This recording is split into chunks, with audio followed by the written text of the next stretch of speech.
Okay, so if you want to take advantage of the AI boom that we're in right now and you want to start an AI agency, then this video is going to give you everything that you need in order to go out there and make your first $2,000 to $5,000 with an AI lead generation agency. Now, if you're wondering why you should listen to me, my name is Jordan Platten. I own a multi-seven-figure agency, that means multi-million-dollar agency based in the UK called Affluent.co. We work with companies all over the world.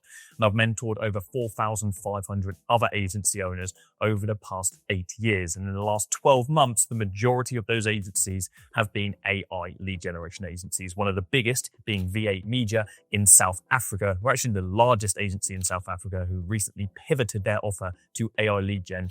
That is how big of an opportunity this is. If you're willing to put in the work, okay, you're not just going to watch this video and by the end of it miraculously start making money. If you want to be successful, you got to put in the graft. It's going to be difficult, but this is your opportunity to get ahead of the AI opportunity that is upon us in the world right now and take advantage of that whilst other people are sitting back and sleeping on this. Now, before we get into this today, I want to announce a bit of a competition on this. We want to spice things up on this video. So comment down below underneath this video. I want to know your goals, okay? Your goals for starting an AI agency right now. What are you trying to achieve? What are you working towards? And every one out of every 100 people, I'm going to pick to randomly win a coaching call with a member of my senior team who have worked with thousands of agencies where we will, for free, build a roadmap for you and help you plan out the first stages of your agency's growth. So comment down below, let me know your goals and get ready to pay attention. Get rid of all your tabs, block out some time to study this and most importantly, action it because knowledge is worthless without implementation. And the majority of people that watch this video will do absolutely nothing with it, which is why you have such a massive opportunity if you take action on what you learned today. So enjoy it. So, first of all, what is AI lead generation? Well, AI lead generation, let's go on to the next slide, go on. AI lead generation it's a service-based business, first and foremost. Okay, now typically we offer paid advertising on various different platforms. I'm going to come on to those later on in the video. We then offer appointment setting, which is the act of not just generating leads, but converting those leads into appointments. And then we now implement AI automation to make that process easier, quicker, more streamlined, and various other systems that we can implement to improve the business from a holistic standpoint. Again, we're going to come on to service later on in the video. I just want to give you an overview.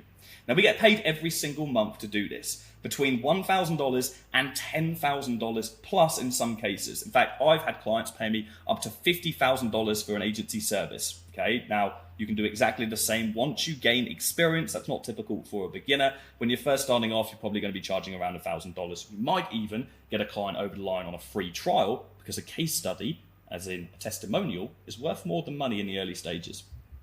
But this is value-based pricing. We're not charging based on the amount of time that we're spending like you would if you're sat in a 9 to 5 right now. You're getting paid an hourly rate. As a business owner and as an agency owner, we get paid based on the value that we bring to the clients that we work with, because ultimately we are making them more money and we're saving them more time.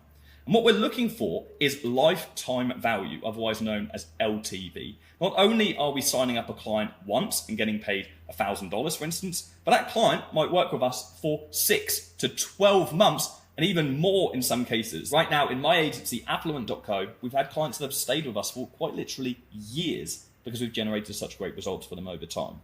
Now, I want to go through some frequently asked questions. I've recorded how to start agency videos many times over the past 8 years, and we've racked up quite literally millions upon millions of views. We'll see if I can throw up some of those videos. And these are the most common questions we get when we post a video like this. First of all, what do I need to get started? You need the commitment to yourself to take action. That is the main thing that you need. You also are going to need a laptop. Okay, you're going to need a computer in order to be able to fulfill this service. If you don't have one, you're going to have to go and get one. You won't be able to use your phone or a tablet and so on. Can you do this in my country?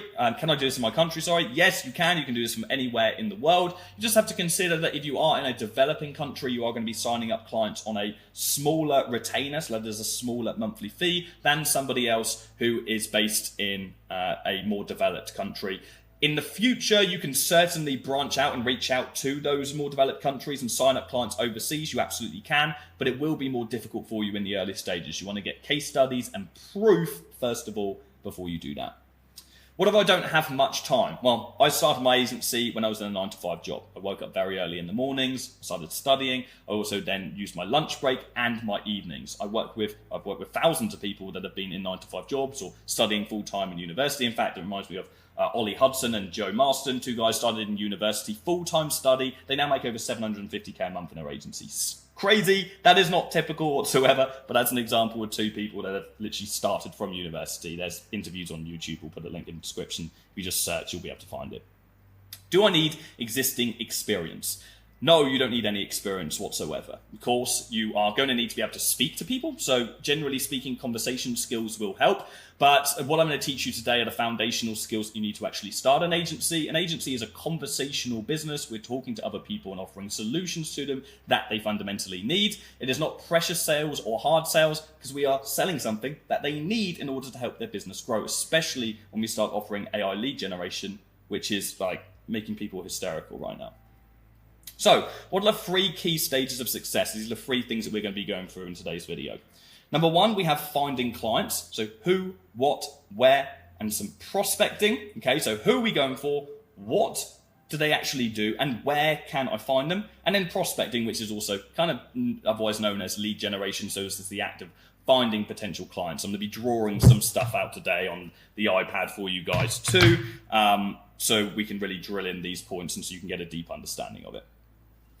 Number 2 is actually signing up these clients. Okay, so how can we book meetings? First of all, these are sales meetings. How can we sell our service? And how can we actually get a yes? So I'm going to teach you the exact meeting strategy that you're going to use to sign up clients.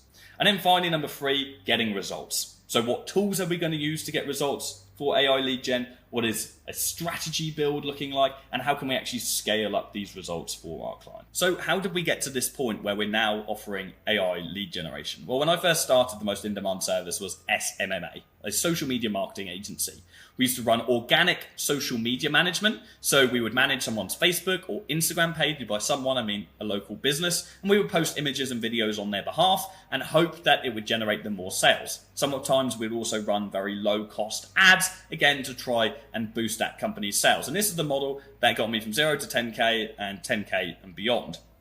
But the issue with this service was the organic side of things was very time consuming. It was a very low cost service of something that we could charge very little for, but it took a lot of time and generally quite hard to track results. And so what happened was myself and other agency owners evolved into lead generation agencies, where we got rid of the organic side and we just started running paid ads to generate leads on behalf of clients. This would give us a nice big list, and a lead, by the way, is a potentially interested customer on behalf of the client. Okay, so for a dentist, we might generate a list of people that are interested in teeth whitening. We then get a big Google sheet or a Excel document in some cases. We send that over to the client. They then contact all of those leads. They call them up and they see who they can book in. The problem is most business owners aren't that great at sales. And so the business owner would blame the agency that the lead quality wasn't great or they were unqualified. And agency owners were looking for solutions. And so what they started doing in 2022 was appointment setting. Okay, so what they would start doing is calling up the list of leads on behalf of the client and actually booking them straight in with the calendar. So if we get a list of leads for, let's say, teeth whitening, we call up and say, hey, John, it's Jordan calling from John's dentist. I noticed you opted in for a Facebook ad for some teeth whitening. I just wanted to get you booked in. Are you free over the next few days? Yes, great. And then we book them into the calendar. So now the client can no longer complain about the lead quality because we were controlling that process. But what happened? You can imagine. It's pretty time consuming contacting every single lead on behalf of the client, especially if you're working with 5, 10, 15 clients. It starts stacking up. And so, as we do as business owners, we look for a solution. And it was only when AI and the technology that we've seen over the past 2 years is increasing, it's just been absolutely crazy, that we have now been able to automate most of this process. We can automate lots of the appointment setting process, saving hours upon hours every single week in our agency. And not only are we saving time, but we're also increasing the results we generate for our clients because AI is able to respond more personalized and quicker than any human possibly can. So we save time and we increase the results we generate for our clients. It is a complete win-win. I'm going to show you some of the tools that we can use for this. And this truly is, I believe, like the bottom line of market sophistication, like if SMMA was the birth of like online agencies, AI lead generation is like, we're not even like, we have so much growth ahead of us. What we're going to see over the next few years is just going to be absolutely insane. Do you know the AI market has an expected annual growth rate of 38.1% between 2024 and 2030. So that is almost 50% growth every single year for the next 6 years predicted. Okay. Probably more than that. That is unprecedented growth. That is insane. I don't think we can comprehend where this industry is going to go. So if you're getting in now, or even if you're getting in a year from now, you're watching this video in a year after it was uploaded, you are still early in this industry. I can't understate that, because every year from now until 2030, 40% increase. Wild. So let's get into it. How do we sign up? How do we find clients first of all? Okay, who are we actually going to go for? Who, what, and where? Well, first of all, we want to make sure that we're going for clients that are high demand by a large market. Okay, so I mentioned dentists. Dentists are high demand by a large market because everybody's got teeth. Everybody needs work on their teeth, and many people are conscious of the way they look. So dentists. We have something like gyms as another example there. Everybody should want to work out to stay healthy. So it's when we're considering a niche, okay, lots of people throw the term niche or industry around. A niche is just an industry. It's just like gyms, dentists, and so on. It's just a business market. Consider whether or not they are in high demand by a large amount of people, because that'll make it easier for us to hit those people or target them when it comes to delivering a service. We also want to go for businesses with repeat custom. Remember I mentioned lifetime value? Well, repeat custom is lifetime value. We don't want someone that's just going to come and work with us once. We want someone that's going to come back again and again to our clients, because then what starts to happen is our clients' results start to snowball. We get 10 clients in January, we get 20 in February, we get 30 in March. They start stacking up over the months. And so the longer we're with the client, the happier they are because they're getting increased lifetime value. Now, the easiest place to start is local. I cannot stress this enough. When I first started local, most of the agency owners I teach start local. Local is leverage, okay? And when we're first starting out, we don't really have any leverage. We don't really have a reason for people to work with us apart from our locality. People buy from people, okay? Yes, your service is going to prick their ears up, especially with AI lead gen. People are going to be like, what is that? I want that. I've heard of AI. I need it. But even more so, if you're speaking to someone who is local to you and you can resonate with them on that note, it's going to be so much easier to get your feet off the ground, to start off local. And I know finally I recommend a scattergun strategy instead of a sniper strategy. What do I mean by this? Lots of people in this space throw around, you should niche down, you need to niche down in your agency. That is advice that applies to people that have already got a successful agency and already have some data. For the majority of people that are starting off, and all of you guys, okay, you need to be going scattergun. What is a scattergun? Imagine a gun that you shoot and it just fires and sprays bullets absolutely everywhere. In a room full of people, you're going to kill a few people, right? As opposed to a sniper where you just go and you're just picking people out. In the early stages, when we're first starting a business, okay, and when I say first starting a business, this applies to you if you're pre-10K a month revenue. You might already be at 8K. I'm sorry to say it. You're pretty much a beginner, okay? Well, you are. And that's great because it means you've got so much opportunity ahead of you. But opportunity is very scarce. You know, we're desperately trying to find it. We have to look around in all the nooks and cranny. And so what we don't want to do is turn away lots of different people by pigeonholing ourselves and only working with one niche. And so by going scattergun, we open ourselves up to every single niche. We'll work with anyone and everyone that fits the first three criteria, okay? Are they a high demand? Is there repeat custom? Are they local? Yes, then we're going to work with them. And then what we're going to do over time is we're going to find out who we actually enjoy working with, who's benefiting from the service the most. Because the truth is, what works for you is going to be very different to what works for someone else. It's going to be based on your location. It's going to be based on your unfair advantages. It's going to be based on your knowledge of the industry. It's going to be based on a number of different circumstances. So go scattergun, and then when you've got data down the line, pick your sniper out, and then you just start focusing on one niche. The goal is always to niche down later down the line, but initially, go for anyone and everyone. Because later down the line, opportunity is abundant, and actually the real challenge is learning who to say no to. Okay, prospecting or lead generation. What are we going to do? Well, we need to build a list of decision makers. Okay, the decision maker is always going to be the business owner in the early stages. If you're an established agency owner, it can be like a marketing director or someone on the C level. But in the early stages, you're going to be going for business owners. You want to find the name, the email address, and the phone number. Okay. And we can also utilize our existing network. Don't sleep on this. Your friends and your family might already know business owners around you. Don't be afraid to reach out. I've known so many people that have got their foot in the door, that have signed up their first clients just by posting on their Facebook saying, hey, I'm starting a marketing agency. This is the service that I'm offering. How many of you guys know business owners in my local network? I would love to work with them. I would love to speak to them. Okay. So utilize your local network to get that foot off the ground. And then if we do want to generate a big list of leads, which we're going to have to, we can use Google manually. Go over to Google. I've got some lead generation videos on my channel, so go and check them out. I'll put some links in the description so you can go and watch them. Go manually scrape on on Google. And then you can also use scraping software like clay.com, which will allow us to literally scrape information off various websites. And then we will then put that information on a lead list. Okay. Finally, we can also use lead databases, software like Apollo, for example. These are big lists of existing leads, generally larger companies on a lead database. So my general recommendation for beginners is start off with Google or a scraping software. But again, go and watch that lead generation video. Great.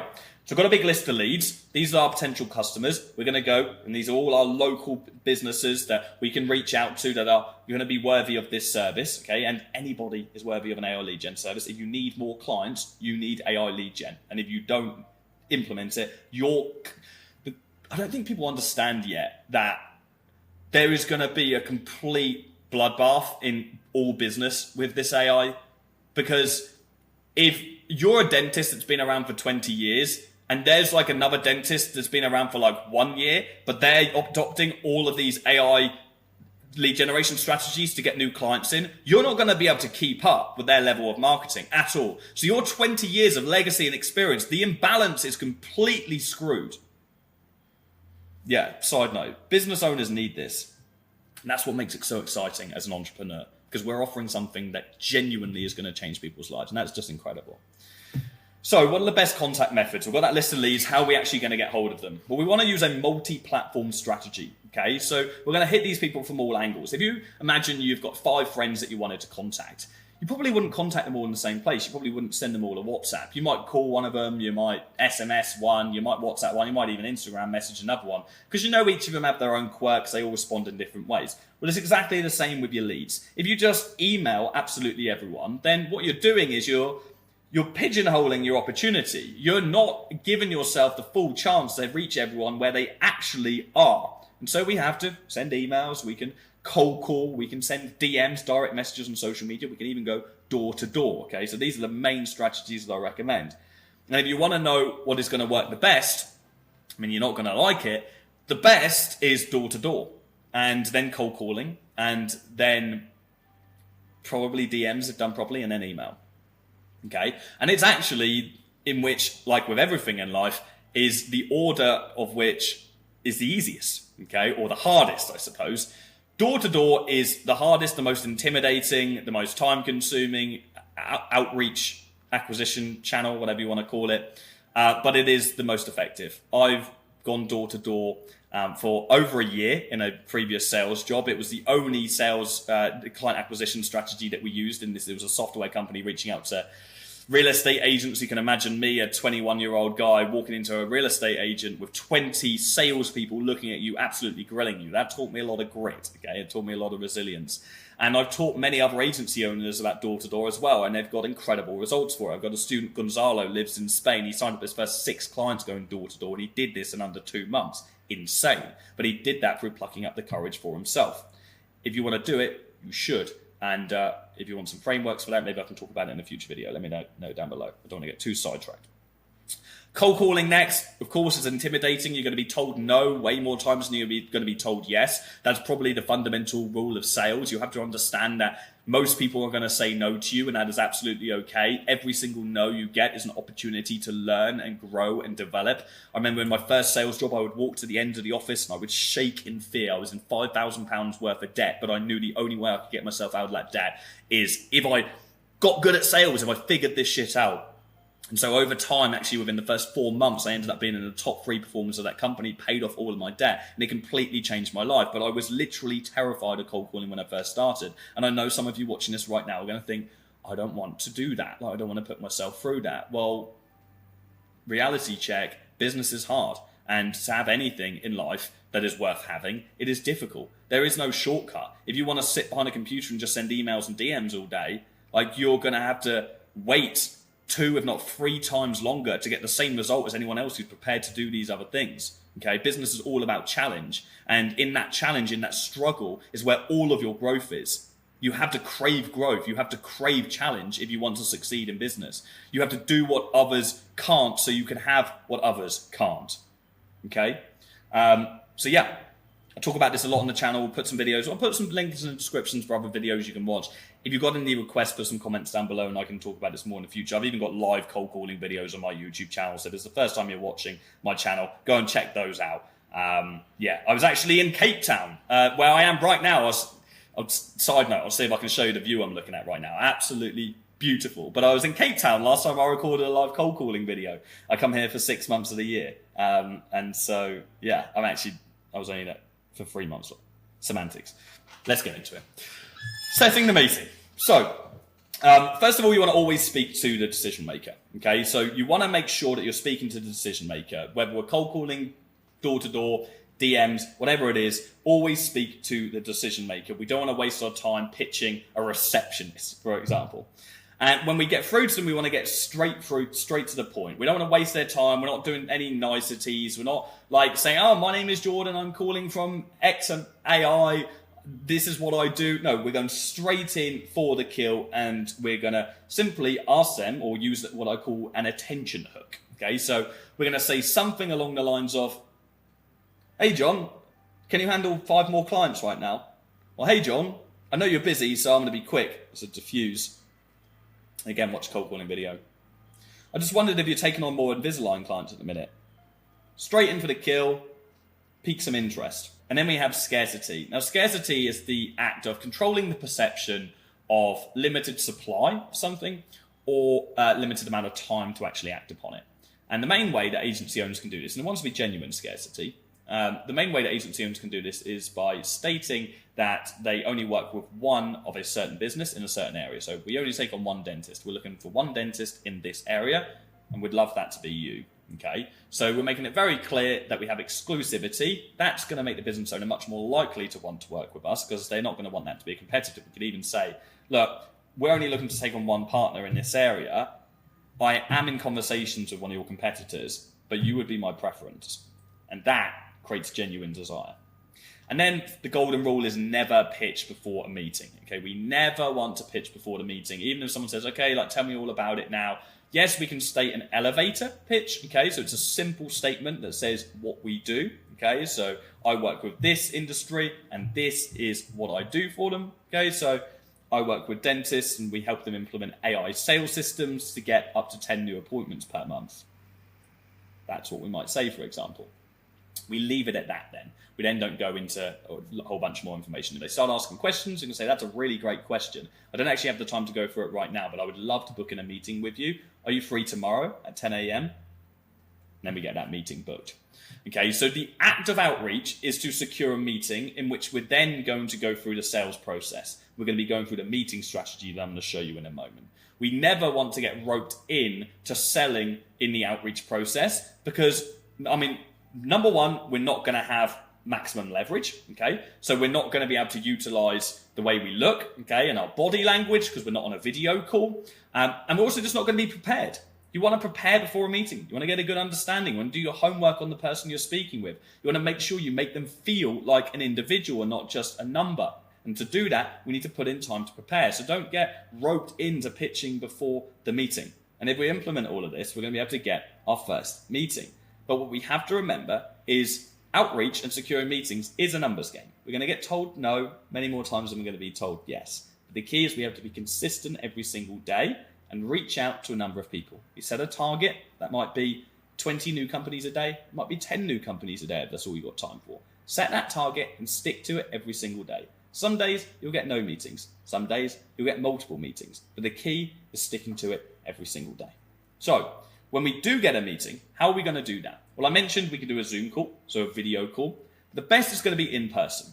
If we do have the ability to go and meet a client in person, then we absolutely should. Because we don't just then have the way that we look as far as our energy and body language is concerned on video, but we then have our energy, our in-person presence. Okay, have you ever met someone in person that previously you'd only ever met online? You build such a deeper connection way quicker.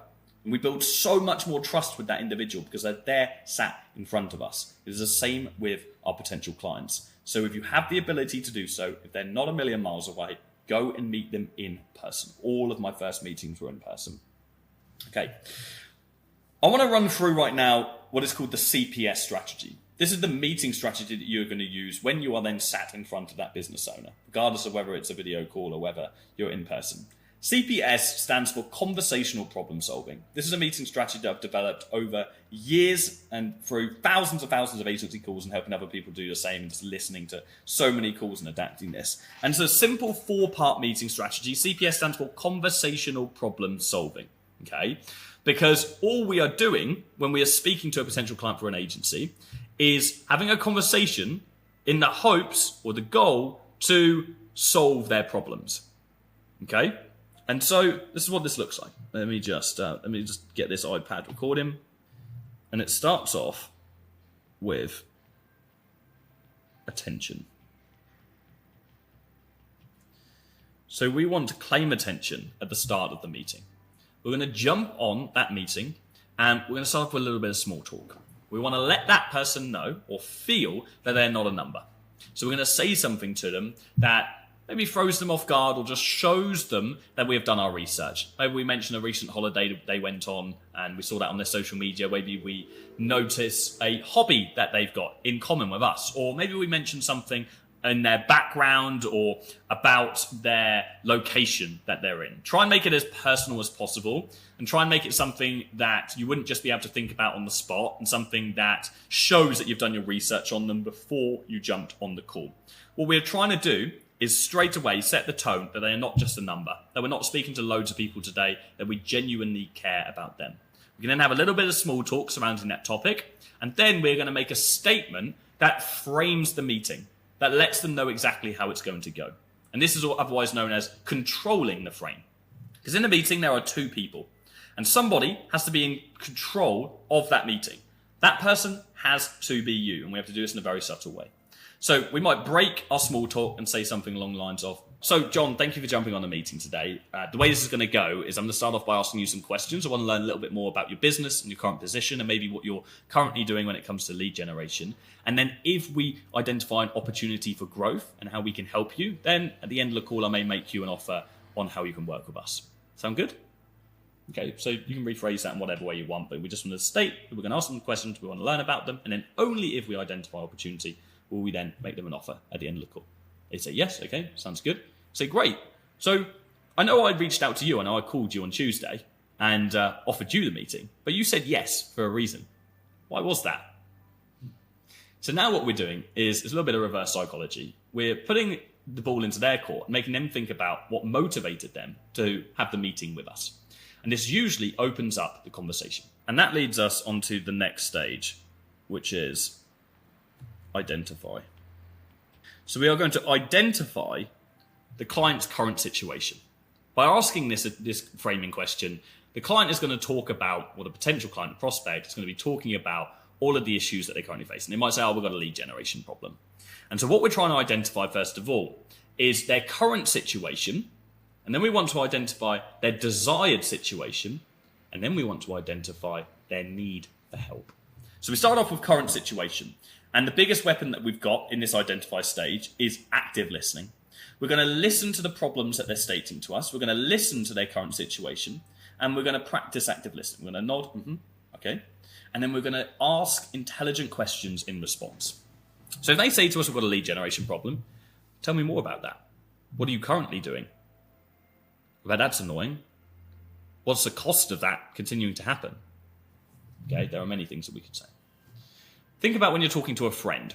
When you're talking to a friend, if they were just asking you questions and you were answering, and every time they were just skipping over the topic and then going on to the next thing, you would not feel like they were very interested or engaged in what you have to say. It's the same with your prospects. What we're actually trying to do with the identification stage is let the prospect know that we, or make them believe that we are the correct person to help them solve their problems. And the only way we can do that is if we show them that we genuinely care about the problems they're facing. And it's in your best interest. You want to get a deep understanding of their current position so you know that they're actually suitable for your service. And you then have weapons that you can use, because what we're doing, we're gathering ammunition that you can use later on in the meeting. So we listen intently, we write down things that they say that stand out, and we ask them intelligent questions in response. And in their current position, we want to understand things like what sells well, what doesn't sell well, what days they're busy, what days they're not so busy, what are their best services, okay? What is their current revenue level? That's really important. We want to understand where they're at from a financial perspective. We want to just simply ask them, so how much money are you making at the month? How much money are you making at the moment? What's your monthly average revenue, okay? If you feel scared or uncomfortable to ask that, then we can flip the switch. We could say, okay, so if you were to solve all of these problems, how much money would you be making in the business? Have you set any revenue goals? Most business owners are far more receiving of a goal-based questions than they are existing revenue, although I've never really had any issues on existing revenue. So we ask them about their goals. I want to make 100K a month. Amazing. So how close are you to that right now? I'm at 40K. So we've asked them about their goals. Now, in contrast, we ask them about where they are right now. And so we kind of flip the switch on current situation. So we know their current situation. They're at 40K a month. Let's say hypothetically, we're talking about a dentist. We've asked them what's their goal. They want to make 100K a month. So now we've got an idea of their desired situation. Okay. And then we want to dig even deeper. So what does that mean? Why 100K? Oh, I want to do it for this reason, I want to do that. How would that impact the business? Would you open a new location? And what we're trying to do here is we're trying to ignite the fire in their belly. That entrepreneurial spirit that allowed them to start a business in the first place. Because the truth is, many business owners just get stuck in the weeds. They get stuck in stagnation, they struggle to scale, but they all started because they had big dreams. Big dreams, not only for business, but for their own personal life. We want to try and ignite that. The more we can ignite that in desired situation, the better. Because what we are doing is we are identifying pain. And that pain is something we want to dig and we want to sit in. We want to get comfortable sitting in. And when you start genuinely caring about your clients, that'll get easier and easier. It'll start being a little bit uncomfortable in the early stages, I won't lie, but it'll get easier and easier when you just really start genuinely caring about these people. Which you should anyway, okay? But the truth is you're going to be thinking about signing them up and making money. That just kind of is a given. And over time, that won't matter to you. So now we've got an understanding of their current situation and their desired situation. Now we need to identify their need for help. So we're going to summarize. We're going to say, so John, you're currently making 40K a month. You want to make 100K. You are struggling with getting more leads in for Invisalign. You've worked with an agency before and it didn't work for 1, 2, 3 reasons. I understand that's very frustrating for you. What's stopping you from solving this by yourself? That question is very crucial. What is stopping you from solving this by yourself? Or what is stopping you from solving this on your own or doing it on your own? And this makes them think about why they can't achieve that. And we won't just stay there. We will then dig the pain. We'll say, okay, and what is the cost for staying where you are right now? And what we want is an admission of them knowing that they can't do it by themselves. And then we create urgency on having a solution. And that is very, very, very key. Many people skip that. We have to get their need for help. And at this point, we do it properly. We are then going to have the client knowing and having the desire to work with us. They just need to understand the service more. So then we can move on to the next stage, which is solve. So we're going to present our solution. And by present, I don't mean we're going to run through a deck, okay, or a presentation. That is something that's really reserved for experienced agencies down the line when we've got that sniper strategy and it's very bespoke. We're simply going to speak to them. We're going to make a statement, which is called an elevator pitch, a simple statement which explains what we do and who we do it for. But the key is it has to be beautifully vague. It has to create intrigue. We might say, yeah, I completely understand where you're at right now. I truly believe that we can help you solve these problems. I help dentists implement AI sales systems, and typically they generate between 20 and 30 new leads per month. Stay dead. That's an example. Say what you want, build us out yourself. If you work with us directly, we can help you build out that entire statement. Stay dead. So we haven't really told them exactly what it is. We haven't said Facebook ads. We haven't said Instagram. We haven't mentioned appointment setting. We said it's an AI sales system, and we'll work with dentists, and we can get them between 20 and 30 a month, new leads. And we're thinking, I want to know more about this. And what is then going to happen over the next 5 or maybe even 10 minutes is they're going to ask you questions about that service. And you're simply going to answer them. And you're going to answer those questions and make sure they are answered thoroughly, but do not be tempted to then go ahead and blurt out all these other details. This is the key. Many agency owners or many salespeople in general have it in their arsenal to just list out all of the different features of their service because they're proud of them personally. The key is you want the client to sell themselves on the service by just asking you a small amount of questions that are relevant to their specific desires. And you give them those answers. And if they want to know more, they will ask for more. And you give them that answer, and then you stay dead. And you let them think about it until the only question they have left is how much does it cost? And that's the key. We want to get the client asking us, how much does it cost? Because then we can go in with the close. It's not the end of the world if you have to prompt the price, but if the client asks you for the price, it's a very heavy indicator that they are interested in what you have to offer. And that is why it's important that we allow the client to be talking the most throughout the meeting and them asking us questions. So identify is us asking them questions. Solve is about the client asking us questions. And then when we get to the close, we simply state, great. So the cost for our AI lead generation service is $1,000 per month. And then we stay dead. We don't say anything. There's a term in sales that the first person to speak after the price is stated is the person that loses. What happens if you talk after you've stated the price is you lose all the trust that you gained throughout the meeting.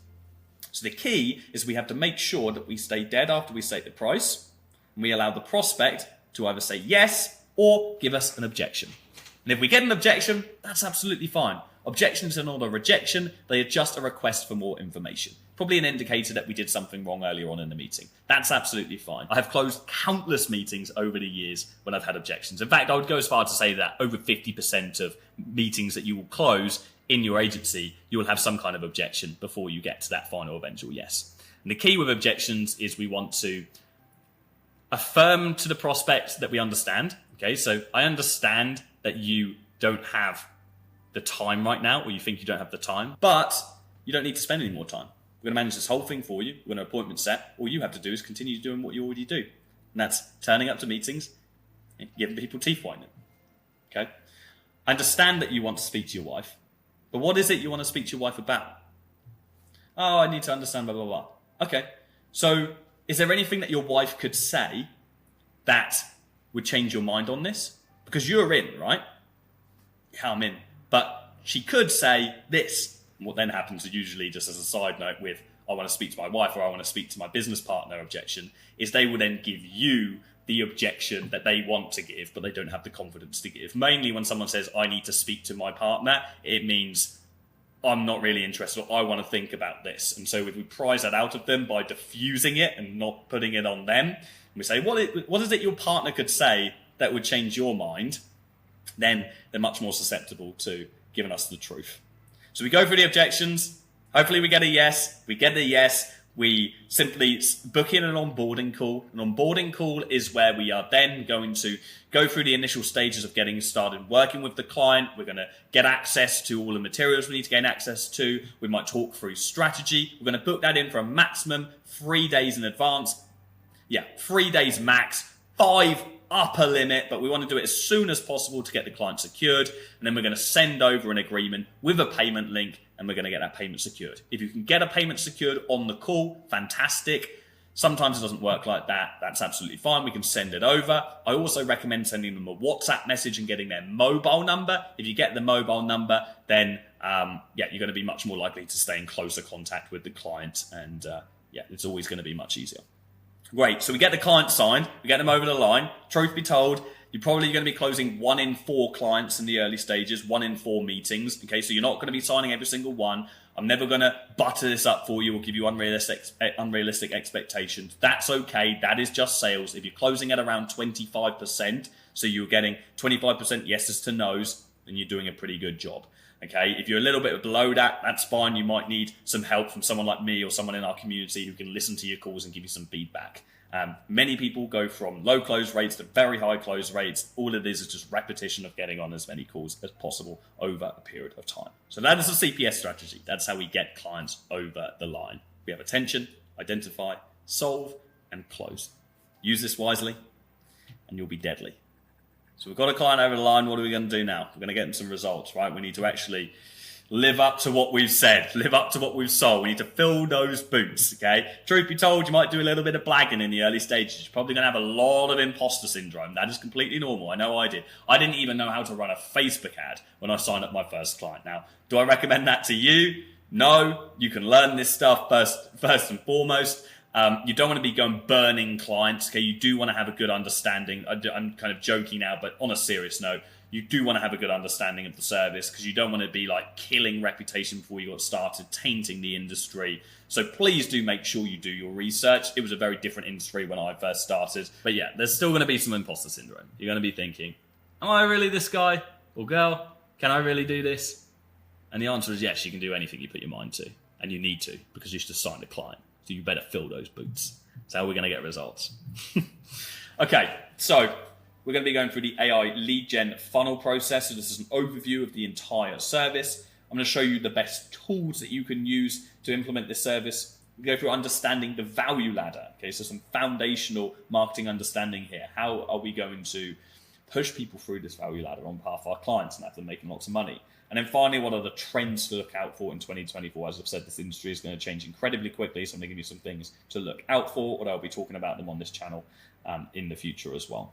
So, what does the AI lead generation funnel look like? Okay, a funnel, okay, if you imagine you're seeing this on screen right now, a funnel is simply a way for us to squeeze opportunity out of potential customers. Okay, so it's 4 different stages. So the first step is creating interest. We're going to use paid advertising platforms to generate interest from prospects. Okay, so people that haven't heard about our client before, we're going to put ads in front of them, so an image or a video that grabs their attention, makes them think, what is this? And then we're going to generate leads. So we're going to convert those prospects into leads through some kind of a targeted offer. We might put an offer for laser hair removal. It might be like free treatments for the price of 1, for example. Some kind of direct offer that piques their interest, that say it makes them think, yes, I want to submit my details for that. So they fill in their name, email, maybe a couple of questions, and we generate a lead. Then what we're going to do is we're going to automate the process of booking leads direct with the client. So we're going to appointment set those leads. Okay, you can still do some manual appointment setting if you would like to, but you can use, or what I recommend you doing is using automation systems, AI automation systems, to book appointments with those leads, because this AI is going to contact the leads much quicker than you are as a human. And then once we've booked appointments, the service doesn't end there. We're going to install further systems for the client, so various AI systems to increase sales and streamline the day-to-day. Okay, these might be back-end AI sales agents, for example, that are reigniting all of their old leads. So it's calling through their lead database and then giving them a direct offer. It might be an AI appointment setting bot, which is doing the same thing, but via SMS or WhatsApp. It might be the case of implementing automations throughout the business on tools like Zapier, okay, maybe integrated with something like ChatGPT to streamline the day-to-day operations of the company. These systems are something that are going to be bespoke for every agency, because it's going to come from the genuine understanding of your niche's wants and desires. Okay, so the systems will become more sophisticated as your agency starts working with an industry for a longer period of time and you get a deeper understanding. Now, as you could probably already guess, the more sophisticated these systems become, the harder it is for the clients to leave you, and therefore the higher your lifetime value, and also the more you stand out from the rest of your competition. And just as a side note, an agency as a business is not, it doesn't get a particularly high multiple if you ever want to sell the company in the future. If you're technology enabled, your multiples change exponentially. So it's in your best interest to be thinking about how you can implement bespoke AI systems for your clients. Okay, so I'm going to be coming back to that in a moment when we go onto the value ladder. But I want to run through what platforms you're going to use to actually generate interest. Typically speaking, for most agencies, you're going to be running ads on Meta. Meta is Facebook and Instagram, especially for local businesses. Businesses that are B2C, which is business to consumer. They are selling to everyday people. Okay, so Meta is really the main platform you're going to use. Then we also have Google Ads. So if you're working with B2B clients, Google Ads can be great, or high ticket or professional services, Google Ads can be great as well. So it's really your choice which of these avenues you go down. Some agencies will offer both of these depending on the niches they're working with. Some agencies will even offer YouTube as well, okay, or even TikTok. Now, broadly, I definitely don't recommend you offering all of these because you're going to get in a pickle. It's going to get really messy. I recommend picking one and then maybe branching out to another later down the line. YouTube is a really great video platform, of course. It's where you're watching this video right now. TikTok is an emerging platform still, and it can be a great advertising platform, especially, let's say, in the e-commerce space if you're working with online digital-based businesses. What platforms then can we use for automation? Well, we have Go High Level, and this is not limited to these. There are a number of different platforms that we can use. There are so many other platforms that we're testing as well and that we're implementing with our community and with our clients. But I don't want to overwhelm you with just this like crazy list right now. High Level is an all-in-one CRM system, okay? Client relationship management. This is where you're going to manage all of the leads. There are lots of default automations on High Level. There are also lots of AI integrations on High Level as far as AI calling and appointment setting is concerned. We then do also have more sophisticated systems like AppointWise, which is an automated DM appointment setting bot. So again, this is going to reach out to all of the leads that come from your Meta ads, your Google ads, onto High Level. It's going to reach out to those and book in appointments. And then we also have AI sales agents on the back end, which are phone-based sales systems to actually get in touch. But as a base level service, if you're watching this right now and you want to get started, you want to start offering a service, I would recommend to you Meta ads as far as local business is concerned. Plug it into something like Go High Level. I'll put links in the description for these. Okay, not something like, plug it into High Level. And then you can either use High Level's appointment setting systems, or if you want to really turbocharge it, get AppointWise on there as well. Okay, that's like a baseline service. And really, as you start doing this, your world will just completely open up to all these other opportunities. But I want to give you the baseline today so you can actually implement this. I'll let you know how you can learn these more advanced strategies a little bit later on in the video. So let's go through the value pyramid. Now, this value pyramid is a weapon that we can use to maximize on the amount of money we make for our clients when we generate them leads. And the first step is free value, okay? And this isn't necessarily a stage that we're going to get involved in ourselves. We can certainly consult the client. But this is going to be like blog posts, newsletters, organic social posts, creating entertainment, giving them value. It's really relationship building is what this is with people that haven't yet bought from the client. So this is pre-purchase relationship building, free value. Now, the next step down this value ladder is really where we're going to come into play. This is going to be our first offer that we put in front of the prospect. And that might be something like teeth cleaning, okay? If we're doing this for a dentist. Teeth cleaning being a very low friction, under $100, first time appointment, get your foot in the door, let's have a look at your teeth. What happens when you get your teeth cleaned? Well, you can identify problems, okay? So now what we might want to do is retarget, or we can do this through appointment setting, or we can do this through email flows. We can do this a number of different ways, but we want to hit the client with another offer, and that might be teeth whitening, okay? And even the prospect can do this. The client can do this when they've done the cleaning themselves. They can upsell into teeth whitening. Okay, so teeth cleaning might be, let's say that's $100. Teeth whitening is probably more likely going to be like $300. So now we've made $400 from the prospect. And now at this point, we might want to say Invisalign. If you don't know what Invisalign is, by the way, it's like just invisible braces. And it can cost up to $5,000. So now we've made $5,400 on behalf of this client.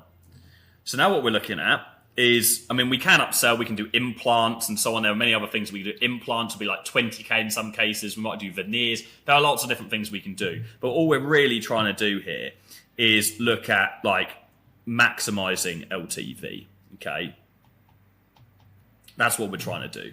We're trying to maximize on the amount of money we can make over the lifetime of this client. Because here we've made 5,300. We might be able to get 10K, 20K. And over time, we want to track this on behalf of the client. So we know when we generate them a lead, exactly how much that lead is worth to the client. In fact, if we reverse engineer it all the way, we understand how many appointments actually turn into people that turn up to free teeth cleaning, then we know exactly how much value we can put on one lead, okay? It might cost us only $10 to get a lead on behalf of the client, but we might establish that when we reverse engineer all the data over a period of time, that $10 lead is actually worth like $600 because of, statistically, based on the data over time with the LTV and conversion rates considered, that's how much they're worth.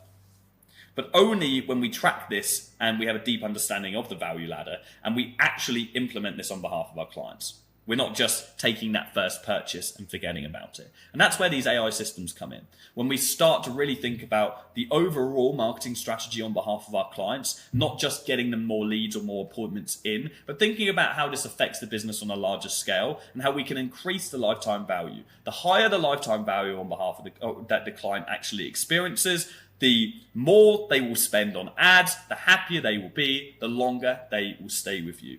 And many marketers forget about this. Many marketers just focus on the first purchase. And very rarely does a business celebrate about first purchase.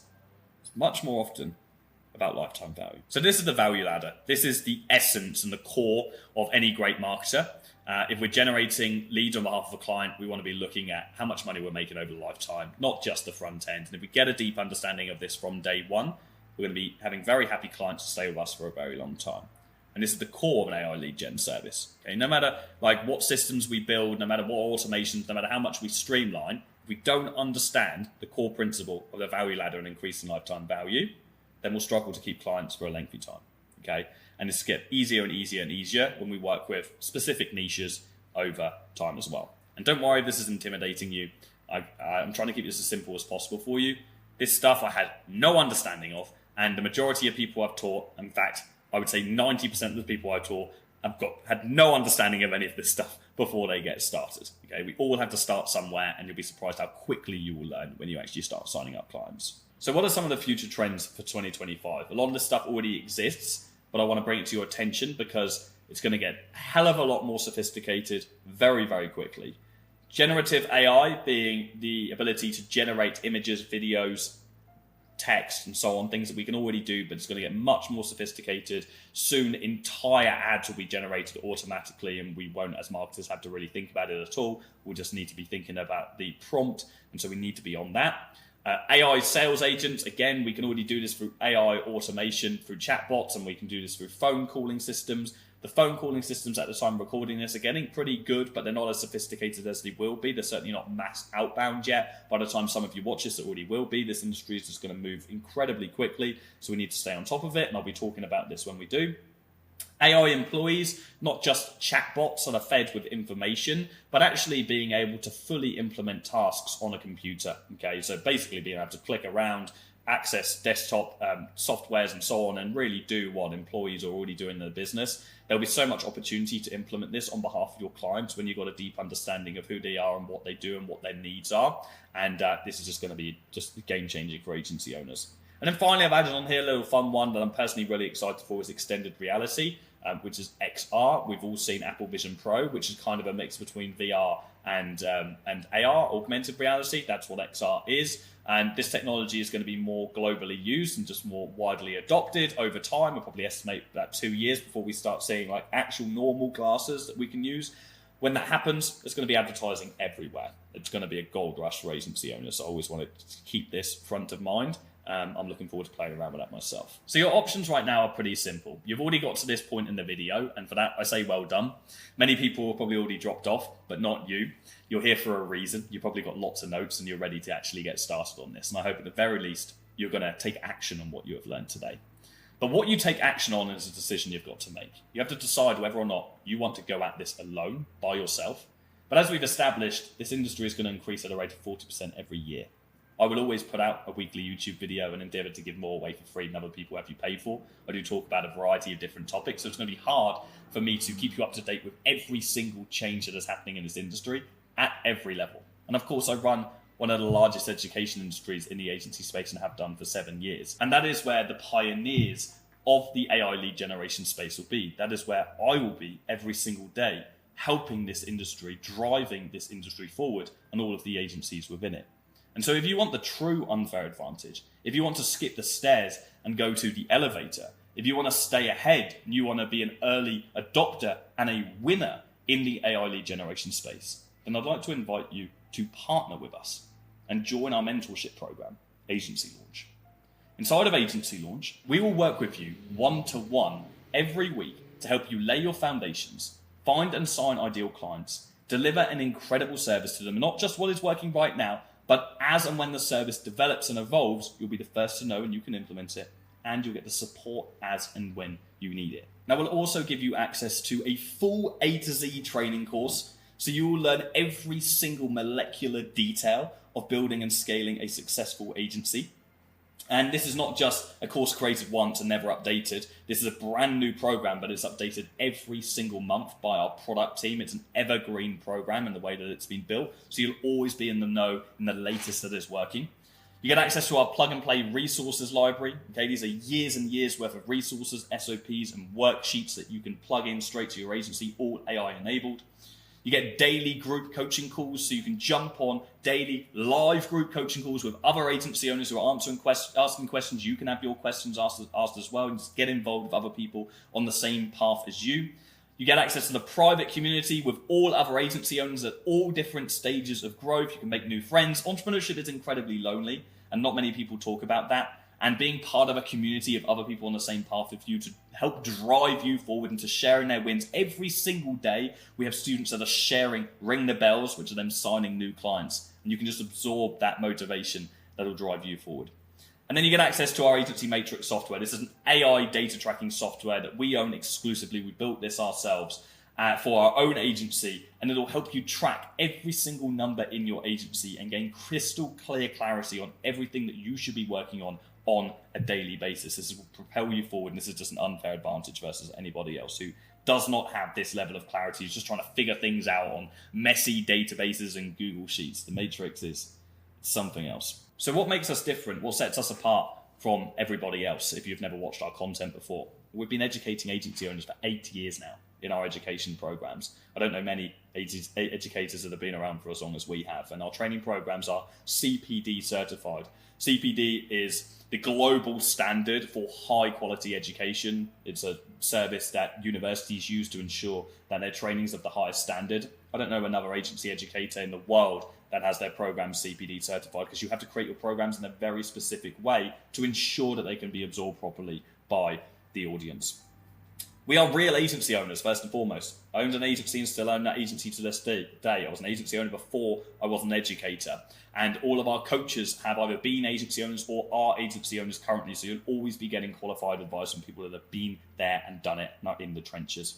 We've had over 4,500 happy customers. We've got over 500 Trustpilot reviews. You can go and check us out. And you can also check out our successful, which I'll come on to in a moment. We have hundreds upon hundreds of success stories and testimonials that you'll find. And you'll really struggle to find any bad words about us on the internet, because the truth be told, we get results.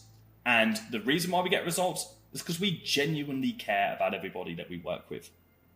Like, I take the success of every single person that we work with so seriously and so personally, because I know what it was like to be in that position myself, desperate to succeed. And we are the vehicle to help people succeed in this space. We host an Affluent Awards evening. We recognise our community for consistently generating exceptional client results. We host this every single year. There's a couple of photos of various people winning Affluent Awards and generating great results for their clients. These are just amazing. We've got another one coming up in April 2025, which I cannot wait for.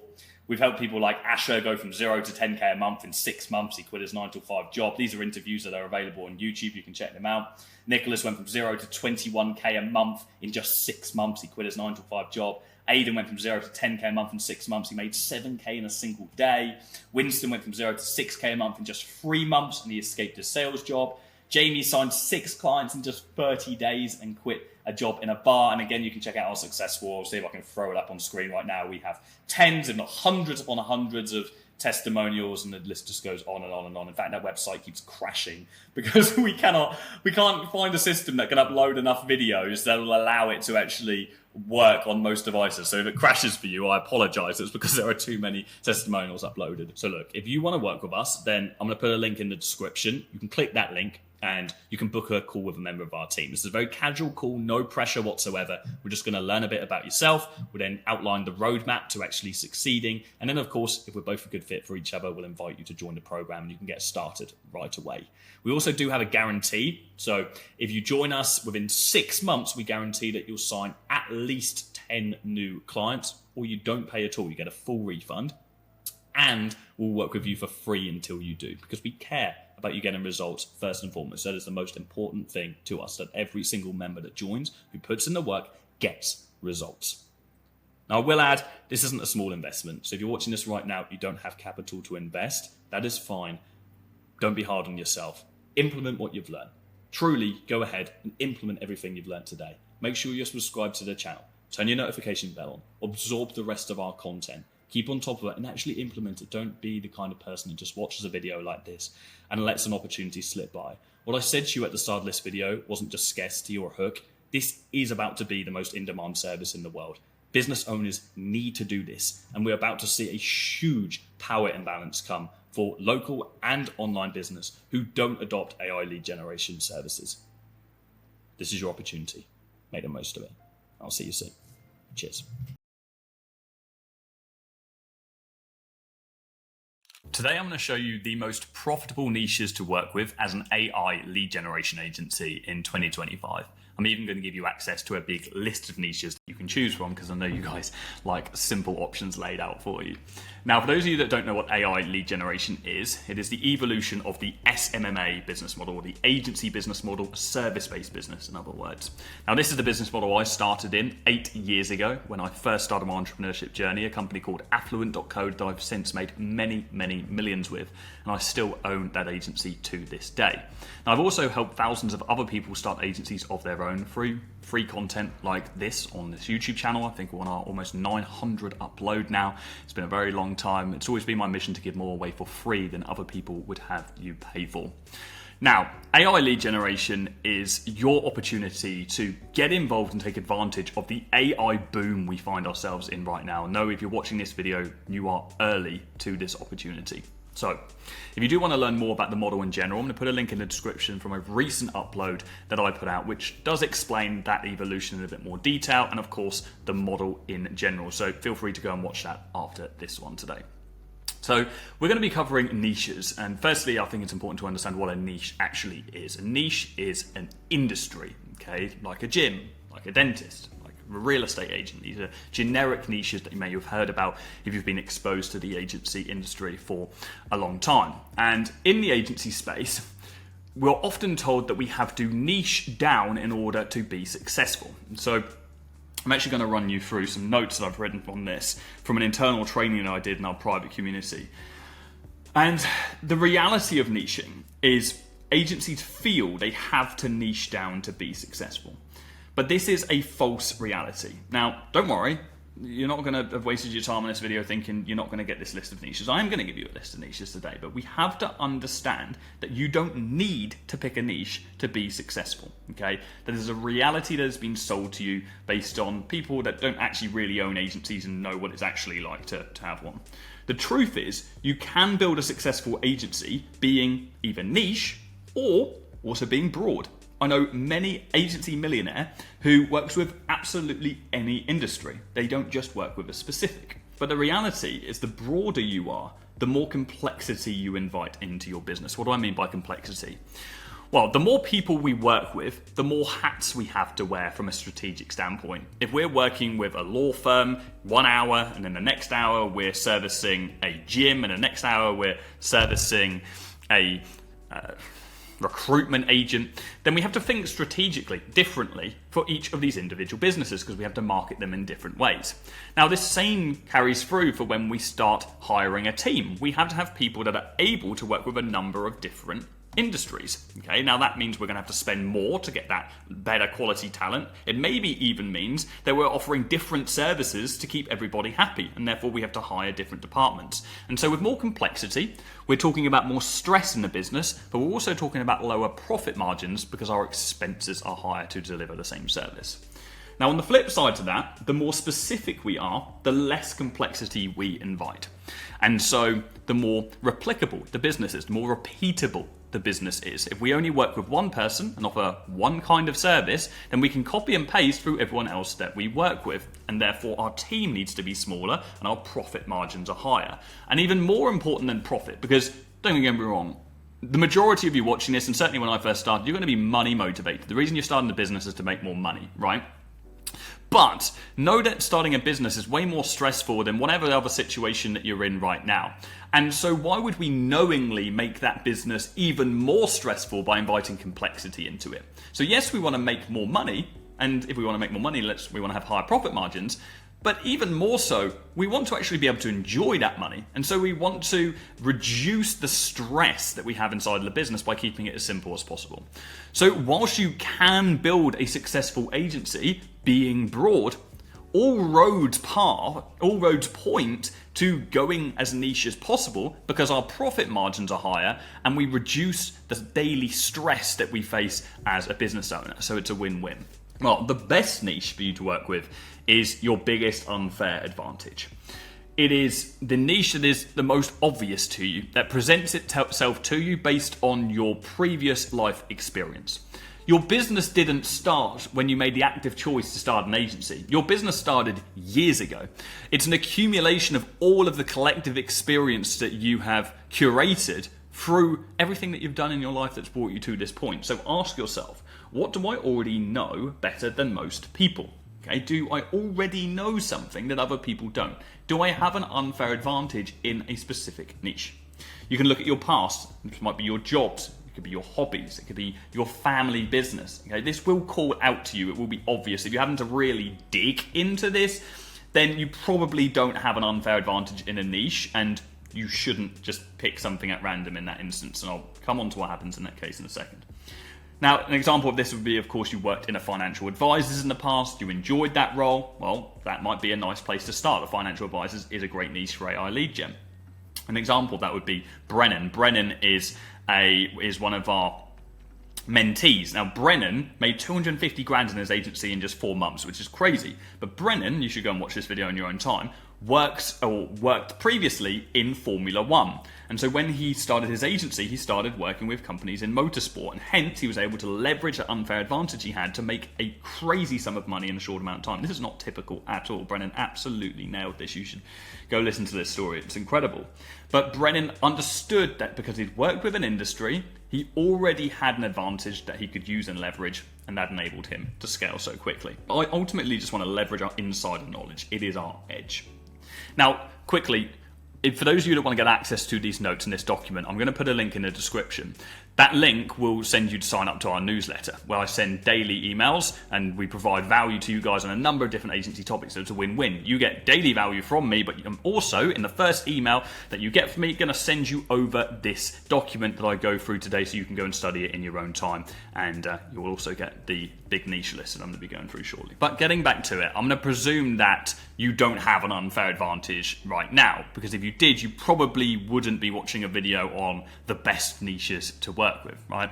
And so in this position, we have to make the decision on whether or not we want to go broad from day one and work with a number of different clients, cast a net, or do we want to be specific and only work with one niche from the get-go and just make our best judgment on who we want to work with. And there are pros and cons to both of these situations, and I will give you my recommendation and, of course, recommend which niches are suitable, of course. So we're talking about the net or a rod right now. And the benefit of the net is we're going to be casting wide. We're going to catch all kinds of fish, all kinds of different clients. The thing is, some fish are going to be keepers, others you are going to throw back in the ocean. It is natural when we're working with a variety of different clients that some we're going to like working with, some we're not going to like working with, some will be profitable, some will be unprofitable, and so on and so forth. And so that is the natural kind of selection process of going broad. But occasionally we will catch a big one. Occasionally we're going to get that big fat yellowfin tuna and we're like, we've hit gold here. This is the kind of client that I want to work with more often. On the other side, we can just make our best judgment and pick one of the niches that I'm going to be going through in a moment. We can just pick a rod, okay, or use a rod and use one kind of bait that targets one specific kind of fish or client. But to do that, we have to know the spots. We have to have the tools. We have to know what bait we're actually going to use in order to catch that fish. But this is a high precision, high reward style, okay? And this ultimately is what we want to be aiming for with any kind of agency that we are starting, especially an AI lead gen agency. Now, my recommendation to all of you is if you are just starting an agency now and you don't have this unfair advantage, pick up the net, because opportunity is very scarce in the early stages of any business. You don't have any opportunity around you. And so we have to use whatever tools we can get to cast a net on as much of that opportunity as possible. We want to get as many fish as we can. If we just cast a rod without knowing the spots and without knowing the bait that we should be using, which you don't have right now because you don't have the depth of experience in running an agency, then we're going to really struggle. And don't get me wrong, there are going to be some little isolated stories of agency owners that went really specific with their rod from day one. But those agency owners were fortunate that they just so happened to be in the right position with the right bait at the right time. For the majority of people that try and go and cast a rod from the day one, they're going to struggle to catch the fish. The majority of people should cast a net and welcome all the opportunity that they can take, and then narrow down their findings as their experience level increases over the course of the first few weeks and months of running their agency. So I always recommend pick up the net and learn what works first, and then after a couple of weeks, after a couple of months, when you start catching, then focus on what you're actually great at based on the experience you've got, on the spots and the tools that you can use. I hope that you haven't skipped through that part of the video, because that pre-context is so important to now making a decision on who you're actually going to work with when I go through this niche list. So let's go through the 2025 niche list. These are all the niches that I recommend you working with as an AI lead generation agency specifically, and I'm going to relate them to the service and why these are great to work with. Now, this list does have two different stages. Stage 1 is what I call prove it niches, and stage 2 is scale it niches. Now, prove it niches are the niches you're going to work with in the early stages when you're trying to prove to the market and to yourself that you are who you say you are and you can do what you say you can do. The truth is, when you offer a brand new service like AI lead generation and you haven't done this before, you're going to have imposter syndrome. Dare I say, some of you might have imposter syndrome right now watching this video, and that is absolutely okay. I went through it and everyone else has to go through it. And you are not going to break through that imposter syndrome until you sign up your first couple of clients, deliver some great results for them, and they tell you you're happy. At that point, you'll have proved to not only your clients, but also, and most importantly, yourself, that you can actually do this. And then we're going to raise our conviction level. And conviction is everything when it comes to a service-based business that requires us to actually sell to other people. We have to speak with utmost confidence and conviction that we can actually do this if we want to sign up clients. And therefore, the more sophisticated the niche we work with, the more sophisticated the client, the more conviction we're going to need in order to get them over the line. And so it makes sense for us to hold back the really, really superior niches until we've got ultimate conviction. Why try and work with them when we're a fraction of the self that we're going to be in the future when we've got past that imposter syndrome? That is the theory behind prove it niches. Now, that's not to say that these prove it niches are bad niches, because they are absolutely not. I know a 7-figure agency in each of these prove it niches. But do I believe there are more superior niches that exist for AI lead generation agencies specifically? Absolutely. And that is the purpose of this video. But if you enjoy and you're passionate about the clients you work with, that's going to propel you so much further forward than somebody else who's working with a slightly more profitable niche that does not love what they're doing whatsoever. Passion will always prevail. You're always going to put in the better work and deliver the better service. And the better the service, the more money you're going to make in the long run. So don't let me stop you based on this list I've created right now. Do what is right for you based on your passions, based on what feels good in the gut. So, what are these prove it niches? So first we have home services, but most importantly, high ticket home services. And the examples I'm giving are limited and try to condense this down for this video. There will be many other sub niches that you can work with. So we're talking solar installation, larger solar jobs. We're talking roofing companies, but not the small one-man bands, larger businesses. We're talking renovation, again, not small kitchen and bathroom jobs like little tinker jobs. Proper kitchen renovations that are costing in the tens of thousands, extensions, conservatories, etc. And also commercial cleaning jobs. So B2B cleaning can do really well, running Google ads on the front end for that.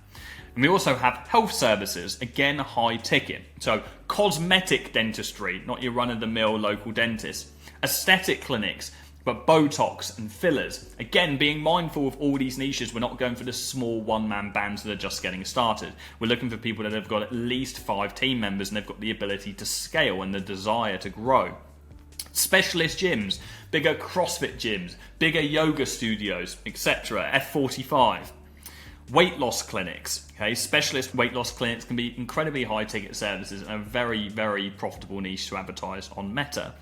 And of course, high-end spas, med spas. And we're talking like cryo chambers, oxygen chambers, ice baths, and so on. All the alternative medicines, red light therapy, like these kind of high-end med spas, which are high-ticket services that maybe even are monthly renewals, that can handle a lot of capacity of clients coming in. So these are great, but not limited to prove-it-based niches. These are businesses that haven't really been revolutionized from a tech standpoint so far, and therefore very susceptible and very open to AI lead generation services. In fact, there's a huge amount of FOMO right now in all of these niches. When we talk about AI lead generation, it really pricks their ears up. And quick side note, I know some of you will have skipped through to this part in the video when I'm going through the list, so you would have missed out what I said about what AI lead generation is. So I'm putting a link in the description. You can watch that video. You can learn more about AI lead gen. We're generating leads for businesses on platforms like Meta and Google. We're getting them in a CRM system where we're then plugging in AI appointment setting systems to book them straight into the calendar of our clients so they can then convert them and make money out of them. And we're automating as much of this process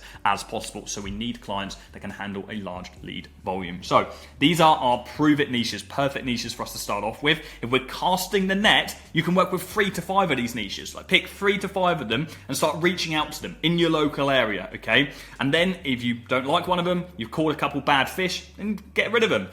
Choose a couple of other niches, replace them. Well, we're casting that large net and working with a wide variety of people so we can prove to the market and to ourselves that we can do this, and we're building ultimate conviction in our ability to deliver this service. Now, when we have done that, what are we going to do? We're going to move into stage 2, which are our scale it niches. Now, scale it niches are going to be more sophisticated businesses, okay? They are broadly going to be companies that are already used to paying for lead generation.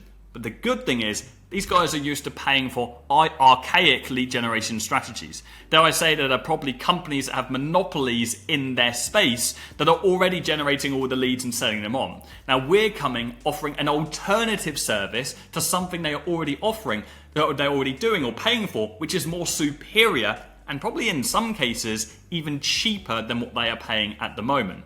But in order to sell this service, we need more knowledge, we need to have more conviction, and so they're going to be slightly harder to sign than the stage 1 prove it niches that we started off with in the agency. But the reward is they're going to be much higher ticket and they're going to have a much higher lifetime value. And we'll even be able to charge these companies on like a pay per lead or a pay per appointment model because it's something that they've already been used to doing in the past. Well, we're talking about things like legal services. Again, not limited to these sub-niches. There will be many others out there.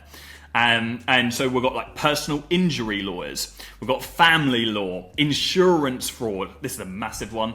Loan fraud. Loan fraud is crazy at the moment. I know we are consulting a business in the loan fraud space. I'm not going to tell you the sub niche because you're going to nick it.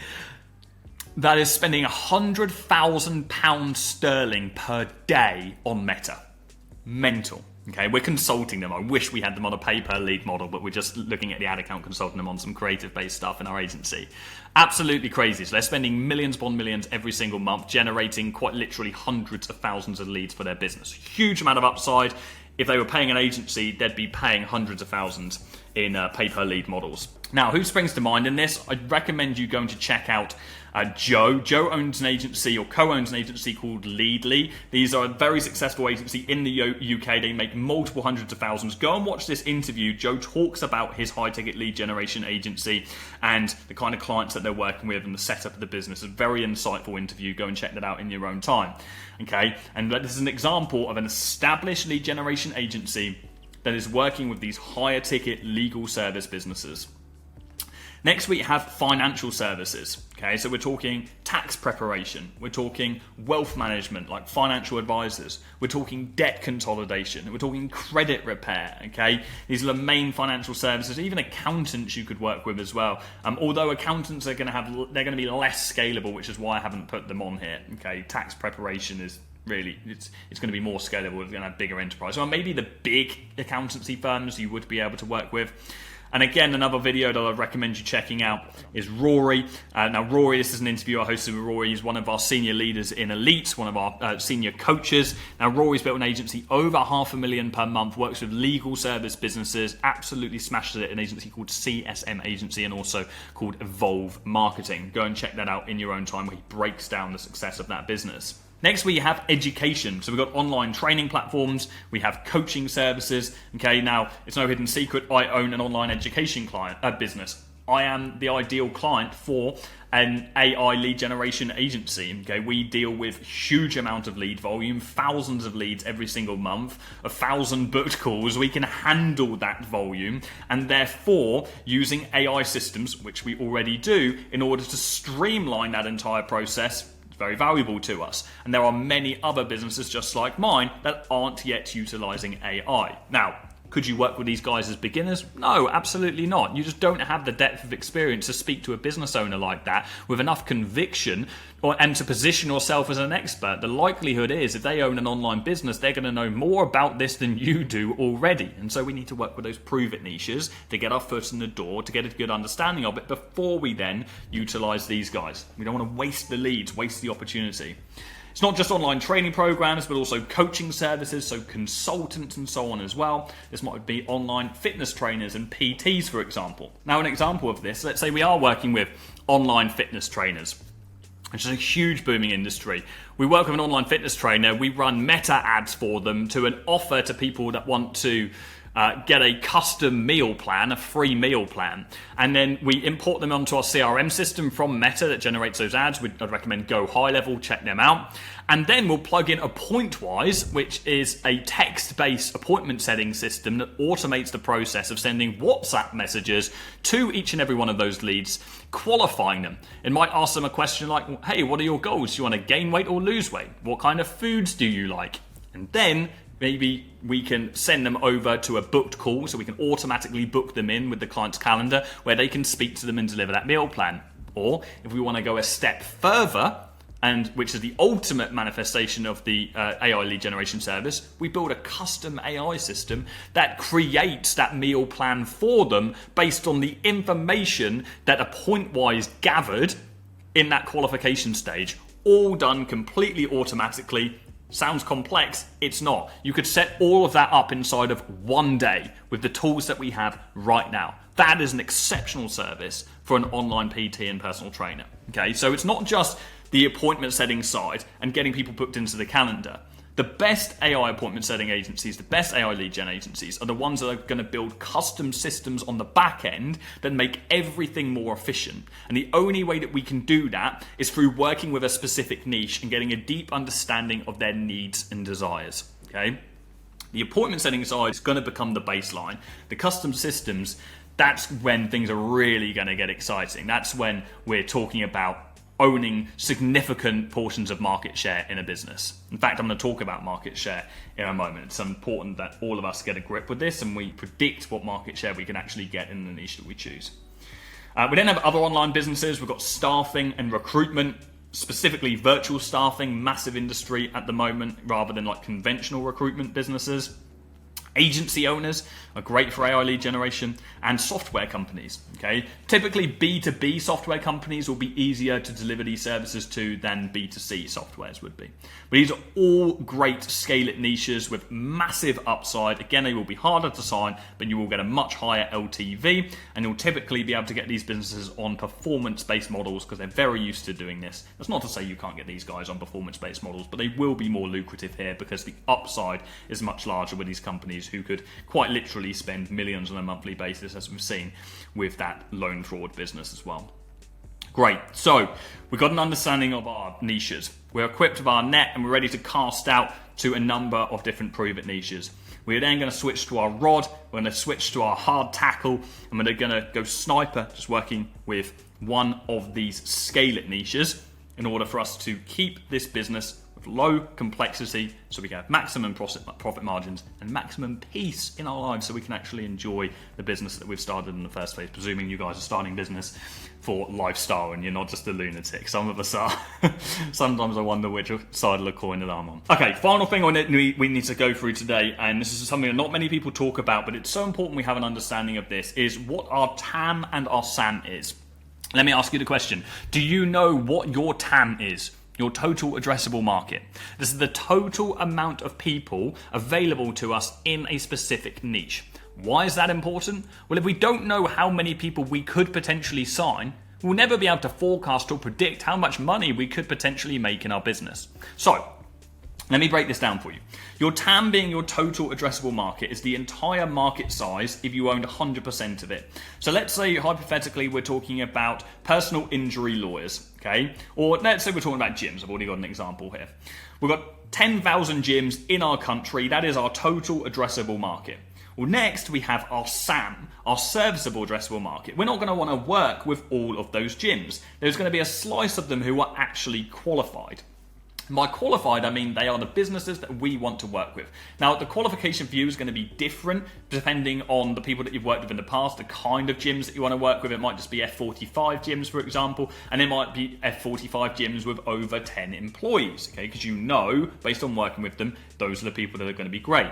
So let's just say 60% of those gyms fall into your SAM. That means your SAM is 6,000 gyms. Well, from there, we can then begin to predict how much revenue we can make in our business by looking at our market share. We can set a realistic target for how much SAM we can service. So let's say we set the target of 5% of those gyms. I want to work with 5% of the gyms in the UK that hit my SAM. That means there are 300 gyms that I can work with. So now our niche potential tells us, by taking our clients, by our monthly fee, we now have our potential revenue. So 300 gyms, let's say times by $1,500, which is probably the upper limit of what you're going to be charging a gym, okay? You probably charge up to $2,500 in fairness if they are much more established. So that means our earning potential is roughly $450,000 per month if we work with 5% of our market. Now, of course, if we're earning 10%, we're looking at considerably higher chunk. But this just allows us to get an understanding of the potential that exists inside one of our niches so we can begin to set goals based on the earnings that we want. So if you want to know how to figure out your TAM and SAM, drop a comment down below and I'll talk about it in a future video. And for those of you that do comment below and sign up to our newsletter in the description, I'll send over this entire document, including the whole lead list for you. See you soon. Cheers. If you don't have a big fat list of leads that you can tap into at any one time, it's going to be seriously hard to predictably scale your business. Yet lead generation is the biggest bottleneck for the majority of businesses out there. But not on my watch. I have literally generated hundreds upon hundreds of thousands of leads, if not millions at this point, over the past 7 years. And today I'm going to be giving you a complete A to Z guide on lead generation and how you can apply 10 different strategies within your business today to generate a big, fat, hungry list of leads. So let's get straight into it. Now, the content I'm going to be going through today is actually an exclusive lesson inside of a brand new training program we just released called Agency Launch, where we teach agency owners who are service-based business owners to scale to over $10,000 a month. And I'm literally giving you an entire lesson from that program for free today. So let's dive straight into this. And the first thing we have to do is we have to get an understanding of what leads actually are.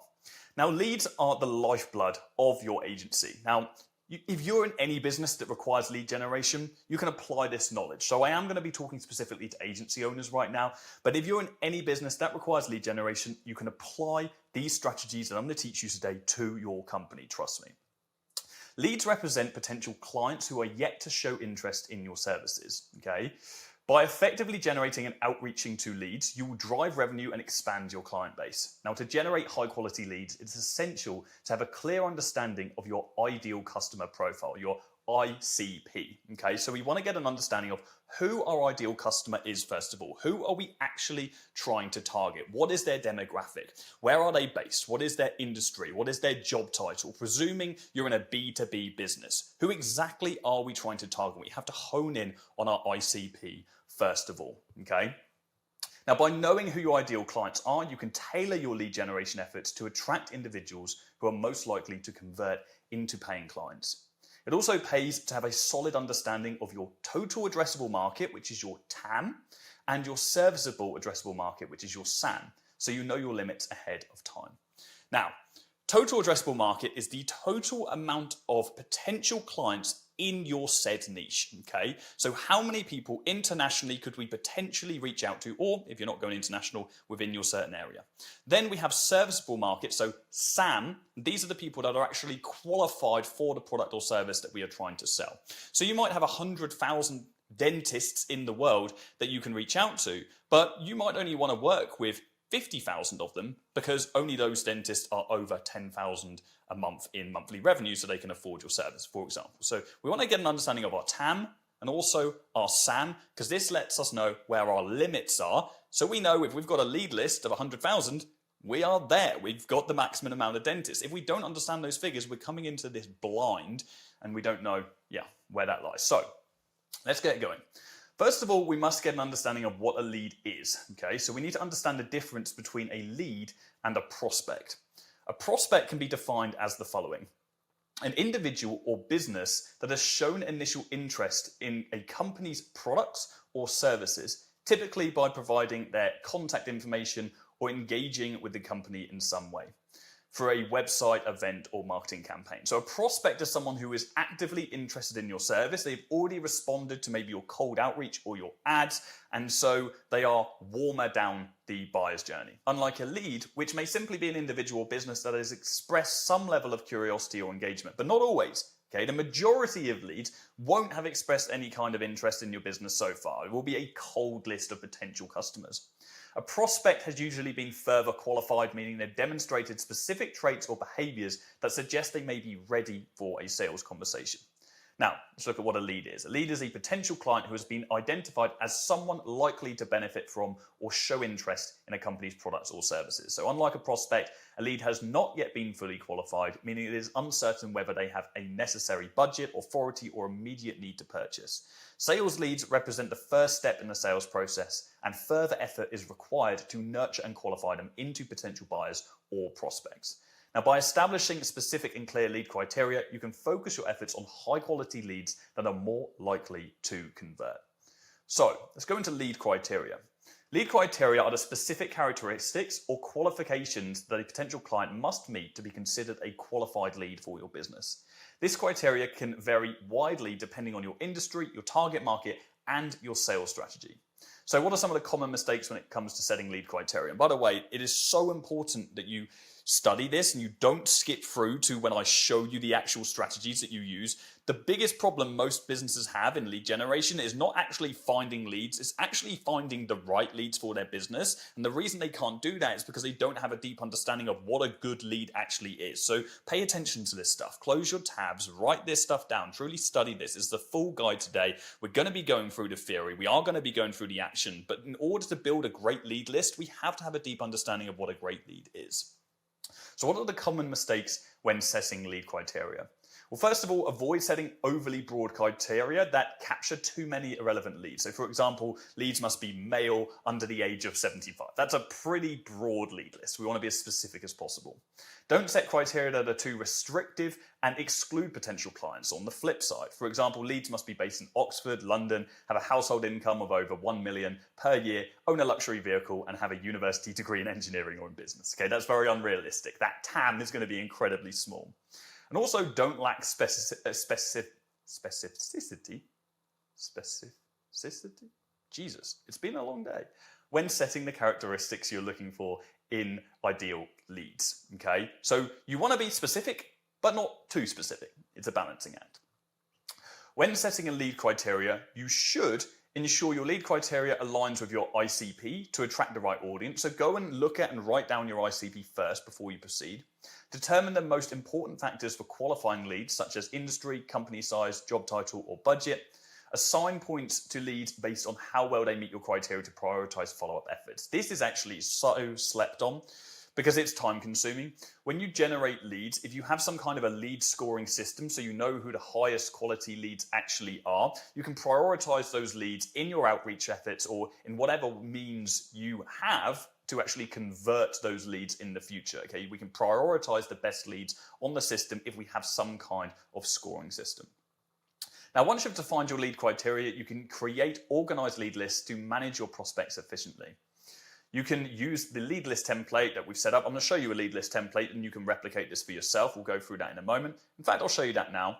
We just go down on this. I'll show you what this actually looks like. So this is a template for a lead list, and this is a typical kind of B2B lead list. So you've got company name, you've got a website, their industry, the decision maker's first name, last name, job title, their email address, their phone number, and then we have socials. So LinkedIn, Facebook, Instagram, Twitter. Even if you don't plan on reaching out to them on these platforms, okay, still try and store that information if you can find it in case you want to come back to it in the future. If you're trying to generate a LinkedIn list and an email list and a phone list, it's one of the big mistakes people make. It's going to be really messy. You want to have all the information on one page. Location, when you last contacted them, and then any notes. And of course, as a bonus, we could add that lead score there as well. Okay, so that is a lead list template, and you can just host that on Google Sheets or Excel, whatever you use the most. Cool. Let's go through manual lead generation then. So manual lead generation is the act of quite literally manually trying to find lists or potential customers for our business. It is incredibly time consuming, but it is essential for new start business owners who don't necessarily want to spend the time or the money rather on softwares and outsourcing and so on. Although I will go through softwares, I will also go through outsourcing as well, okay, or touch on.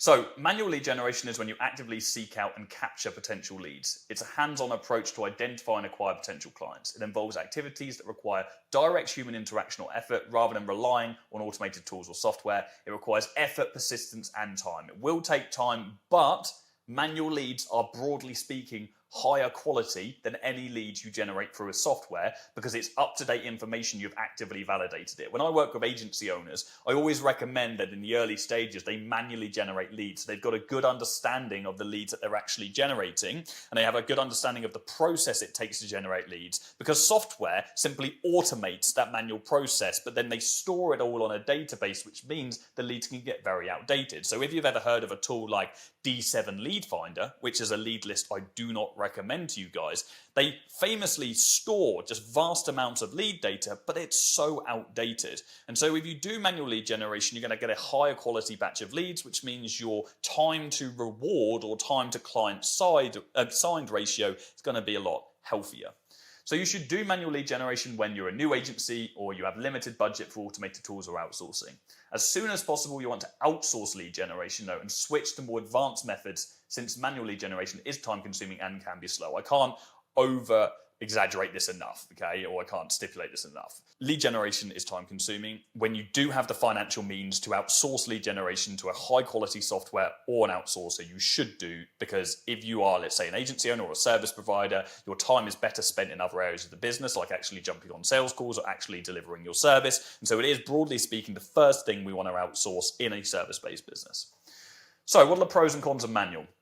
Well, the pros are it gives us direct control, it lets us handpick potential leads, and it's tailorable, often yielding a higher quality lead that will be more likely to convert. You will notice the higher conversion rate on those leads. Now, the negatives are it is time consuming, it is hard to find the right balance between time invested and potential ROI, and it's not something you'll want to do yourself. I am going to give you a bit of a hybrid strategy that we can use when it comes to manual. Doesn't have to all be completely manual. Now, there are many ways to manually generate leads. You can do this through Google Maps, so you can search for businesses in your target industry and location.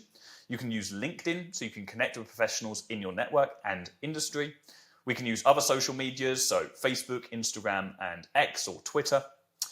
Industry directories, these are a really great place. Industry directories are slept on. You can find businesses listed in industry-specific directories. To find them, you go over to Google and you can find a bunch. I'll give you a framework for that shortly.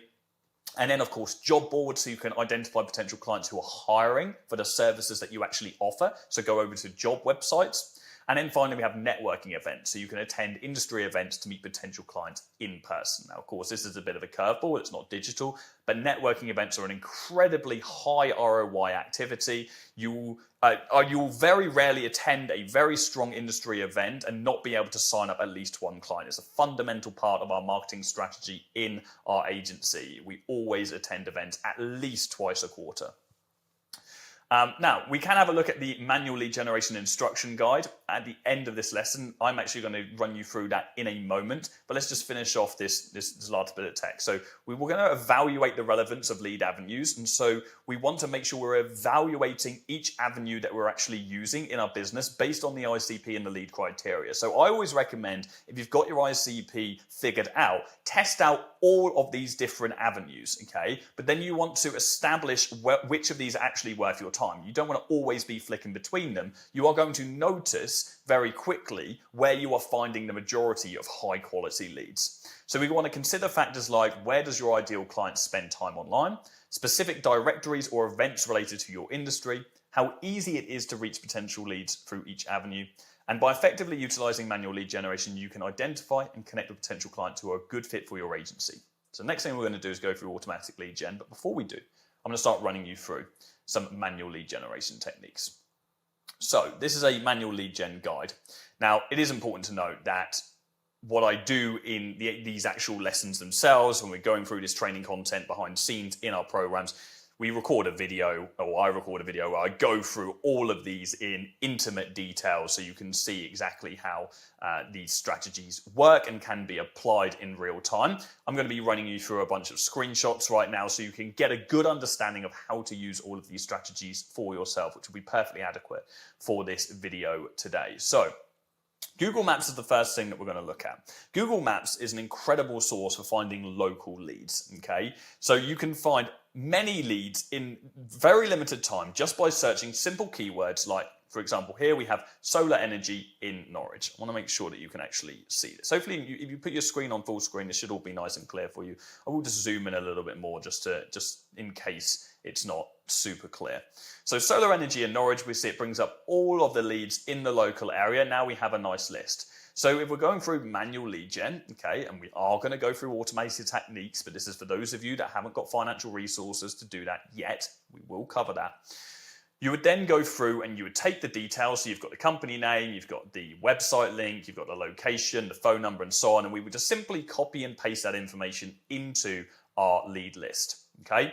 And that is literally all we would have to do. Just work through this list, scroll through Google Maps. It's incredibly simple. It doesn't really get much more simple than that.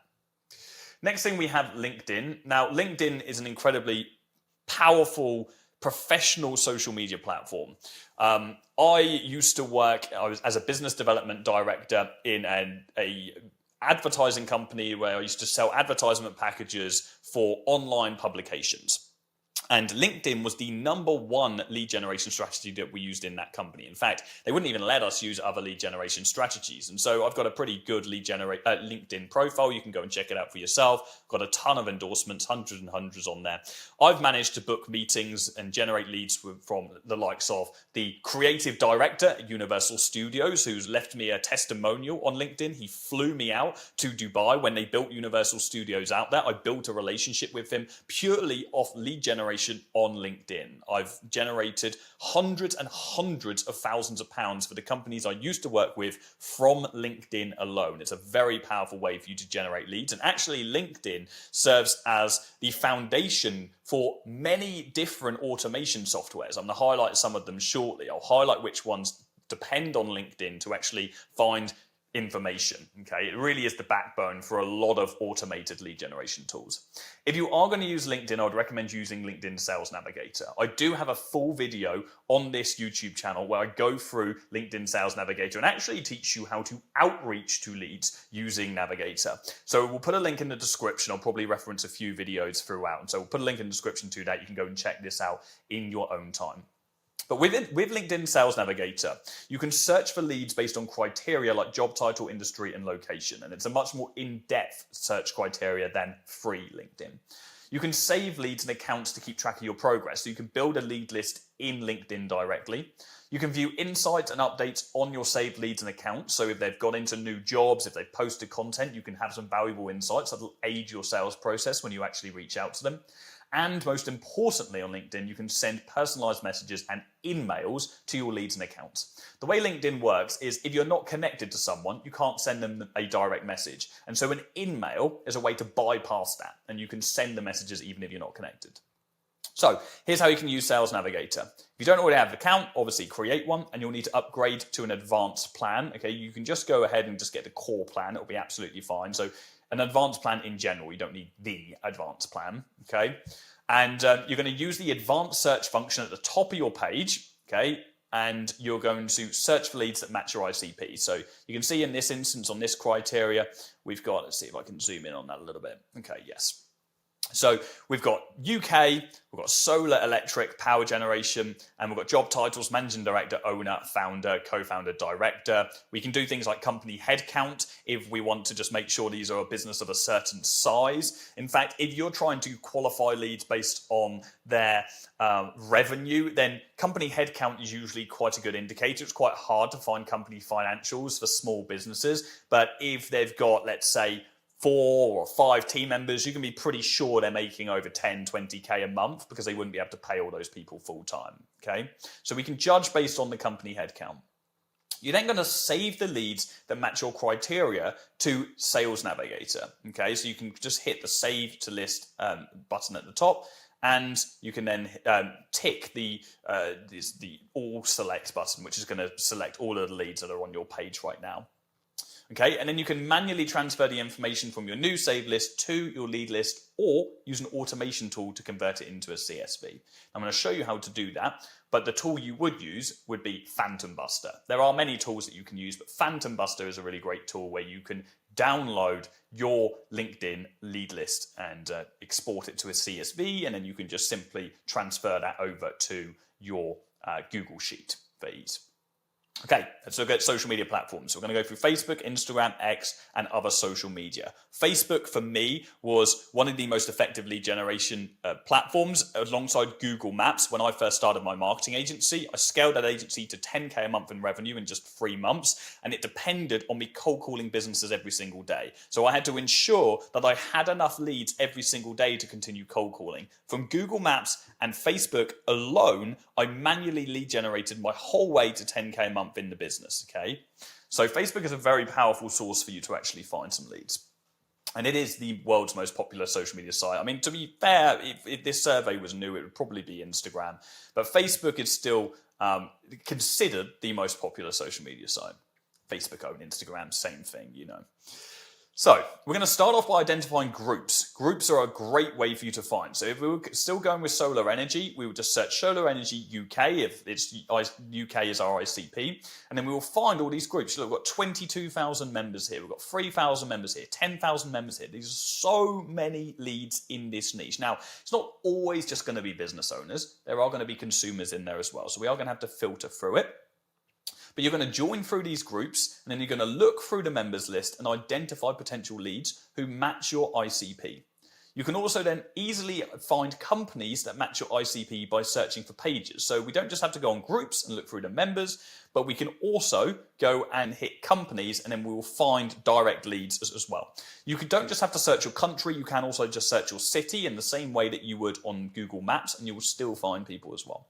So then you're going to, of course, take note of the companies that match your criteria, and you're going to add their contact information to your lead list. So a little side note and a hack for you. If you are joining Facebook groups, start engaging in those groups. Don't be like a little snake that's there just like really obviously just trying to like poach. You want to, I suppose, we're not trying to be garish. We are trying to act a little bit like a little snake, an authentic, a genuine snake.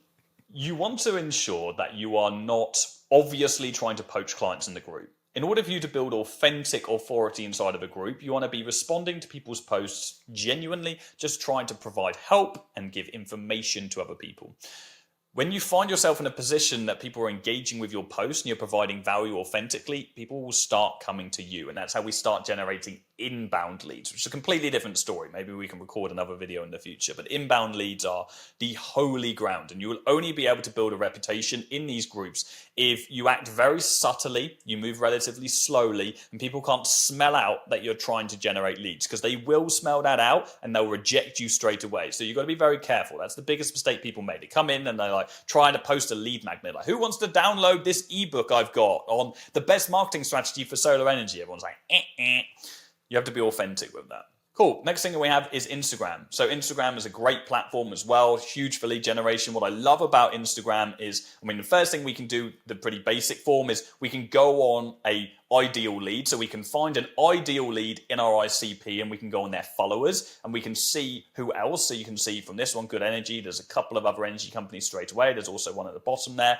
So there's 3 out of 5 of those followers there on screen are potential customers. And so that's great. But what I really like about Instagram, away from the followers, is the suggested.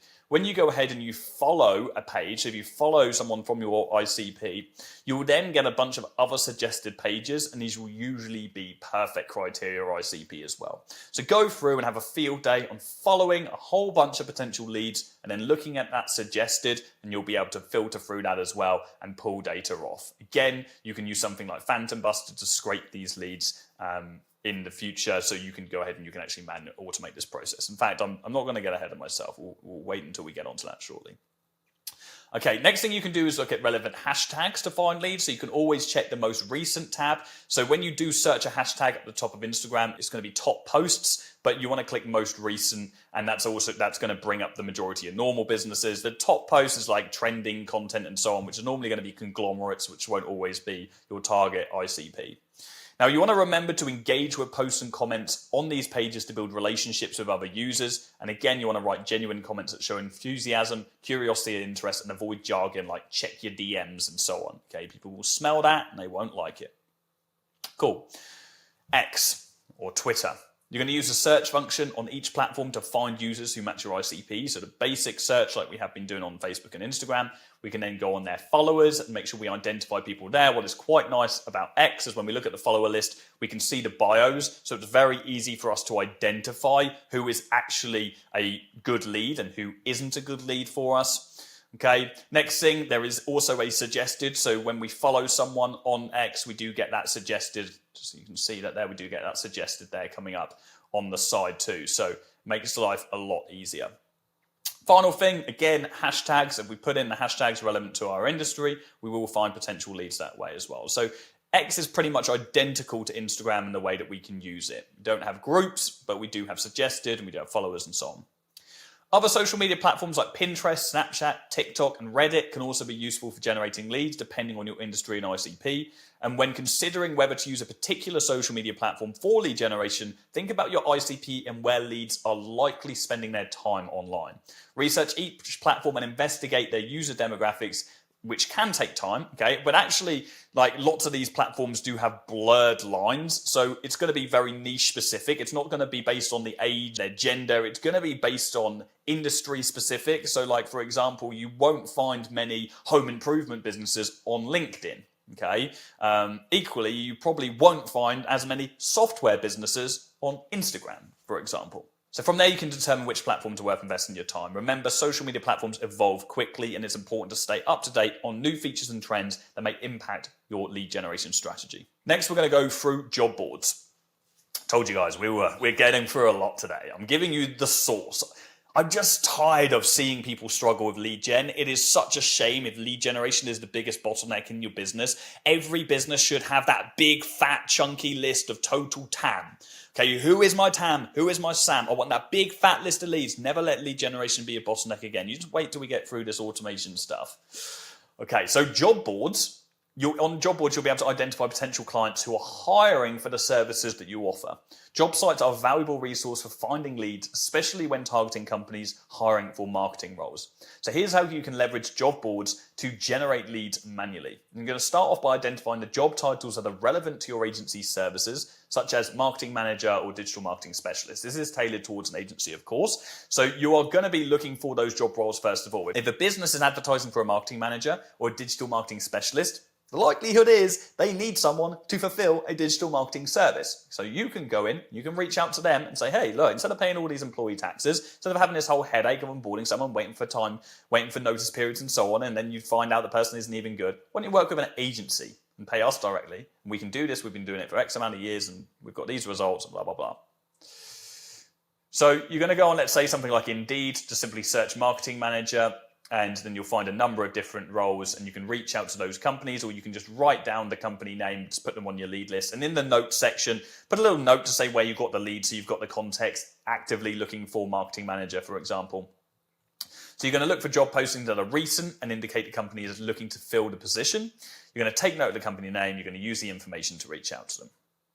Sweet. It's as simple as that. Now, there are so many different job companies. You're going to want to make sure that you reach out to one or use one which is local in your area. If you go over to Google or even ChatGPT and you search job websites or most popular job websites in your country, okay, then you're going to have a big list. That's going to act as kind of your basis for those job listings. Nice. Finally, with manual lead gen, we're going to go through industry directories. Again, this is, as I say, what I would think the most powerful way of generating good leads in your industry. This is something that I overlooked in the early stages of my agency, but something that I really teach people to focus a lot of time in. So you can find businesses listed on industry-specific directories, and they're going to be your ability to find the right people in the right place. And often you'll find that there's a lot of information, contact information, that you can pick up on off the back of these directories. So start by searching for directories that are relevant for your industry or niche. Just go over to Google, or ChatGPT is also a great place to do this, or any other AI model, whatever your favorite is. Once you've found a relevant directory, so here we have Solar Energy UK, you're going to start by narrowing down your findings by searching for businesses or individuals that match your ICP. So some of these will have filtration systems and you can really pick through them. Others will just be a big database. Go ahead and take note of their contact information, such as phone numbers and so on and so forth. And then, I'm going to give you right now in a moment, a way that you can actually scrape this automatically, so you don't even have to do this manually. Other industry directories would be like What Clinic for like clinic-based businesses, Check a Trade for like home improvement-based businesses. So there are so many out there. Do your research, find them for your industry. You'll be shocked at what you can find. Sometimes you'll just find an absolute gold mine of like a small website that's like 3 pages back on Google, and it's just like a gold mine for perfect ICP. Awesome. So that is manual lead generation. Let's go back to the actual lesson itself and let's move on to automated lead generation. So by using specialist tools, you can extract information such as names, contact details, and company information from online directories, social media profiles, and other sources. So we're going to discuss some of the methods for automated lead generation. Now, I will stipulate this is going to cost you for the majority of the products that I'm going to be going through right now, albeit it's a small price to pay to generate a huge amount of mass leads, okay? And I'm going to put a link in the description for all of these tools that I'm going to talk through today, should you want to go around and play with them. With the majority of these tools, I've got relationships with the softwares. I will get a very small affiliate commission. I don't care if you use my link or not. The truth is, I've used these tools for a number of years. That's why I have a great relationship with them. And I've made sure that for the majority, they're going to give you a free trial, or at least free credits to use the tool, so you can just figure out whether you like it before you even sign up. But as I say, I don't care if you use my link. I don't need your money. What I want you to do is use the best tools that I know actually work. And I've tested out tens, if not probably close to hundreds over the past 7 years of different tools when it comes to sales, lead generation, CRMs, and so on. And these are the ones that truly are producing the best leads right now. And if there is anything that's better in the future, we'll get this updated on this lesson. Okay, so anyone who's in our community or in our products, these lessons are continually updated every single month. We make sure that it's up to date with the latest information based on what is actually working right now. They're completely evergreen. It's not like every year we update it. Every single month, if something is changing, we update this content. So we're always teaching the latest in lead generation, in sales meetings, in client onboarding, in outreach, whatever it is. We're always teaching the latest and updating continually. This is an ever-growing ecosystem, and it just evolves. So lead scraping is the process. First of all, this is what we're going to be going through. Lead scraping, not lead lists. So lead scraping is the process of automatically collecting data from websites to identify potential leads. This process automatically extracts contact information such as names, emails, addresses. You get the idea. What are the benefits of lead scraping? So first of all, it's very efficient. You're going to automate the process of gathering leads, saving time and effort. So with that directory, we can just scrape it all straight from the website. It's very scalable because we can collect a large number of leads in a short period of time. And it's very good for data enrichment. You're going to enhance your existing lead database with additional information that you couldn't find on face value just by looking at the lead's website, for example, or their social media. Now, when lead scraping, there are ethical considerations you need to keep in mind. Okay, I do have to say this. Privacy, you want to ensure that you're using sources that comply with data protection laws, and quality. Now, first of all, anything that we're going through today does comply with data protection laws. Quality, though, you want to validate the accuracy and relevancy of the scraped data as well. Okay, so you want to make sure that the data you're actually using is up to date. You're going to get a good feel for it when you actually start using the leads. So what are some tools for lead scraping? So there are various different tools ranging from free to premium options, okay? Normally free is kind of somewhat limited. Softwares are pretty cheeky. They get you on a little plan that gives you some functionality that makes you pay an upsell, but they're businesses. Of course, they're going to make you pay, and so you should. So some popular choices are Data Miner, and I'm going to run through all of these and show you how to use them. And it allows the scraping of data from websites and online directories without any coding knowledge. So that directory I was just showing you, you can scrape that whole website with Data Miner. It's amazing. We've got Snov.io. This relies on LinkedIn. Like I said to you, some of these platforms rely on LinkedIn. It scrapes email addresses and other contact information for potential leads. Hunter is an email address finding tool. So it'll guess a whole bunch of different email addresses to find the one for a person. It'll then send like a test email or like a ping to that email address to actually find out whether or not it's legitimate. So for a guessing system, it'll find email addresses, which is pretty cool. Phantom Buster. Phantom Buster is a little bit black hat, which is like a little bit of an underground strategy. It's very cool. There are a whole bunch of different tools on Phantom Buster to allow you to scrape a variety of social media platforms and Google Maps. And then finally, Clay. This is my favorite. Clay is such an incredible software that I've actually invested in Clay, and I only invested in it after I'd used it for a long period of time.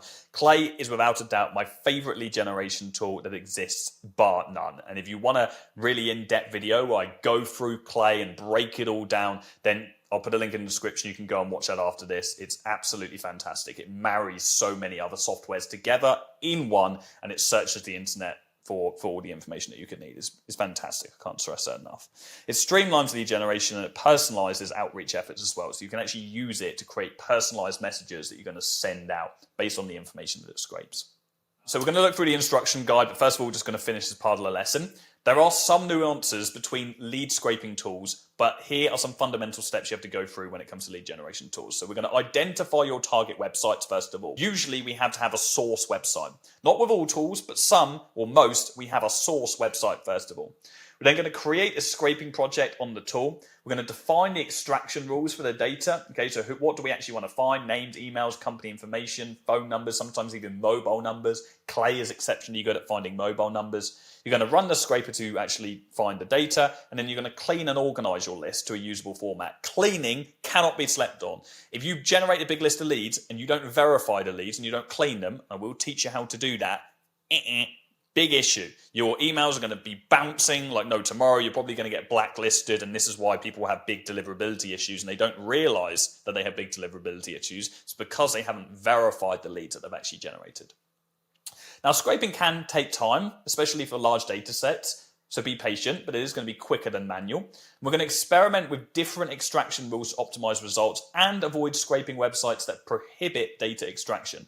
So some websites will just keep all the information on site. None of these that I'm going to show you, but some will. You want to be able to export this data and take it off platforms so you can use it wherever you want. Now, by effectively utilizing lead scraping, you can expand your lead database and identify potential clients who may be interested in your services.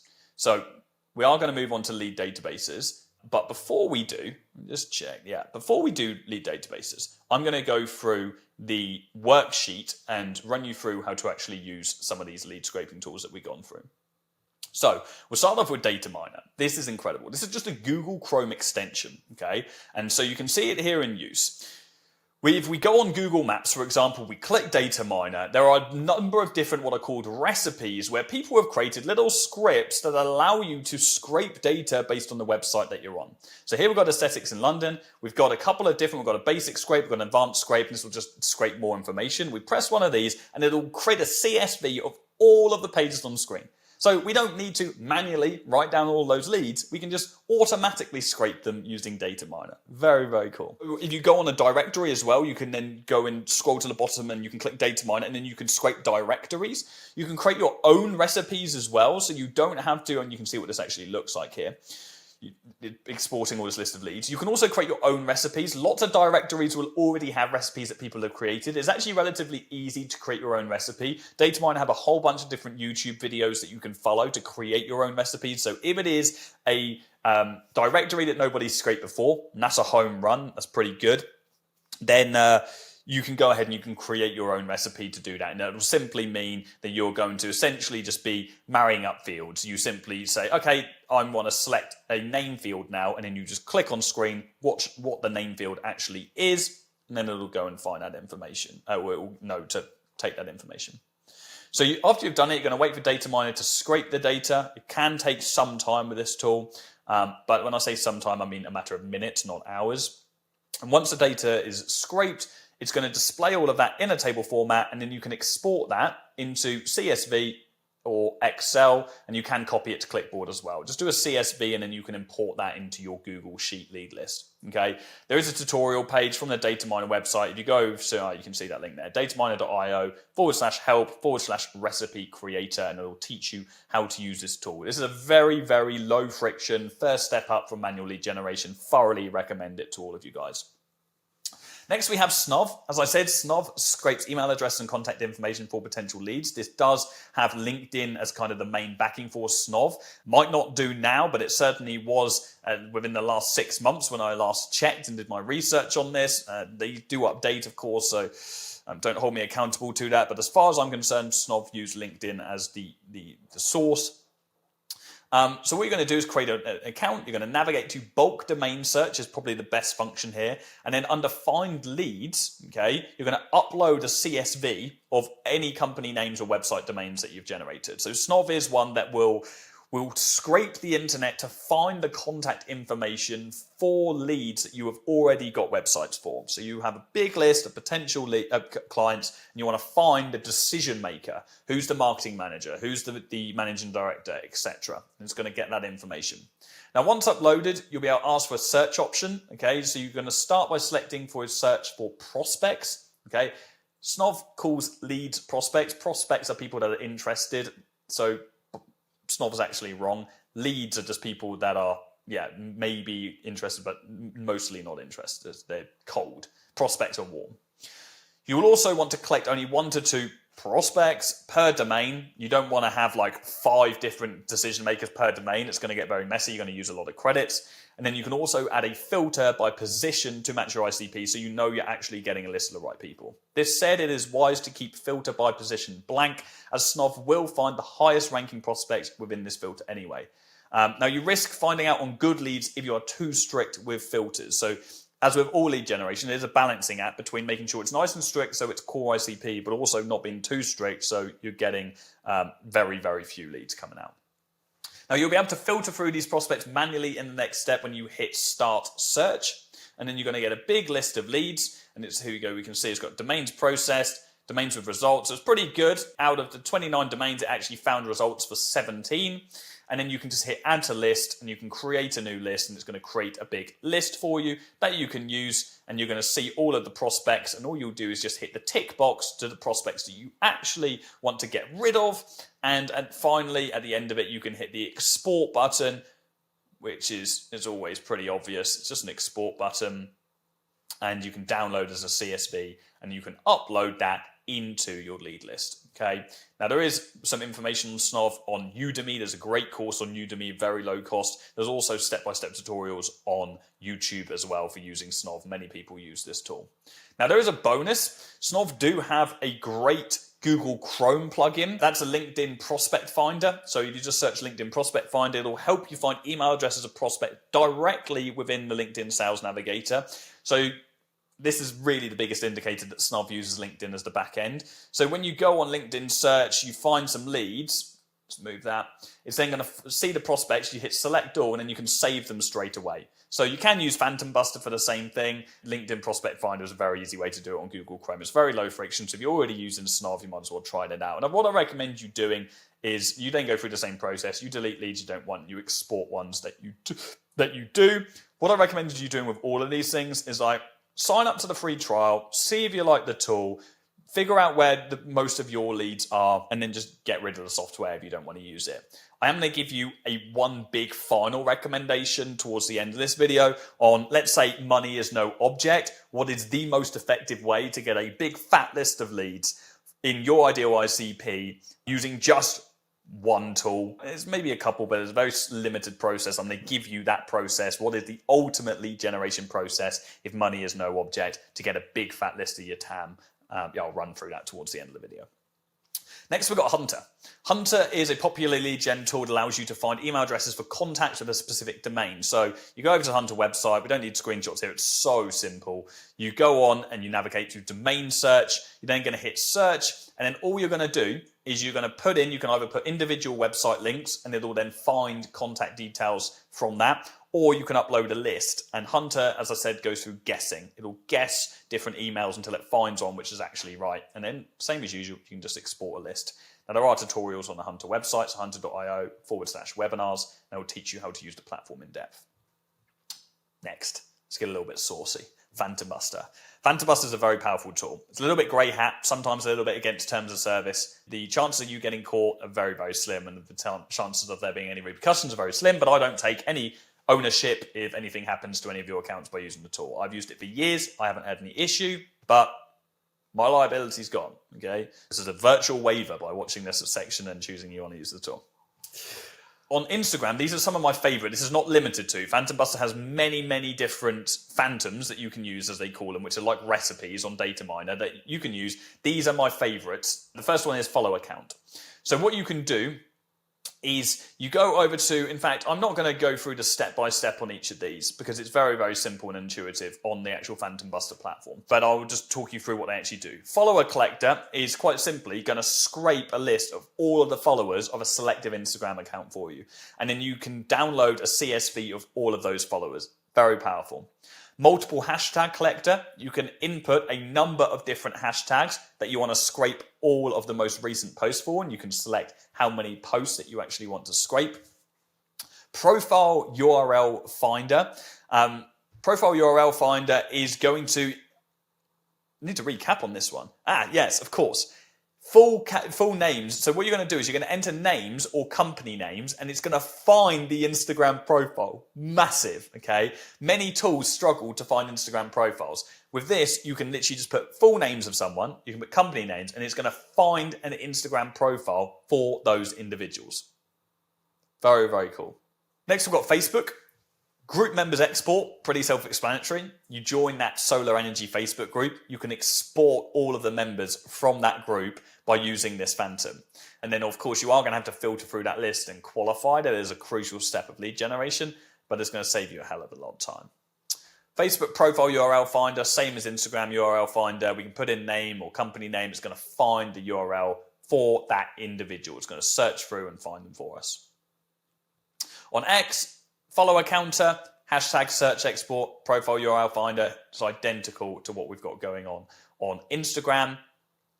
LinkedIn, we can essentially bypass what Snov do as well. So we can do a LinkedIn search and we can export. So we simply take the URL of a LinkedIn search, we upload it into Phantom Buster, and it'll export that entire search into a CSV for us. It's actually quicker on Phantom Buster because on Snov, it only allows you to do it per page. So you can only do it for the leads that you see on page.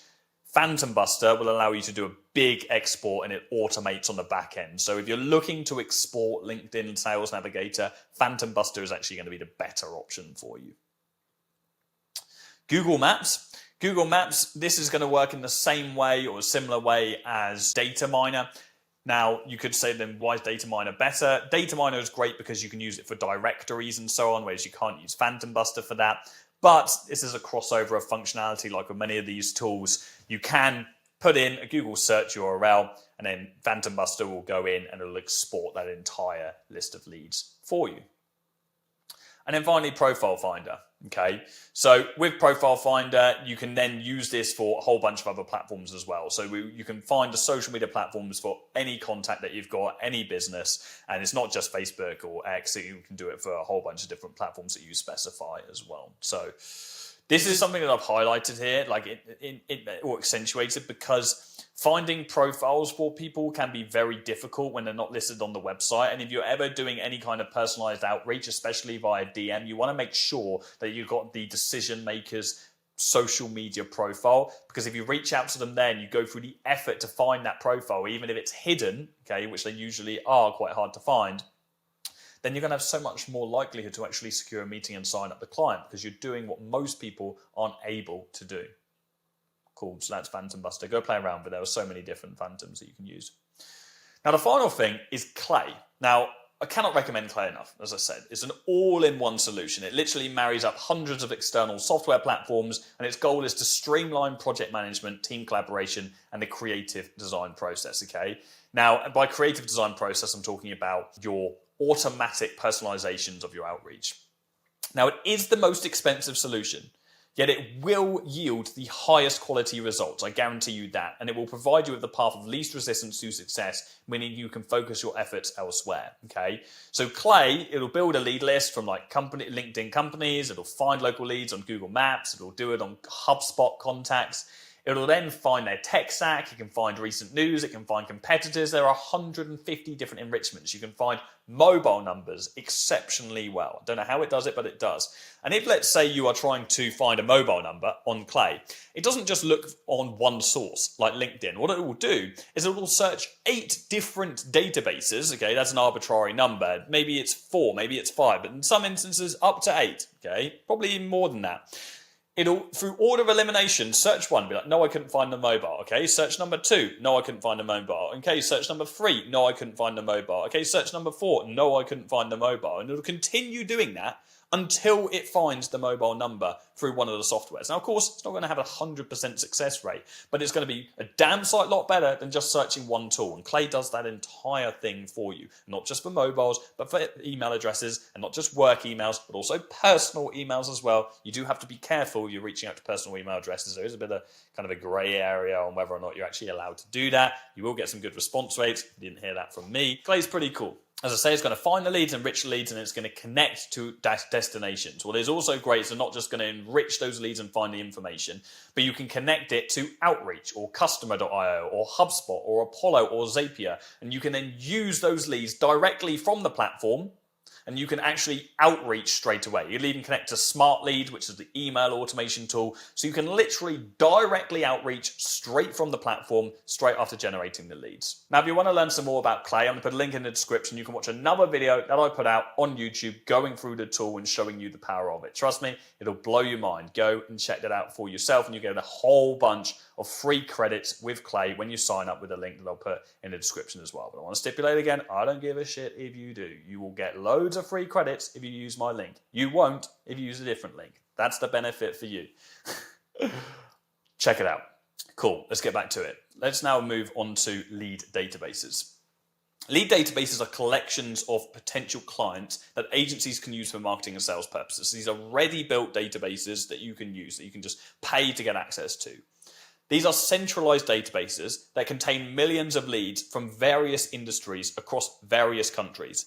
These lead databases are usually offered as service subscriptions to be able to search that database for potential leads that you might need.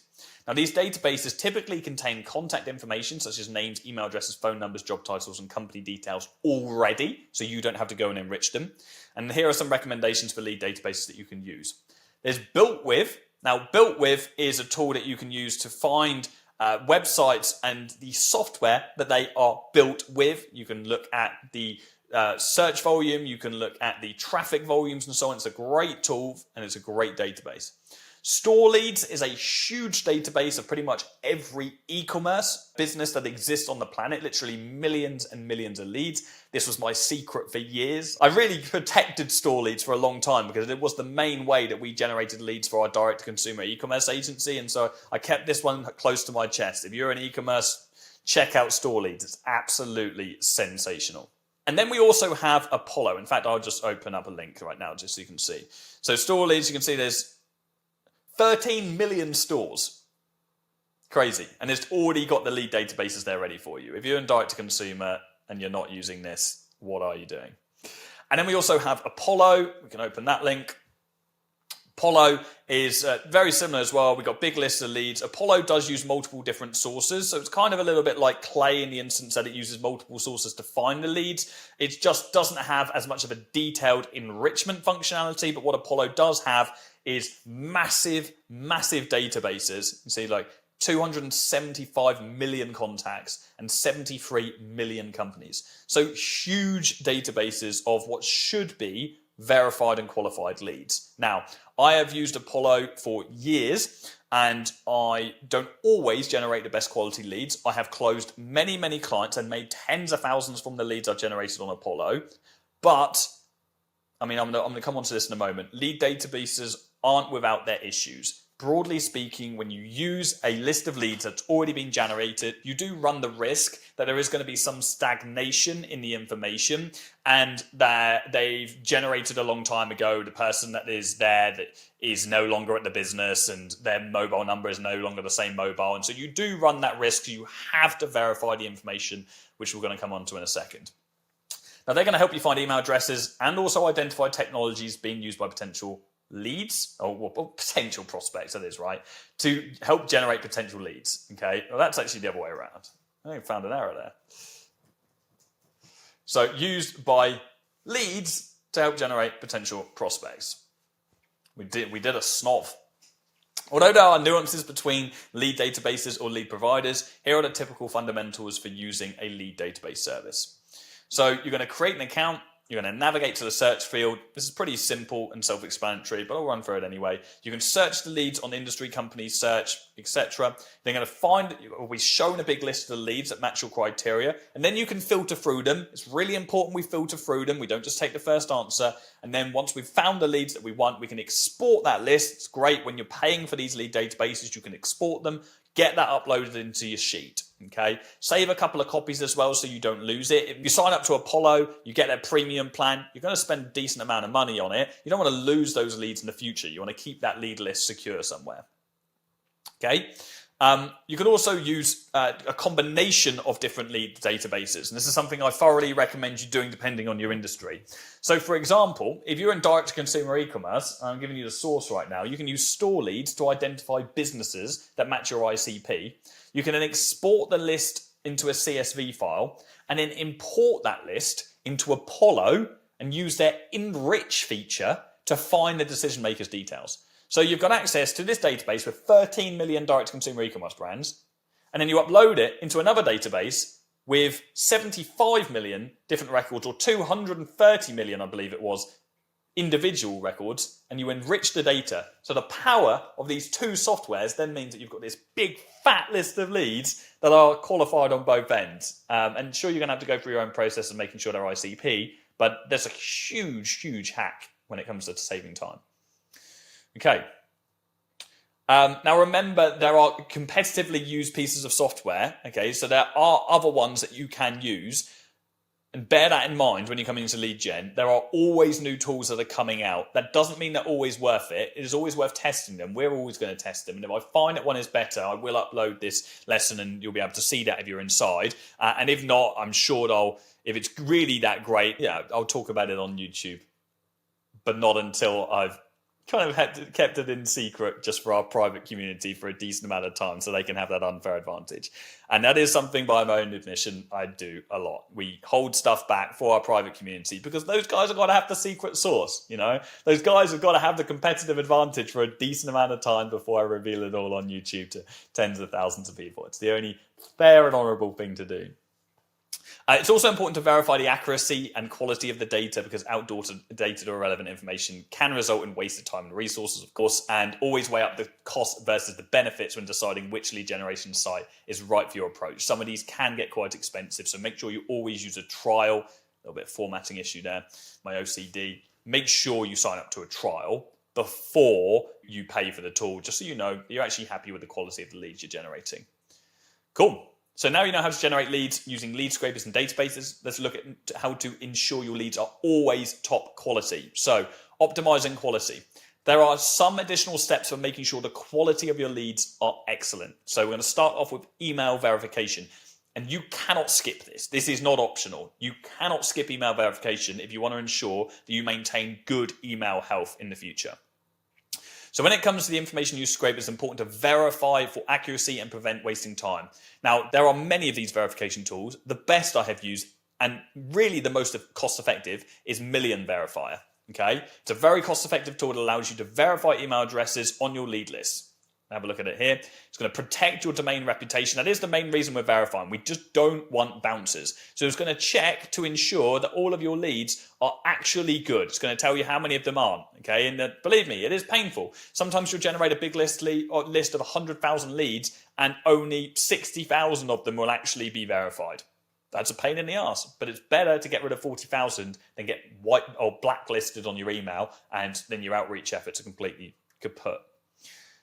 As I've said, email verification is a non-negotiable step. So how do we use it? We sign up for an account, and then you go to bulk verification. You upload your list of leads, and it will then scan the list and verify the validity of each email address. Once the scan is complete, you can download the updated list. It can take up to an hour in some cases. It really is that simple, though. You're just uploading the list, you hit verify, it does it for you. This is a no-brainer. This is non-negotiable. You have to do this. Next, we have data enrichment. Okay, so if you've got a list of potential clients, but it only includes like name and email address, you don't have all the information you want to enrich that data. And of course, you can use some of the tools that we've already gone through, but you want to ensure that you have all of the information possible. Data enrichment is the process of ensuring that existing lead data has all the details that you need in order to reach out to them. And not all just the information that you think that you need right now, but the information that you may need in the future, okay? Because if we enrich our lead data, we can tailor our messages and our communication style based on their specific needs and interests. We can assign greater weight to the leads that are a stronger fit for our agency or our business because we have more information on them. We can actually assess whether or not they're suitable, or we can make sure that we understand the latest things that are happening in their company for even greater qualification. We can engage more effectively with leads who are more likely to convert, okay, because maybe we've found or identified a news article that says they're actively investing in our solution at the moment. Now, these tools work by matching your existing lead data with information from various sources such as public databases, social media platforms, and business directories. And that is really where Clay comes out top. Okay, I'm not going to go through and run through Clay again because I've already spoken to you about it. But what I will do is give you a pretty saucy framework, a very guarded framework for generating the maximum amount of leads in your industry, your total TAM. Now, first of all, we have to understand that TAM. If you don't know how to do that, then what you want to do is go on to an AI tool like perplexity.ai, and you can search there, but that information isn't always up to date. My preference is paying someone on fiverr.com, a market research expert. Costs you around £150 to do this, and they will go and do some proper extensive research to establish your TAM and sometimes even your SAM as well based on your qualification. It might cost you a little bit more to do the SAM because there is sometimes a lot of manual work that goes into this. So go and get your TAM first of all. It's well worth paying someone on Fiverr so you understand what your total amount of leads is that you could potentially generate. You know what the cap is. And then what you're going to do is you're going to start off with a lead database. So for me, it was store leads, but you can use Apollo as any other industry out there. And you're going to go and you're going to search for all of the companies that are suitable in your desired industry. So you're going to start off with a huge list of companies, of businesses.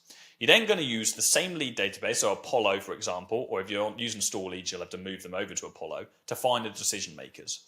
And you're going to say, find managing directors if that's your core ICP. But you might go from 100,000 companies to only 40,000 decision makers. Okay, now that's great. You can take that list of 40,000 decision makers, you can export that, you can then upload it into Million Verifier, and you've got a verified list of emails for you to reach out to. That's great. The problem is with that list is it's the same list that everybody else is using because it's the path of least resistance. It's the lazy list, just upload it onto software, find decision makers, export it. Cool, I've got it. But what about the 60,000 other companies that we couldn't find decision makers for? That leads us on to the next step. We're going to take that list of 60,000. We're going to upload it onto clay.com. And we're going to allow Clay to try and find the decision makers as well. You don't have to use Clay. You can use another tool if you like, but that's our preference. You're going to allow another tool to try and find the decision makers. You might then recover another 10,000 decision makers. Great, you take that 10,000, add it to your 40K. You now got 50K ready for verification. Well, what about the final 50,000 companies? This is where people usually give up. They just leave them, okay? This is wasted opportunity because just probably 0.1% of people are going through the effort to actually find the contact details for those companies because it's not easy to do so.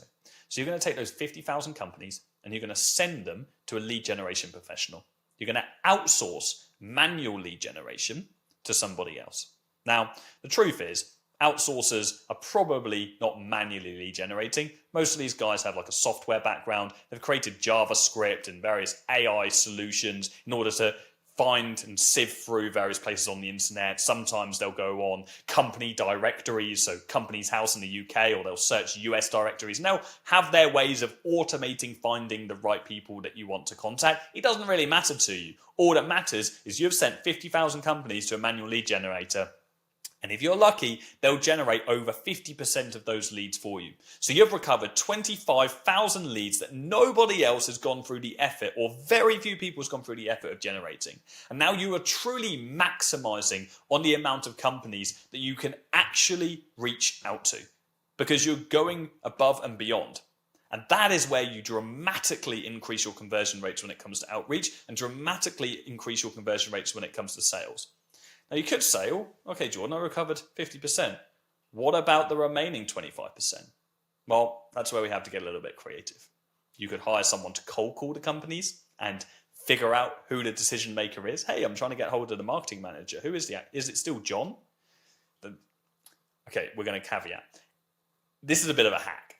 If you want to call up companies and you want to find out who the business owner is, or you want to find out who the marketing manager is, or you want to find out who the decision maker is, call them up and pretend you knew who the previous one was, or you thought you knew who the current one was, and they'll often correct you. So if you call up John Steakhouse and you say, hey, John Steakhouse, and it's pretty obvious it's going to be John, right?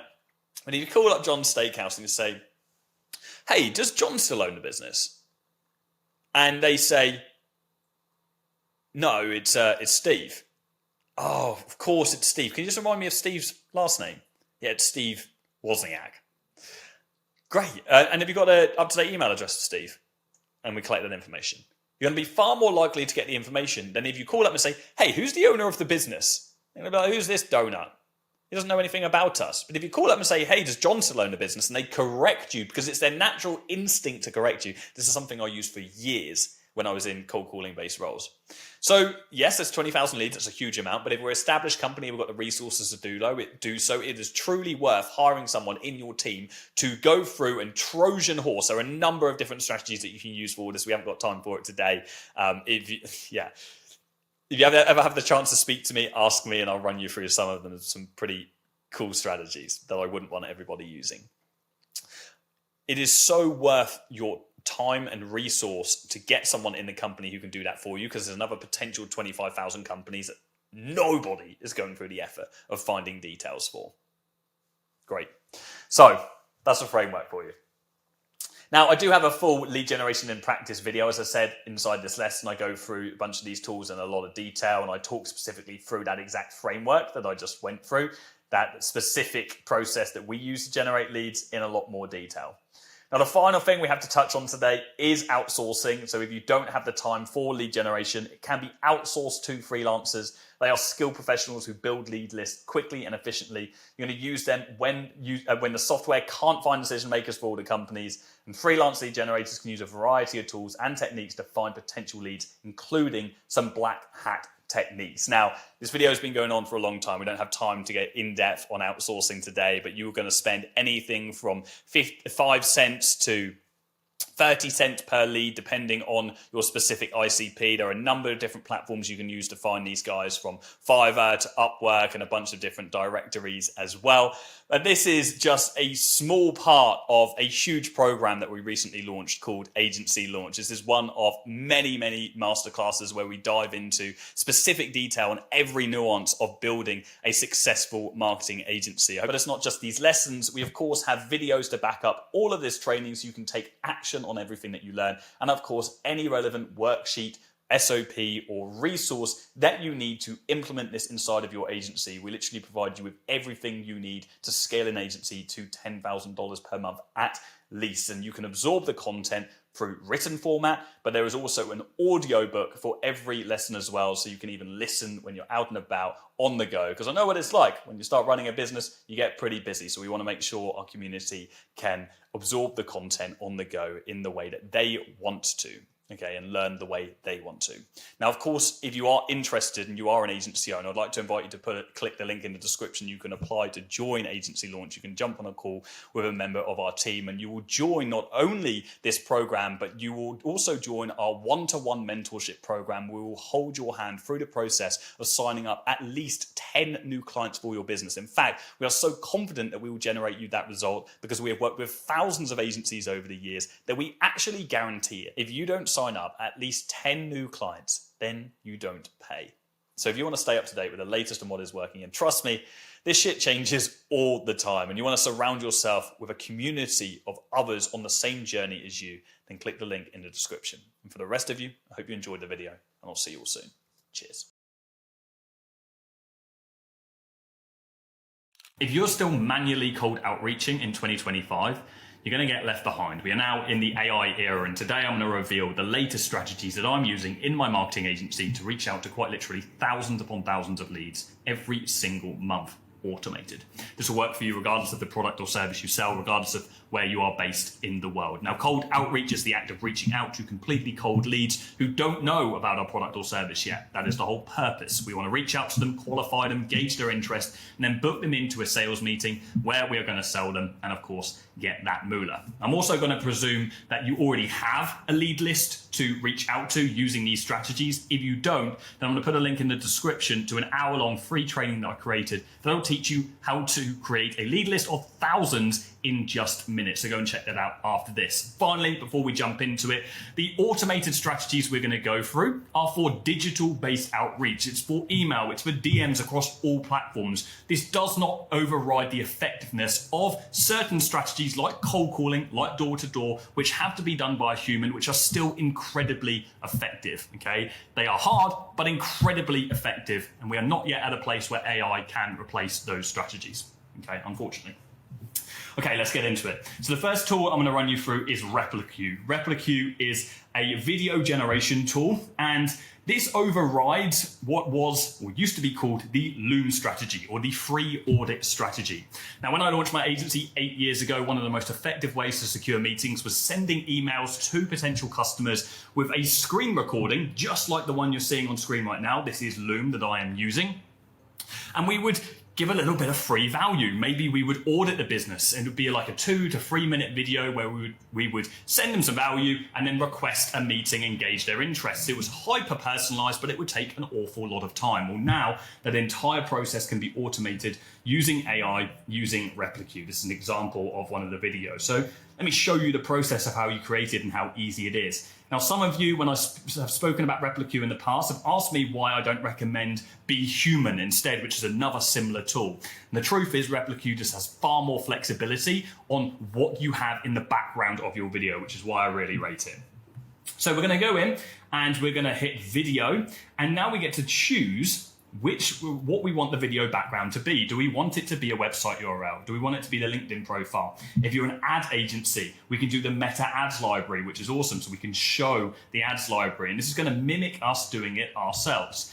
We are going to do website, and I'm just going to show you a demo of this process. We're going to do personalized greeting and video background. Now you can go ahead and you can upload your pitch. So you're going to want to record a 2 to 3 minute pitch, which is going to be what is used on each of these videos. The AI will change the name and any other custom variables that you want to change. So it's important you get this right. My biggest tip for you when recording this pitch is don't waffle on, make it a maximum of 3 minutes. Have a couple of errors in there. Show that you're human. Show your personality. Don't be rigid. Don't be just reading off this really strict script. Of course, consider what you're going to say, but try and be as natural and off the cuff as possible. You can also just record one natively on the website. I'm going to use their demo because if not, it's going to take a little while to load and process the video. And then we go ahead and you can import your files. This is going to be your lead list. I'm going to use their examples just to show you. Now we get to choose how we want this to act, okay? So do we want a little bubble? So do we want us to be small? Do we want a big bubble? Or do we want it to be full screen? I would recommend small bubble. And then what we want to do is we want to leave this as default. So after 10-second video, we want it to be a small bubble. It's going to start off, okay? It's going to start off big and then go small. And then we're going to do the video title. So we've got a video for you. Or just like, this could be, we can change this to something like quick one or quick idea, something that's going to create curiosity. And then we've got the video description. Let me just make myself small. Let's do that. Okay, the video description is actually then going to change. What does that change? It changes the metadata when we actually share the link. A few of these things have changed since I last logged in. My team use this most of the time. The button text as well. Okay, so we can have a button on the link that we send. So this is going to create a custom landing page where it delivers the video. It's not just going to send the video itself. And then we've got the button link. So do we want a call to action to a calendar, for example? We'll also add a calendar button in the top corner as well, so we can make sure they receive that. And then just any other visuals that we want to change. We can change the voice cloning name because we're going to come back and use this again in the future. And then we can also upload our logo. Okay, and so now if we hit start, name is required. Where are we going? Jordan. Okay, we definitely want to upload our logo because we don't want the Replicue logo there. The more of this you customize, the more personal it is going to look. So here we can see at the top the video that we just exported, although just realised I don't need to show you that one. I can show you one of our real videos that we use. This is the real live Replicue account. I thought I was using a demo account, but you can see like 400 videos, literally thousands upon thousands of videos that we've exported here that we've used over the time, pages of them as well. And I can click on one of these and you can see a real one and click on this link. Hey there, it's Jordan Platten here. I hope you're well. You can see the background there that's scrolling through a website, and you've got me there pitching. And actually, this is before Replicue was AI enabled because it hasn't even got the name at the start. It says, hey there, it's Jordan here. Hey there, it's Jordan Platten here. I hope you're well. And now you guys can have AI importing different fields and so on as well, so it's an unfair advantage. And this worked incredibly well for us. We used RepliQ for many months and signed up many clients using the platform.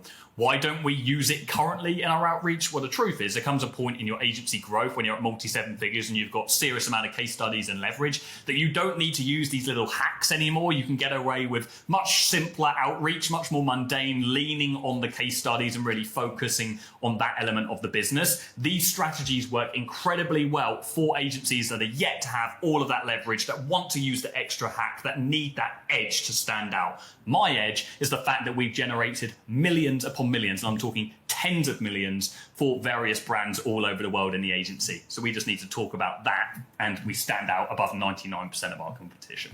So cool to see that. It's nice to see the old one. I don't look too much younger there. We're talking 2 years ago, almost 3 years ago now. I think I'm aging pretty well. Cool, that is RepliQ. Go check it out. I'll put a link in the description. Great tool for those of you guys that want an edge and want to stand out from a personalization standpoint.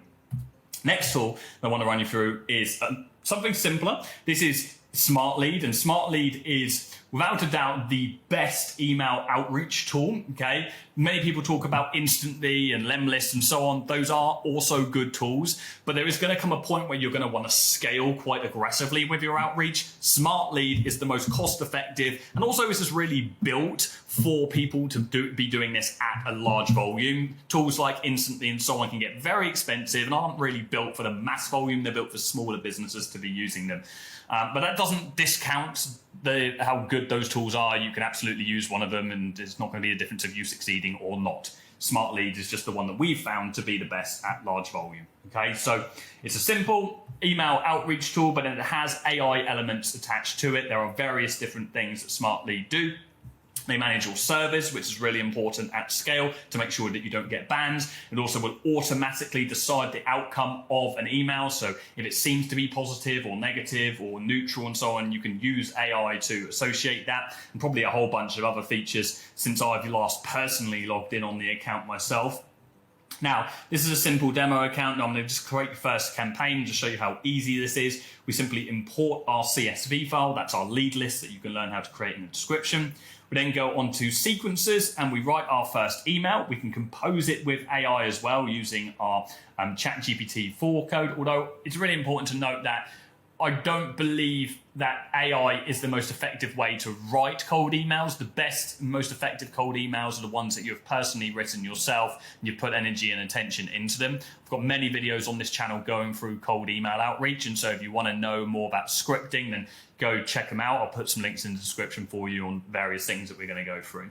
Okay, so we've got our first email. I would always recommend then having 3 follow-ups. Okay, the first one's going to be like a bump. The second one's going to be like a case study. The third one's going to be a little bit of free value. So you've got your first email, and then I would wait like 2 days in between each of these. Okay, so 2, 2, 2. You could do 3 days in between 2 and 3, but yeah, it doesn't really make too much of a difference across large data. And we've sent hundreds upon hundreds of thousands of cold emails, and across the people we've mentored, because we mentor agencies, and we've mentored over 4,500, we've probably sent millions of emails over the time. Okay, so that's our sequence, and then we go through to setup. Okay, can we go through to setup? Is it going to let us go through to setup? Okay, next.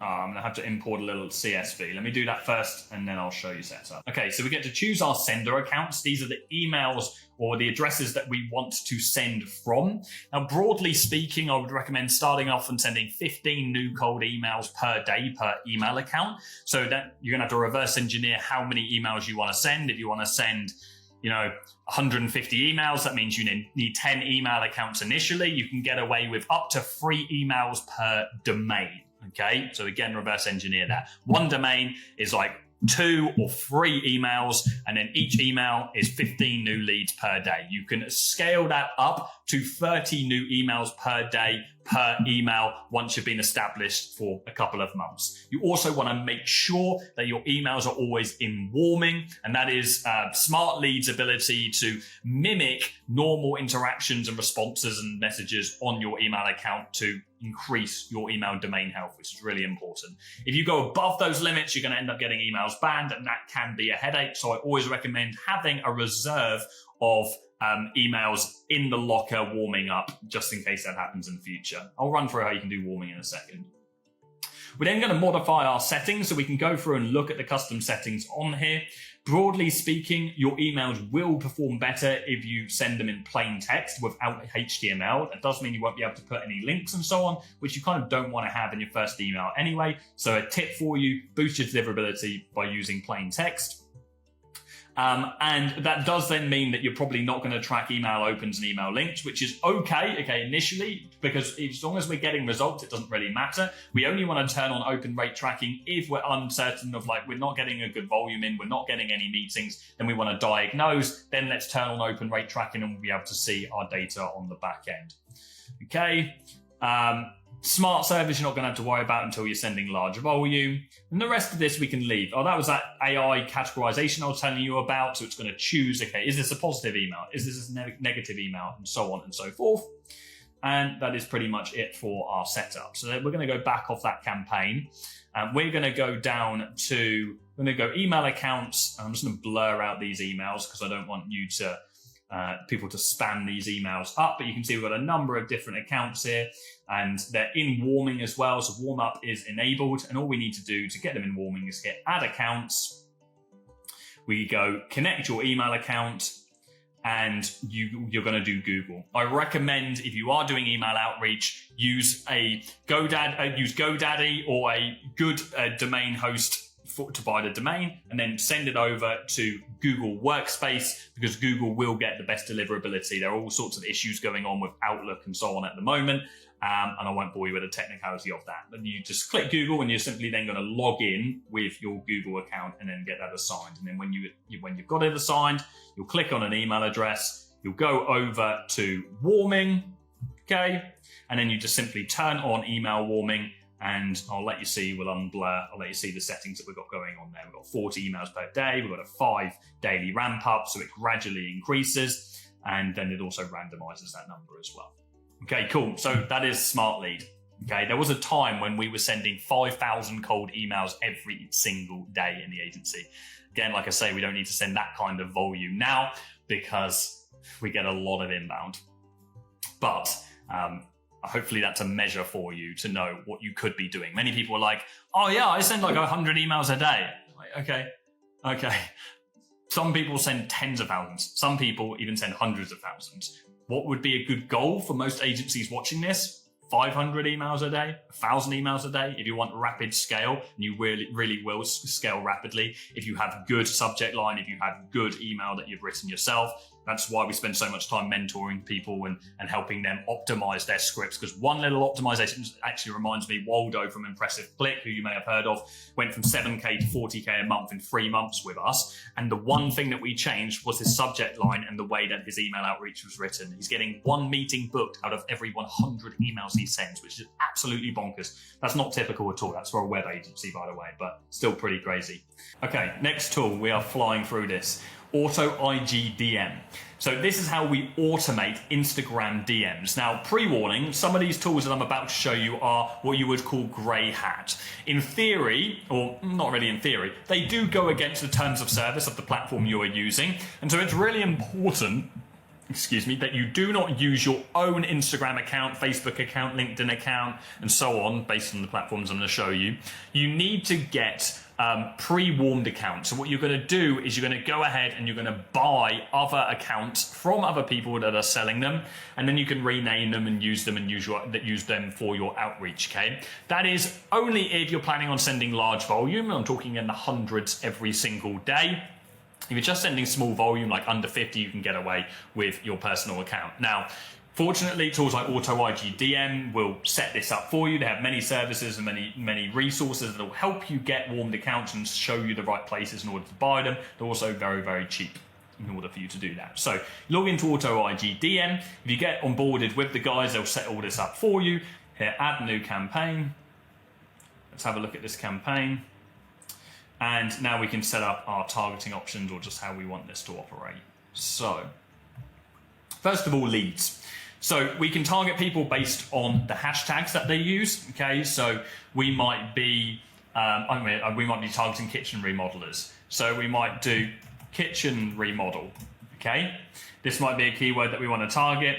There might be kitchen fitting and so on, other keywords. You go on ChatGPT and be like, give me a list of all the top keywords for this niche, and then it'll come up with some.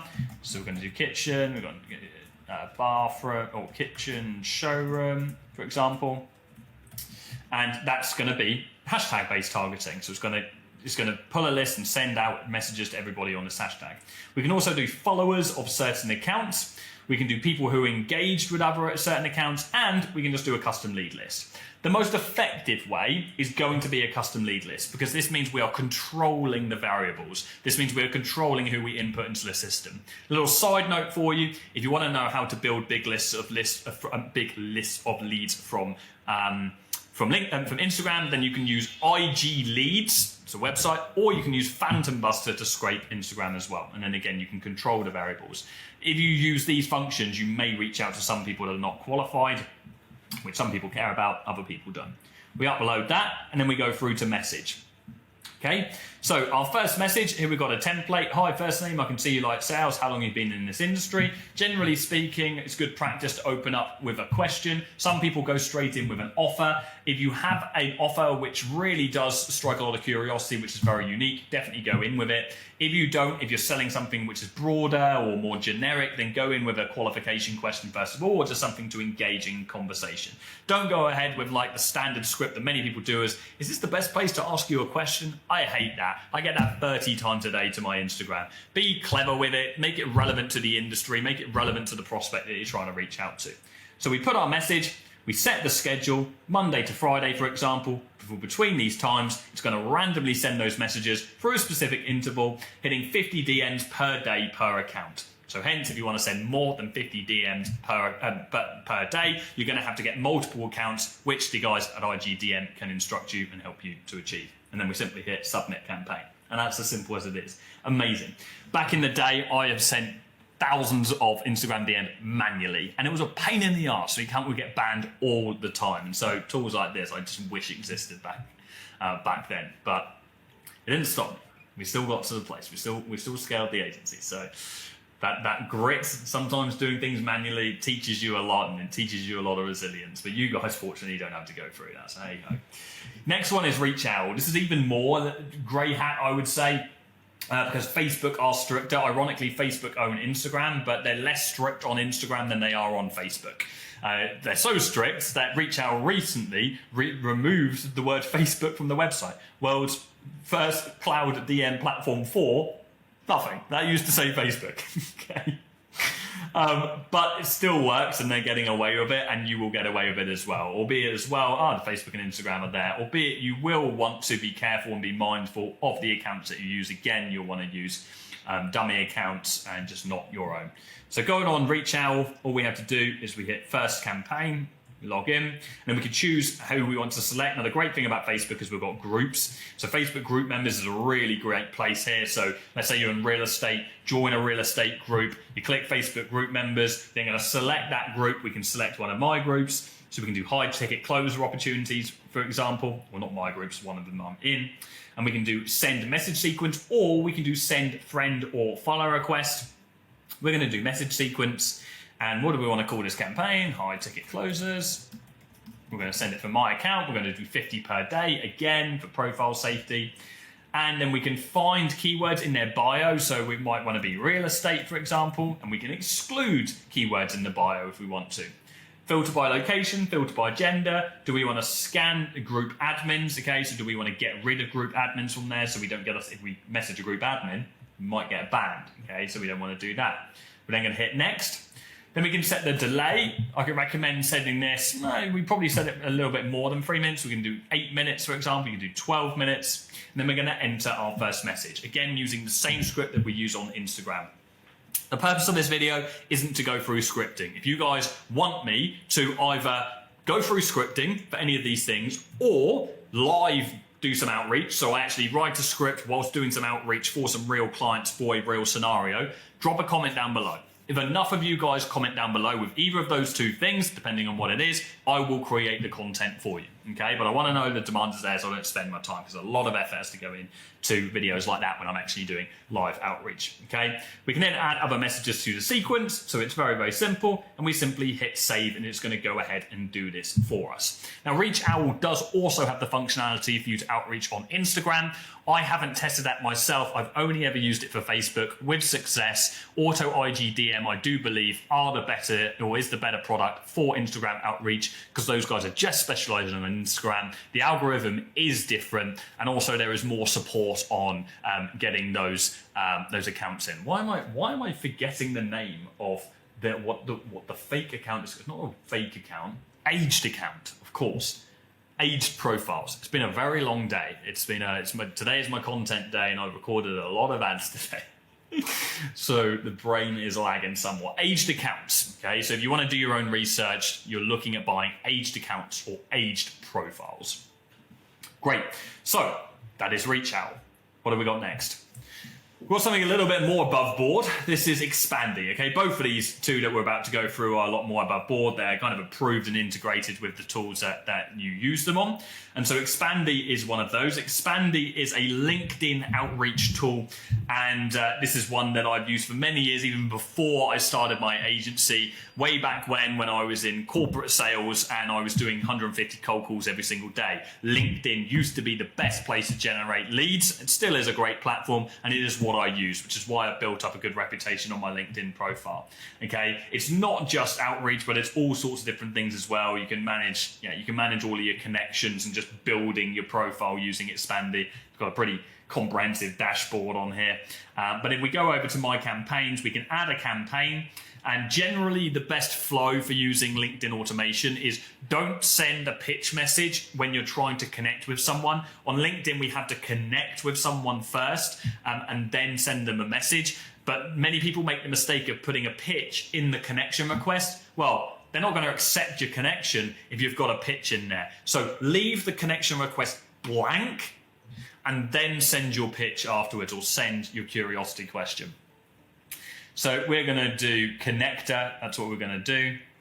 And then we can go ahead, and you can do messenger, like I say, but we're going to do connector.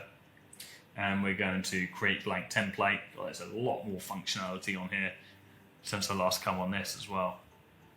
Okay. Connector message. That's what we like. We've got some AI. We've got some AI scripting there as well. We're going to leave that blank, as I said. And we're going to leave that blank as well. We're going to save. So we don't want to connect a message on there. No worries. So now, when we go on, let's actually go on the flow of what we've got happening. So first of all, we've got people. So we can do a URL search. Okay, so we can go onto LinkedIn. We can do a search, and we take the URL at the top of the page, and we just paste it, and it's going to import that. We can upload from CSV, or we can go on an existing search. Okay, what have we got in here? Well, aesthetic clinics. There we go. And so we can go ahead and we can take that search and we can use that. Okay. But as I said, it's pretty well integrated. We can just take the LinkedIn URL. Cool. So now we go to campaign. Let's edit the flow of this campaign. I'll show you how to add additional steps to it. There you go, steps. And then we're going to go add follow-up. That's follow-up messages to the connection. That's not what we want to do. We want to do a completely custom campaign. Let's do new campaign. And let's skip the goal, and let's do builder, and then this is going to be a little bit more advanced. Yeah, it's going to give us a lot more flexibility. This is what we're after. We want a proper flow. That's what we want. Okay, this is what I'm used to. Expandy. You're making it too easy for the noobs. No one on this channel is a noob. We always learn how to do things the advanced way. Okay, so we're going to start. We're going to visit profile, and then what we're going to do is we're going to do a connection request. Okay. So then we can do connection request and we can drag that on. Awesome. Okay. And let's connect that. There we go. To use this action, you make sure that you are not connected to this person by doing if connected. Okay. That's fine. If connected. And we're not going to wait 7 days. We're going to do that immediately. We could do it a day after, actually. If we visit the profile, we're then going to do this a day after. So if it's connected, yes. If we're not, if we're connected, then we don't want to do anything. We want to cancel the automation. So if we are connected, then we're going to go ahead. In fact, if we are connected, then we want to go ahead and send a message. So if we're not connected, we're going to send a request. If we are connected already, then we're going to send a message. Okay. And so on LinkedIn, we have in-mails. We only have a limited amount of these. So if you're on LinkedIn Sales Navigator, you'll have more. It means we can bypass the need of being connected with someone. But what we are going to do is we're going to go ahead and we're going to do follow-up message. Okay. Cool. So here we go. And then we put the message. Hi, this is my pitch. Hope you like it. Great. If they don't respond, then we can send another follow-up message. We can go through there and so on. If we send them a connection request, then we're going to say, okay, is this person connected? Like, have they responded to us? And so we're going to do if connected again. And then we're going to connect that. If they are, then we can send a follow-up message and we can continue our flow. If they're not, then we can send an in-mail. Okay? Doing a more advanced flow. Just going to bypass. It's going to say, hang on. I need to do if in-mail. If open in-mail. That means have we got in-mails? And then we're going to do open in-mail. Cool. And then we can send a message and we can bypass the need to connect to them. So that would be a manual flow. You can get really techie with this. You can go as much into it as you want. You can like a post, you can like the company, you can endorse a skill on their profile. So there's a lot that you can get into.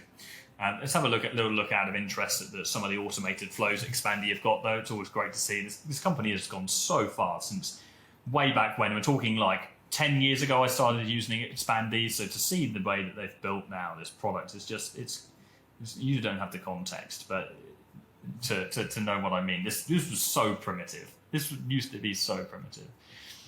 Okay, so what do we got? Open in-mail, so it's a new in-mail. We've got messaging, and we've got connector. It's all pretty simple. Create from template. For this campaign, template is not available. Okay, here we go.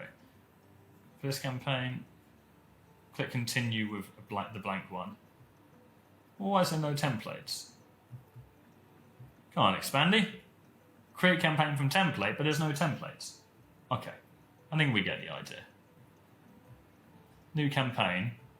We want to boost our marketing efforts, or we want to get more clients for consulting services. What audience are we targeting? Value proposition. Free consultation. Let's do next. Now, here we go. That's what we want. Create a seamless customer journey. Message your network. Maximize your network. Engage through open in-mail. Here we go. Okay. Look at this. Look at that. AI generated this. That's amazing. Okay. This is class. Again, if I had this, guys, you don't know how lucky you are. Visit profile, follow profile. If connected, yes, then like a post. Then send a follow-up message. Oh, it's got a message. It's got a DM. I'll change this, by the way, because other people will be using this, but it's going to give you a nice basis there. Then endorse a skill and then like a company post. Awesome. Okay, this one, connection request. If connected, visit the profile. Like a post. If they're not, like a post. Okay, great. If connected, yes, send a follow-up message, skill endorsement. If connected, these are just a follow-up sequence. Wow, this is awesome. This is very, very, very cool. Hats off to Expandy. So go check this out. Now, what I would recommend is actually one of those things with all of these tools.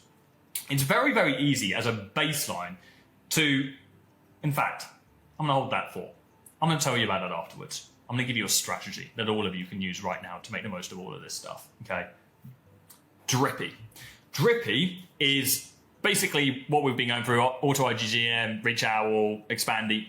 but for Twitter or for X, okay? So it's AI outreach for Twitter, and it works incredibly well. Twitter have extremely high limits for outreach, and so it works very simply. We're just simply going to hit new automation, and we can do cold DM 2.0. We select a source, okay, and we've got a source on there already, and then we've got script personalizer, so we can personalize an existing script that we created, or we can AI generate a script. Okay, that's pretty cool, so we can give it some context. I'm an agency selling web services to aesthetic clinics. I want to offer them a free consultation. Nah, that's a terrible offer. Drippy is basically what we've been going through: auto IgGM, reach out all, expand but for Twitter or for X, okay? So it's AI outreach for Twitter, and it works incredibly well. Twitter have extremely high limits for outreach. Okay, so to use it, we're going to do new automation. You can use it for interactions on Twitter. You can use it to get new followers, and we're going to do or to message new followers. We're going to do cold DM. We're going to select an audience. And what we're going to do is AI generator. So we are going to have it automatically generate a message for us. I'm an agency owner selling web services to, let's do biohackers, or that's the audience we've got selected, right? Biohackers. Okay, so I'm an agency selling, I'm selling supplements for biohackers to help them improve their sleep. Okay, we want to secure a meeting. We want to complement the lead, and let's just let it do its thing. So let's just generate and see what happens. Oh, let's let it be creative. Let's see the message. Obviously, we can go ahead and we can write this ourselves. We can use the same format as we were doing on Instagram and Facebook. Something went wrong, probably because I changed that as we were doing it. That's not good. Drippy, what's going on? Okay, something went wrong.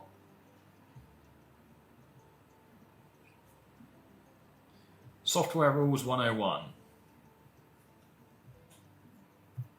Let your product work when someone is trying to show people why it's good.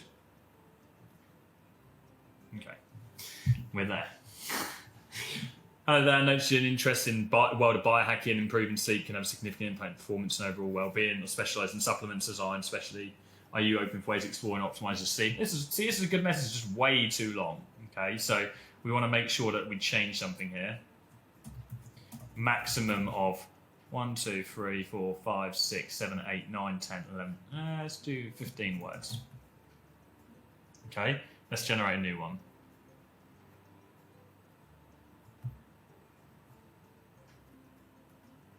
Let's take that rule and let's put it in the context.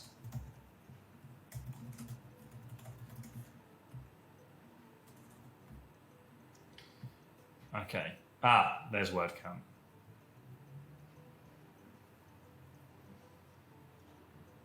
There you go. Discover our sleep supplements designed by biohackers. Ask a question.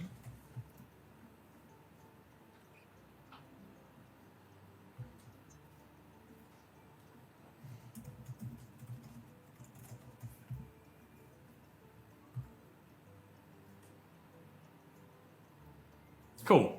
Are you interested in enhancing your sleep quality to boost your performance in your biohacking journey?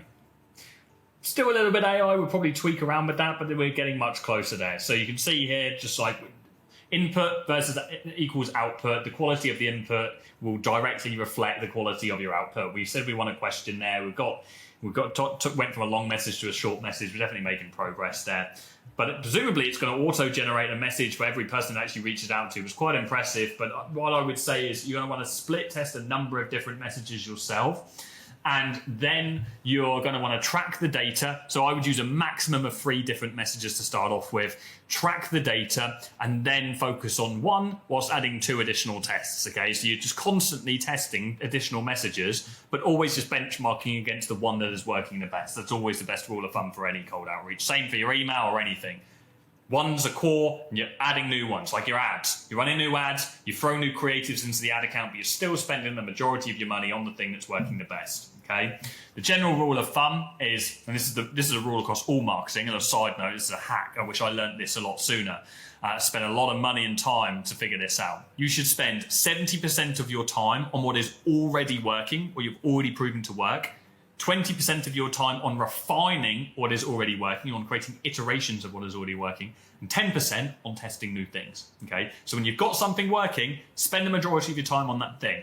So many people spend 70% on their time on trying new things, and then they flip it. They spend like 10% on their time on what is already working. Okay? And that's how you scale quickly. You compulsively obsess over what is working. You double, triple, 10 triple down on it. So there we go, we've got our message variants there. So we'd have our 2 additional variants. We can add our follow-ups as well. So we can add follow-up messages within, let's say, 2 days, just like we did with email. We can send, again, I would recommend 3 follow-ups. You could send up to 5, but 3 is good without pissing people off. And then we hit start automation once we've got that all ready, and we can choose again, same with everything else, to schedule the days and so on that we want to send these from. If you want me to talk in any more detail about any of these tools, please do let me know in the comments, and I just want to gauge your interest from this video, and then I can go deep into any of these things. So I told you guys I'd give you a strategy that all of you can use and apply, and this is relevant for whatever product or service you're trying to sell, especially if you're an agency owner. In the early stages, you don't know what is going to work the best for you. You don't know which of these tools is going to be the most effective. I wish I could tell you just this one tool is going to be the absolute best. In fact, side note, if you want to know the best outreach strategy on your time, is cold calling. Cold calling is absolutely sensational. We're irrelevant. We want to use AI. We're staying on topic right now. All of you have the ability to set up outreach on each and every one of these tools to start off with. If you've got the financial means to do so, you could also do it on a free trial with them. And you could set the bare minimum as your 50 outreaches per day with the same script across Instagram, Facebook, Twitter, LinkedIn, 50 outreaches a day per platform. And over time, when you track your response rates and your positive response rates, and of course your appointment set rate, then you'll be able to identify which of the platforms is going to be the best for you based on your location, your niche, and your offer, because that variable will change across all of those things. So run this for a couple of weeks, for a couple of months. The more data you've got, the better. And when you identify which of the platforms is going to be the best for you, go all in on that one platform. And only when then you have got the level of scale you want to get out of the platform, you're scaling at the rate that you want to, and you're hitting your goals, only then do you then come back and revisit the second best platform, and then you master that, and then you revisit the third best platform, and then you master that. But the rule for all businesses, if they want quick scale, is try everything. Read the data, see what works the best, then go all in on that best thing. And only when you master it and you're growing at a crazy rate and you're maxing out that one tool, do you revisit all the other tools. If you're an agency owner and you want to stay on top of more tools that you use, you want to be the first to know when we're playing around with new tech, then I want to invite you to join our completely free school community called Agency Owners Fitting. There's a link in the description and you can join that and surround yourself with thousands of other people on the same journey as you. And of course, subscribe for more, and I'll see you soon. Cheers.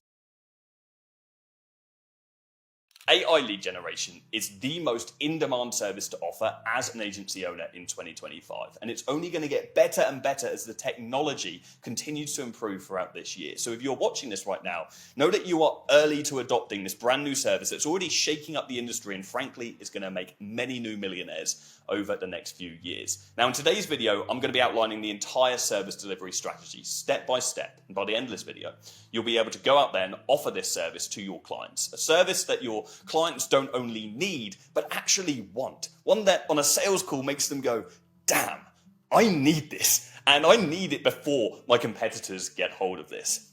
You know, in fact, I already own a 7-figure agency and have done for 7 years now. But if I lost it tomorrow, this is the only agency I would consider starting if I wanted maximum opportunity throughout this year. So let's get into it. Now, I'm going to be running you through a number of different variables when it comes to delivering this service. I'm going to be breaking this down step by step on the presumption that you don't already have a service for your agency. And for those of you that do, this is going to be a bit of a recap in some areas. Quickly before I do dive straight into the first step, I want to announce a bit of a competition on this video.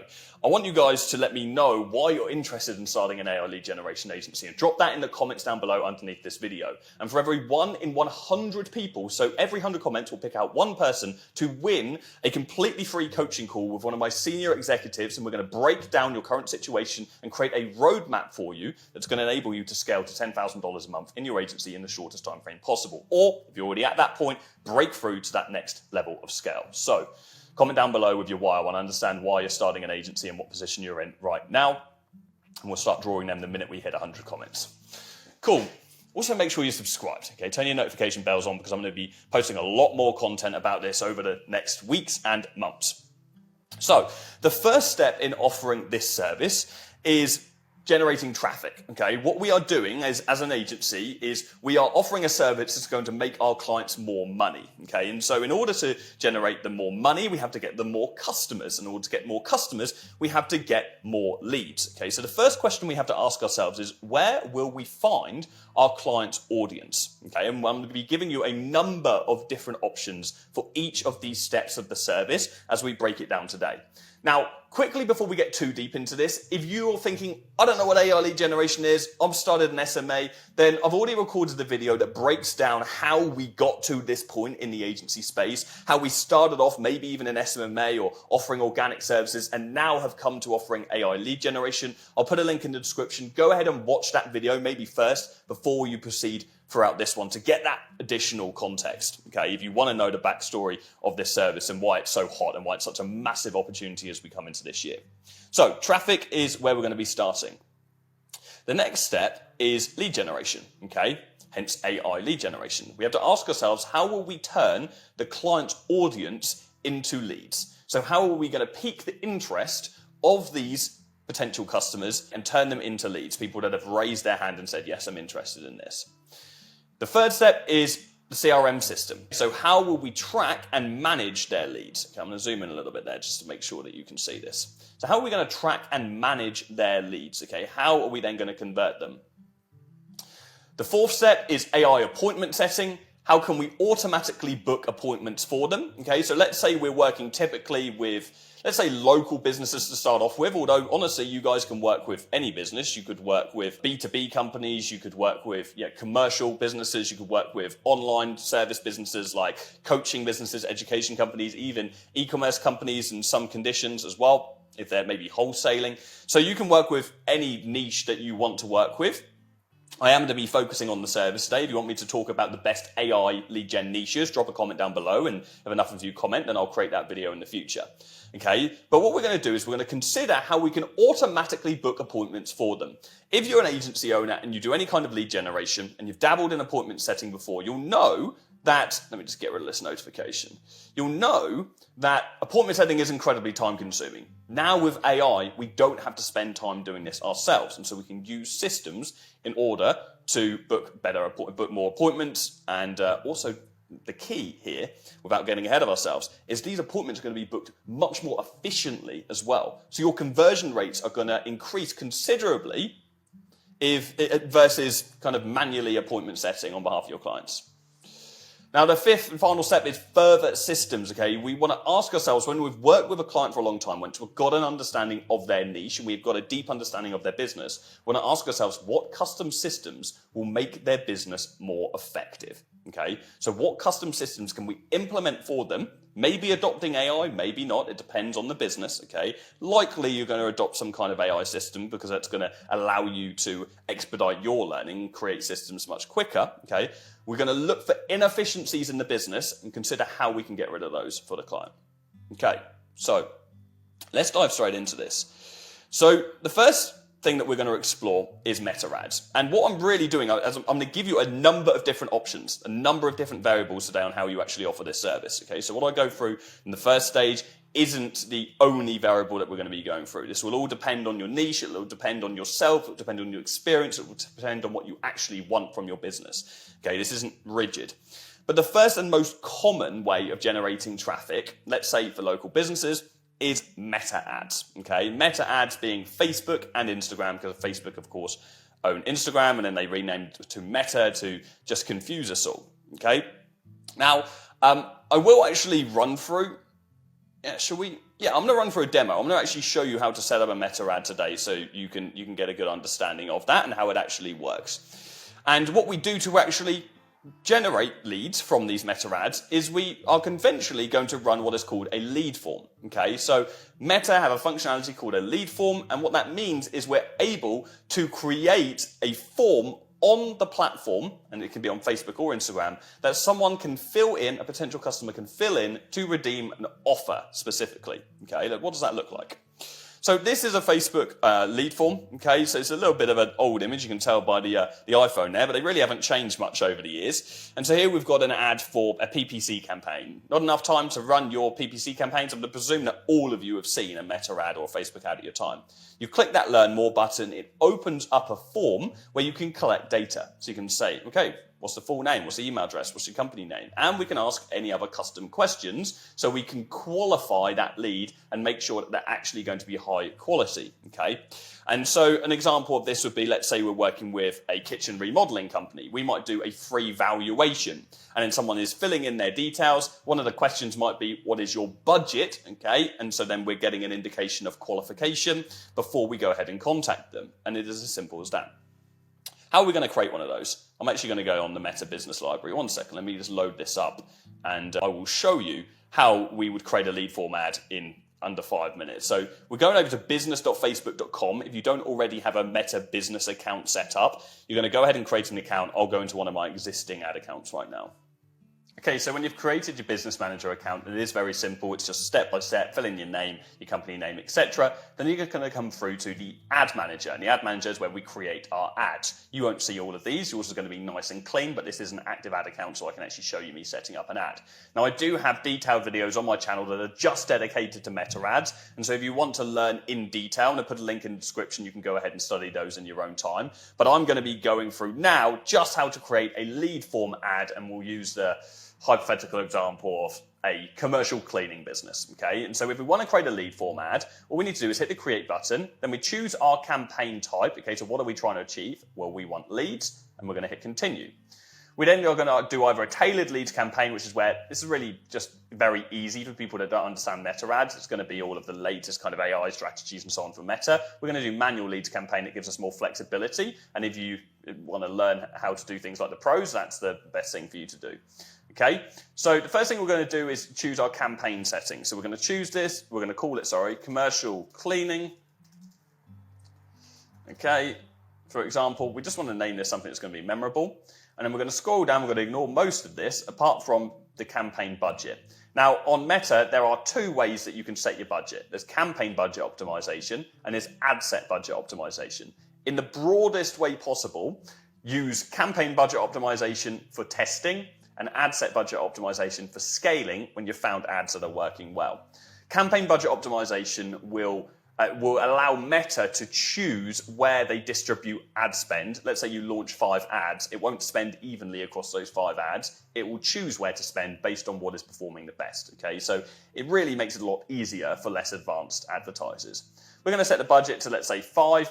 Ideally, it needs to be a minimum $5, £5, €5 per day per ad budget. We're only creating 1 creative, so it can be 5. If it's going to be 4 creatives, of course, it wants to be 20. Now, of course, the budget can be more and should be more depending on the product or service you're selling, but 5 is a nice place to start, maybe even 10 depending on what you've got your clients to agree to. Okay, then going to hit next, and now we are on the ad set settings. So the first thing we're going to do is set the name. So we're going to do commercial cleaning. Now, ad set is where we select the targeting and also what kind of ad we want to create. So we're going to do a lead form ad. So let's name it that. And then we're going to choose the conversion type. We're going to do instant forms. Okay, instant forms are lead forms. It used to be called lead forms. Now, if you're doing AI lead gen, you could also set this as a WhatsApp campaign, which means when someone opts into this ad, they send a message on WhatsApp, and then you could set up an AI appointment setting system to speak automatically to someone on WhatsApp, qualify them, and get them booked in. Okay, it's completely your choice. Be experimental with your clients, and it will depend on the businesses that you're working with. Okay, but for the purpose of this, we're going to create an instant form. We're going to make sure you've got the right Facebook page selected. We're going to keep all of the default settings the same. We're going to make sure that it is running instantly. And then we are going to change the audience control. So Facebook is going to want you to do Advantage Plus, okay? and where it is basically going to select audiences for you based on what you input. We are going to manually do this. We're going to switch to original audience options, and we're going to do use original audience, okay, which is where we're going to have more control over who we're actually targeting.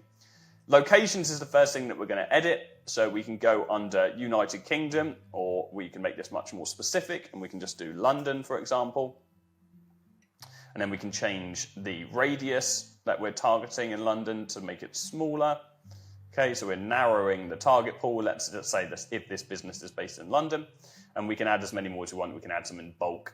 We can also exclude areas as well, if there are certain areas that you don't want to be targeting. Age-wise, for this, we're going to be targeting, it's commercial cleaning, so it's going to be business owners typically. Let's do 28 plus, so 28 to 65 plus, and then we're going to do all genders, and we're going to do some detailed targeting. So this is where we get to select different demographics, different interests that people have, and so on. We're targeting business owners because it's commercial, which is B2B. So we're going to target Facebook page admins is one of the ways that you can target business owners on Facebook. And you can see that there's a lot of people in that audience, and we can go off that. We're going to try and turn advanced detailed targeting off and see what that does to the audience size. Okay, so advanced detailed targeting means that Facebook will find people outside of this audience in instances. It can work very well. It really depends on what you're trying to achieve. So by all means, keep it on. The general rule of thumb is you want to have your audiences as broad as possible initially, so you're hitting a large pool, and then based on results, you can then narrow down that audience later. You also have to remember that the smaller the budget, so let's say there's 1 million people here, this audience might only last a couple of months, okay? But actually, I think that is enough. There's enough for us to run this ad initially, so we can keep this open like that. But if this ad's going to be running for a long time and it's a large budget, we want that audience size to be larger. The minimum estimated audience size that we want to be targeting is going to be like 200K. And that ad is probably going to fatigue quite quickly, which means it's going to hit all of those people, and then you'll start getting diminishing returns on the back end. But we're going to keep that ticked off for now. And we're going to keep placements as Advantage Plus. That's fine. Placements is where Meta shows your ads, okay, on the actual platform itself. So we're going to hit next, and now we are on the ad level. So what are the visuals? What are we actually looking at? So we'll do commercial cleaning, we'll do lead form, and let's say this is going to be an image ad. Now, I'm not creating an image ad right now. As I say, I'll go through that in more detail in other videos on this channel, so go and check them out. But I will run you through how to actually set one up. So we do setup creative. We're going to do an image ad. This, of course, can be a video, depending on the creative you've got. The primary text is where we're going to state our offer. Okay, I'm going to put this there just so you can see where this comes up. The headline is going to be the call to action. And then the call to action button is this one here. So we're going to do learn more. Okay, so for commercial cleaning, it might be like a this description is just underneath the headline. So this could be 5-star reviews on Google, for example. Then we're going to hit next, and we're going to choose some media. These are some pretty old images sat on this particular account. There's bald Jordan there from like 2018. It'd be rude not to have bald Jordan on this ad, wouldn't it? So let's do that. Now we also have AI lead generation, AI generation on Facebook. Well, so Facebook will basically create the creative for us. Can't lie, it's pretty ugly. Like, it really isn't that attractive. But we can upload our logo. We can change the font as well that we're actually using here, but there are a lot of limitations, okay? It's really not that sexy. So this really is for absolute basics. For the rest of you, or for the majority of you, I recommend you going over to Canva, creating your ads on Canva, or going over to adcreative.ai and creating your creative there. Or, of course, the ultimate solution is you pay a graphic designer who's got a lot of experience, okay? But it's completely your choice based on your budget and your experience. Skip and continue, and we're going to get a preview of what this ad actually looks like. So we'll hit done, and now we can see this is the main text, so state your offer. Then we've got a call to action here, and then we also have learn more. If we want to go ahead and we can preview this ad, we can hit advanced preview, and it's going to open it up in a number of different formats so we can see what it actually looks like. But what we want to do here is we want to create an instant form. So we're going to hit create form, and then we're going to name this form. So this might be commercial cleaning. Let's just say we're doing a free evaluation Okay, it's not that isn't really a strong offer. What I would want to do if I was really trying to think of a strong offer for commercial cleaning is I'd go on what's called the Meta ad library, where you can see other businesses advertising on Meta, and I would search commercial cleaning and I would see what offers or what ads have been running for a long time, which indicates that they're performing well, and I would figure out which offer I want to run for my client whilst having a conversation with the client.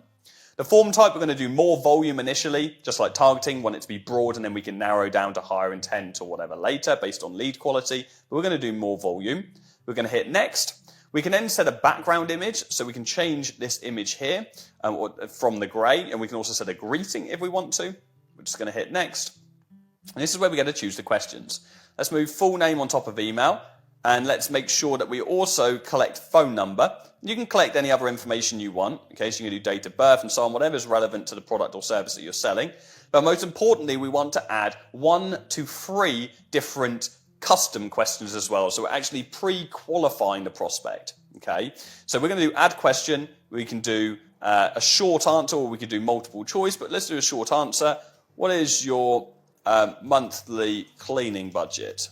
Okay, for example, that would be a nice qualification question for this kind of a client. And that's now adding that to the form, and so we will be able to see this information on the back end. For advanced users, you can do conditional logic, which means that when someone gives us a specific answer on a specific question, you can then either skip to another question, or you can submit the form, or you can also close the form as well, so it will dequalify on the Facebook front end. I wouldn't recommend you doing that as a function on your ads. I think it's better off to do that on the back end.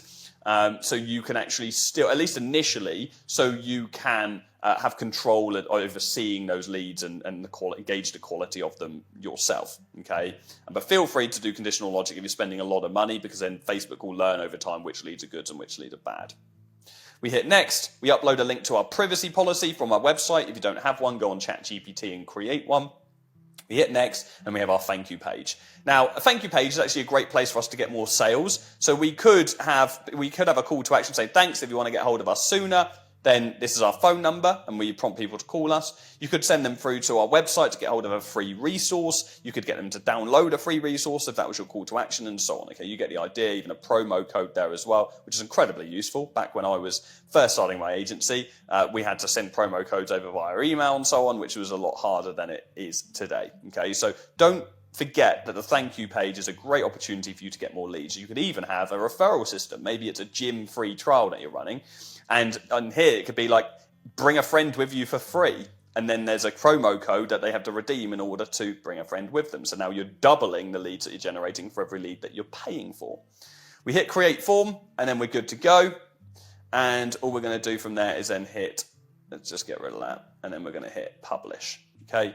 So we hit the publish button and our ad starts running. It's going to take a little while to go out of approval, but it'll start running within 24 hours. It'll start spending money. I don't want this ad to be running on my account with this strange call to action and Bull Jordan sat there, because people are going to be very, very confused. But then we'll start be able to analyze our data. And what I would recommend you doing is uploading a minimum of 3 different ad creatives. So you're testing in that ad set budget, in that campaign budget optimization. Maybe test out one offer with 3 different visuals, so 3 different ads that you're actually running, 3 different images or videos, or a combination of those things. And that's going to be a nice place for you to start, okay, to actually generate leads for your clients. Awesome. So that is lead forms. That really is as simple as it is. As I say, if you want to go in much more detail, then you absolutely can. We've got all sorts of training on our back end through products, on the front end through YouTube videos, but that'll give you everything that you need to actually launch your first lead form campaign. You don't have to overcomplicate this. Okay, the key though is in the creative and in the offer. The offer has to be right. It has to resonate with the audience. Okay, and obviously the visuals have to be good as well. So next CRM system, we generate some leads. We've got some interest. We've got some prospects. Where are we going to send them? We're going to send them through to Go High Level. Now, there are many CRM systems that you can use in an agency, but truly the only CRM system that I recommend is Go High Level. Go High Level is an all-in-one CRM for agency owners, okay? And it literally eliminates the need for tens of other softwares that you will have had to use if not otherwise, okay? Like ClickFunnels, for example, for creating landing pages, or Webflow or WordPress or whatever you would create a landing page on, okay? High level has that solution inbuilt, but it also allows us, I think I've got a tab open, to create custom pipelines. Okay, a pipeline is basically the stage in which a lead is at when they opt in to working with us. So for example, this is a paid ads pipeline. So we get a new lead come in and all of the leads data would sit underneath this, and we can add a new opportunity. So let's just do Jordan Platten, for example. We could create a contact, and there we've got it. And then we'll just create. We can add a bunch of information, but we're just going to go ahead and just add that lead in so you can then see. And we can drag this lead around, and we can have various different automations that trigger based on the stage that the lead is actually in when they start working with us, when they sign up or when we start speaking to them. So we've got new leads, we've got qualified leads because we want to make sure they're actually qualified for the service. Are they ghosting us so they're not responding? Have we set an appointment? Have they no-showed that appointment? Is there cancellation? Are we in a negotiation stage? And is the client actually closed? Ideally, we want our clients using the platform as well, which won't always happen. But if it does, then they can be managing the pipeline and we can be getting a deep understanding of what leads are actually converting on the back end. Now, again, as with many of these things, I've created a much more in-depth Go High-Level video on my YouTube channel where I go through things like automation and I break down how we can automate different pipeline stages. That includes various different flows, which are SMS flows, so we can send SMS, text messages, WhatsApp messages, and emails to clients based on the stage they're at on the pipeline.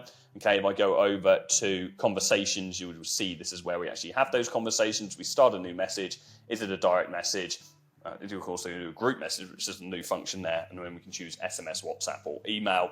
And all of these automations are things that I show you on this Go High Level video. So I'll put that, you're going to have some homework watching other videos after this. I'll put that in the description. You can go and watch that after this. Now, you might be wondering why this says just close and not Go High Level.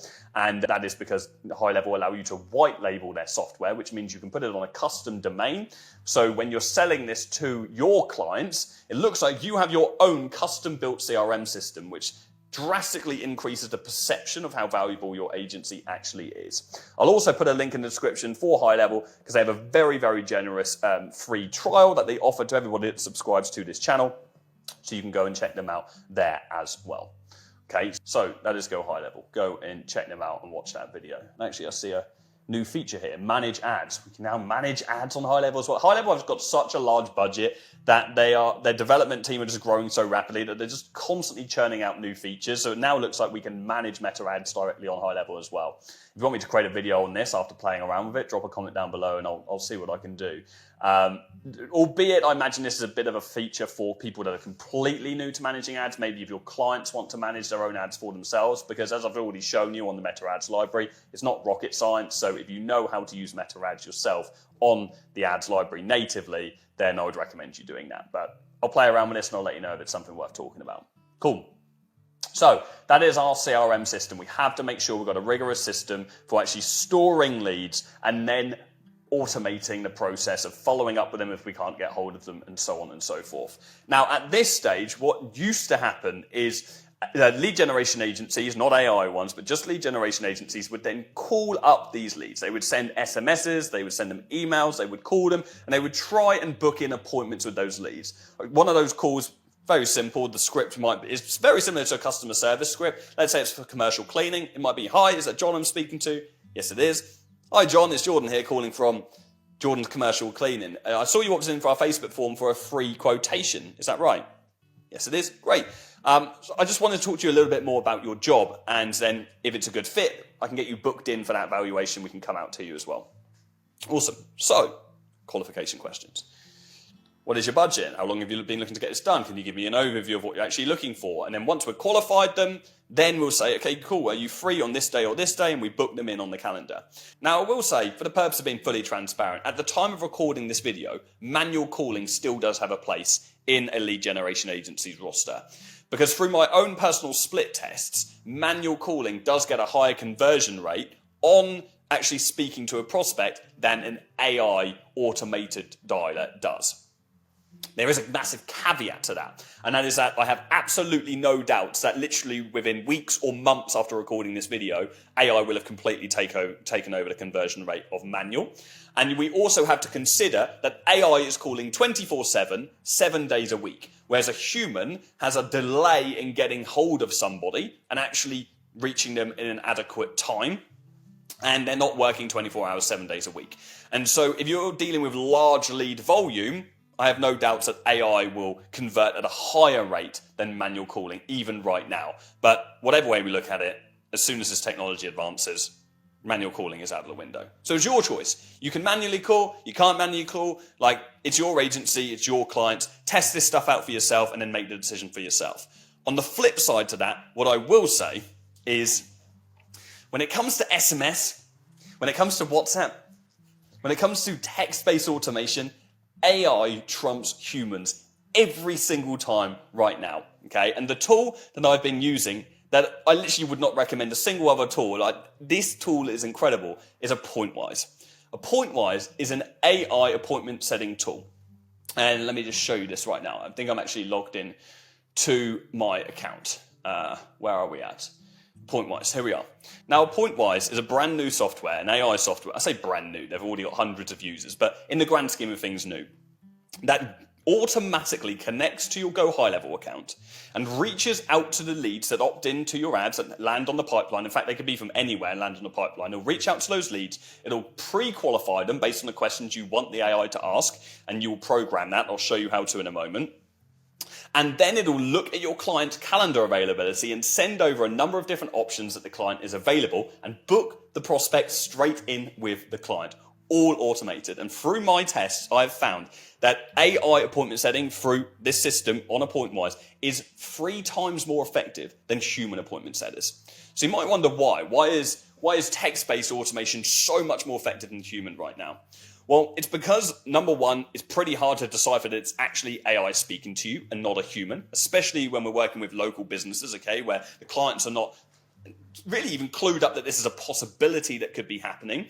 But also, most importantly, it is response times. Humans simply cannot get through to every single lead. If you're generating 50 leads on behalf of your clients every single month, you're not going to be able to get through to every single one of those leads in a timely manner.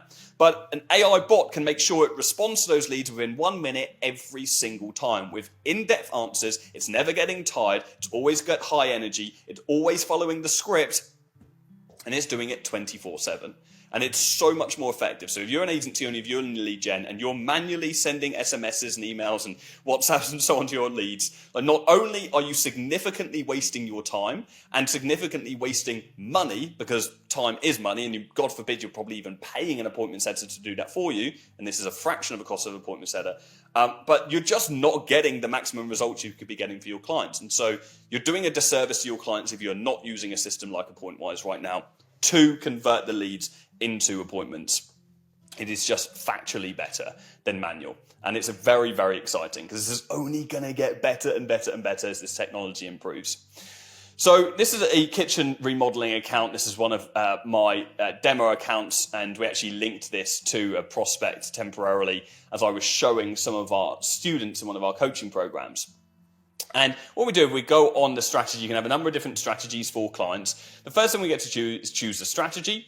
We then get to, we can tag it so we can find it easily, and then we can choose the tone. Do we want it to be friendly and casual? Do we want to be empathetic and supportive? And all this is doing is allowing us to program the bot and define how we want it to speak to our prospects. I'm going to make myself a little bit smaller for this so I don't take up the space. We then have our main AI instructions, which we'll come on to in a moment. And then we have our adjustments. So as far as objection handling is concerned, do we want it to be Mother Teresa? So basically, do we want the bot to take no for an answer and never try an objection handle? Or do we want buy or die? So do we want it to objection handle hard? Do we want, what's the qualification priority? Is it conservative or is it aggressive? Do we want to make sure that we get an answer out of all of our qualification questions? How important is that to us and the client? And then creativity. How much do we want AI to go out of the boundaries of the instructions that we have sent it? So do we want it to stick to the script, or do we want it to take the reins? So even through tone and just adjustments, we have so much flexibility over how we use this bot, which is why AppointWise to me is leagues ahead of every other appointment setting system that exists right now, because there's so much flexibility to control this, and it's not being recognized as AI very easily, which is why the conversion rate is so high.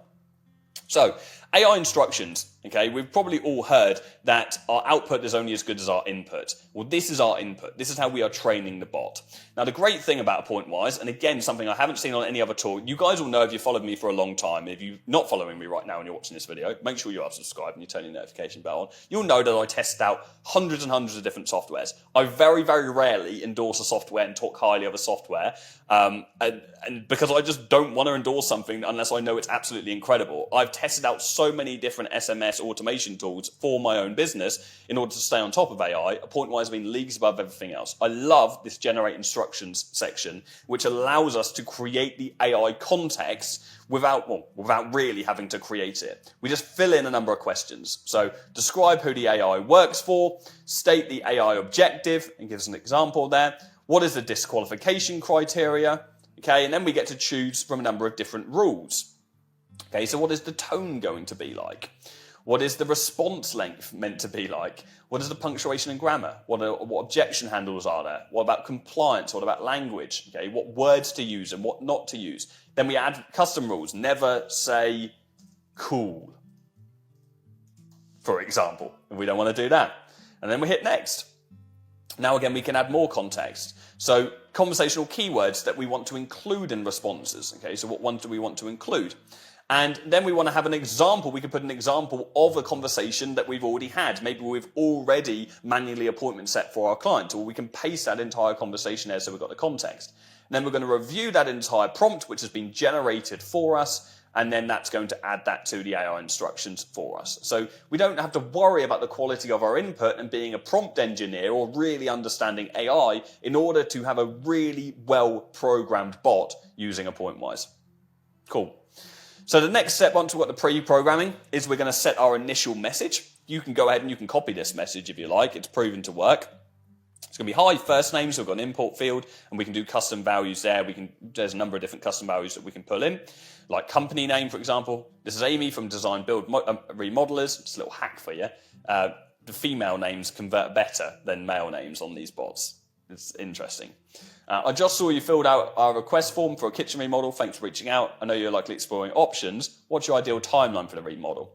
And now we have our questions here as well.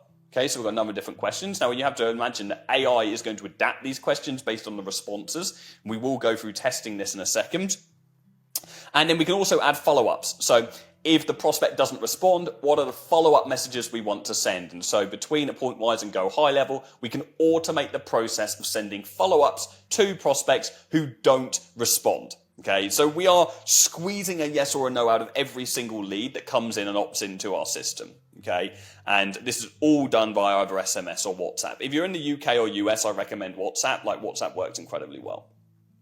Okay, step 3 is booking. Do we want automated AI bookings? This is going to be based on the calendar that we have set in Go High Level. So we can automatically send over potential times for a prospect to book in, or we can use a call to action, so we can just send over a link. Okay, this could be a Calendly link or a manual booking link from Google or from whatever booking system that your clients are actually using. Okay, I would recommend using the automated AI bookings because it's so much better and it's so much more human simulating when someone's actually sending you over a suggested number of times. Step 4 is the knowledge, so we can input some context on the company. You can literally paste as much as you want into here about your business, what you're trying to achieve, or of course about your clients, and then any FAQs as well. So if somebody goes off-piste, okay, if they're speaking to the bot, but they're asking questions that are not necessarily relevant to the thing they've opted in with, then we can add all those FAQs for peace of mind there as well, so the bot has all the context we need. And of course, as we use this over time, it's going to get more and more sophisticated. We'll be able to look at all the conversations that are being had, and then we'll be able to add more FAQs. We'll be able to add more instructions on the front end. We'll be able to perfect our prompt. So within like 30 days of using this, we can perfect this bot so it'll always outperform any person that we could pay who probably doesn't have all of this information, who doesn't have all the context on hand in order to respond quickly. So we hit save, and then we've got our bot. Okay, let's actually test this out. Let's go to test AI and let's have a conversation with this. So we've got our first message coming in, and we'll give it some throwballs. What's your ideal timeline for the remodel? I need this in 1 week to start. Okay, not even good English. Let's see what happens there. All right, understood. To get started, can you give me a rough estimate? And obviously you can change the time period that you respond to people. To get started, can you give me a rough estimate of the square footage or overall size of the kitchen you want transformed? Okay, so cool. It's like, all right, understood. That's a good response. Yes, rough estimate. It's about 20 square meters, and I want it all brand new and black. Okay, they didn't even ask about the colour. That's fine. Got it. A brand new black kitchen sounds sleek. Nice. One more thing before we schedule. Do you have a target budget range you're working with for this remodel? We don't have much money. Maximum 10K. Thanks for sharing out. With budget 10K, we can explore some cost-effective options for your remodel. Let's set up a time to discuss further. How about Thursday at 9 a.m. or Friday at 11 a.m.? Amazing. I can't do either of those times. Do you have anything on Saturday?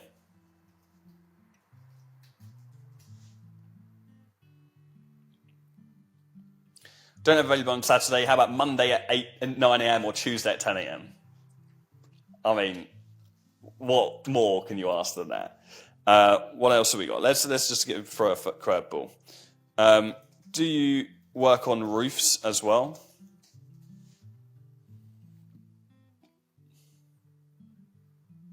We specialise in home remodelling, but we focus on interior space like kitchens and bathrooms. If you're interested in those, let me know.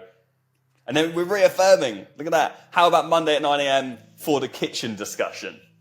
You know, we're bringing it back to the prospect. Amazing. Love it. We can go on our analytics and we can go ahead and we can look at the strategy that was set. As I said, we can split test different strategies, which is great. So we can look at the total leads generated, we can look at the response rate and so on, so we can see how those metrics compare.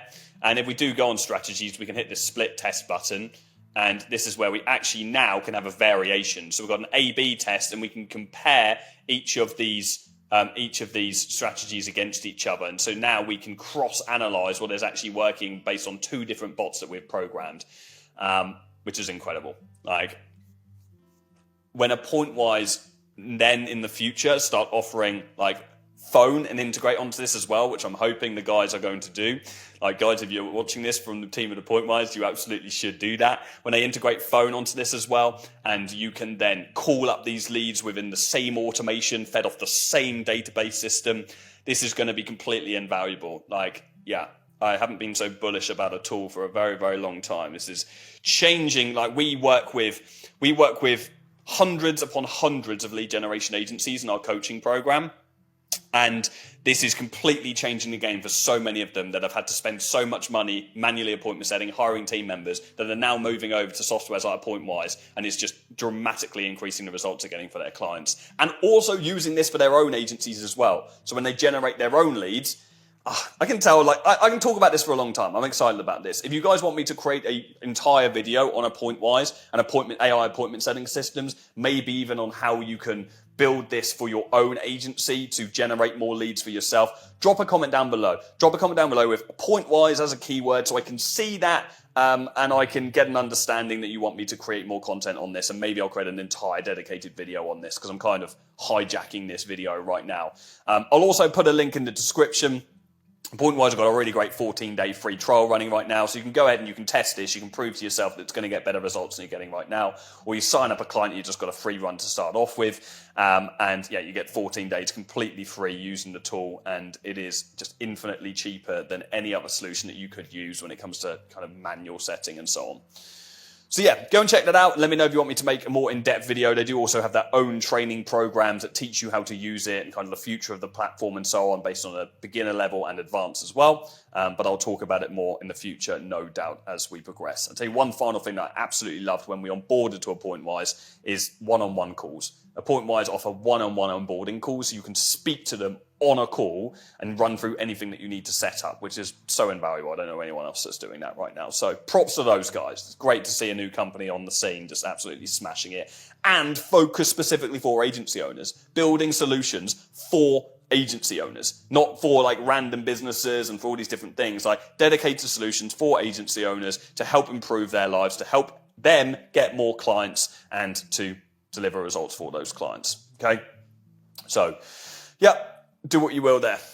Now, the final thing that I want to show you is, or talk about at least, is further systems. Okay, the question we have to ask ourselves for further systems is what custom systems will make the business more effective? Now, I'm not going to include anything there yet. In fact, I'm not actually going to include any further systems in this video because this is something that I can talk about in a lot more detail in a dedicated video.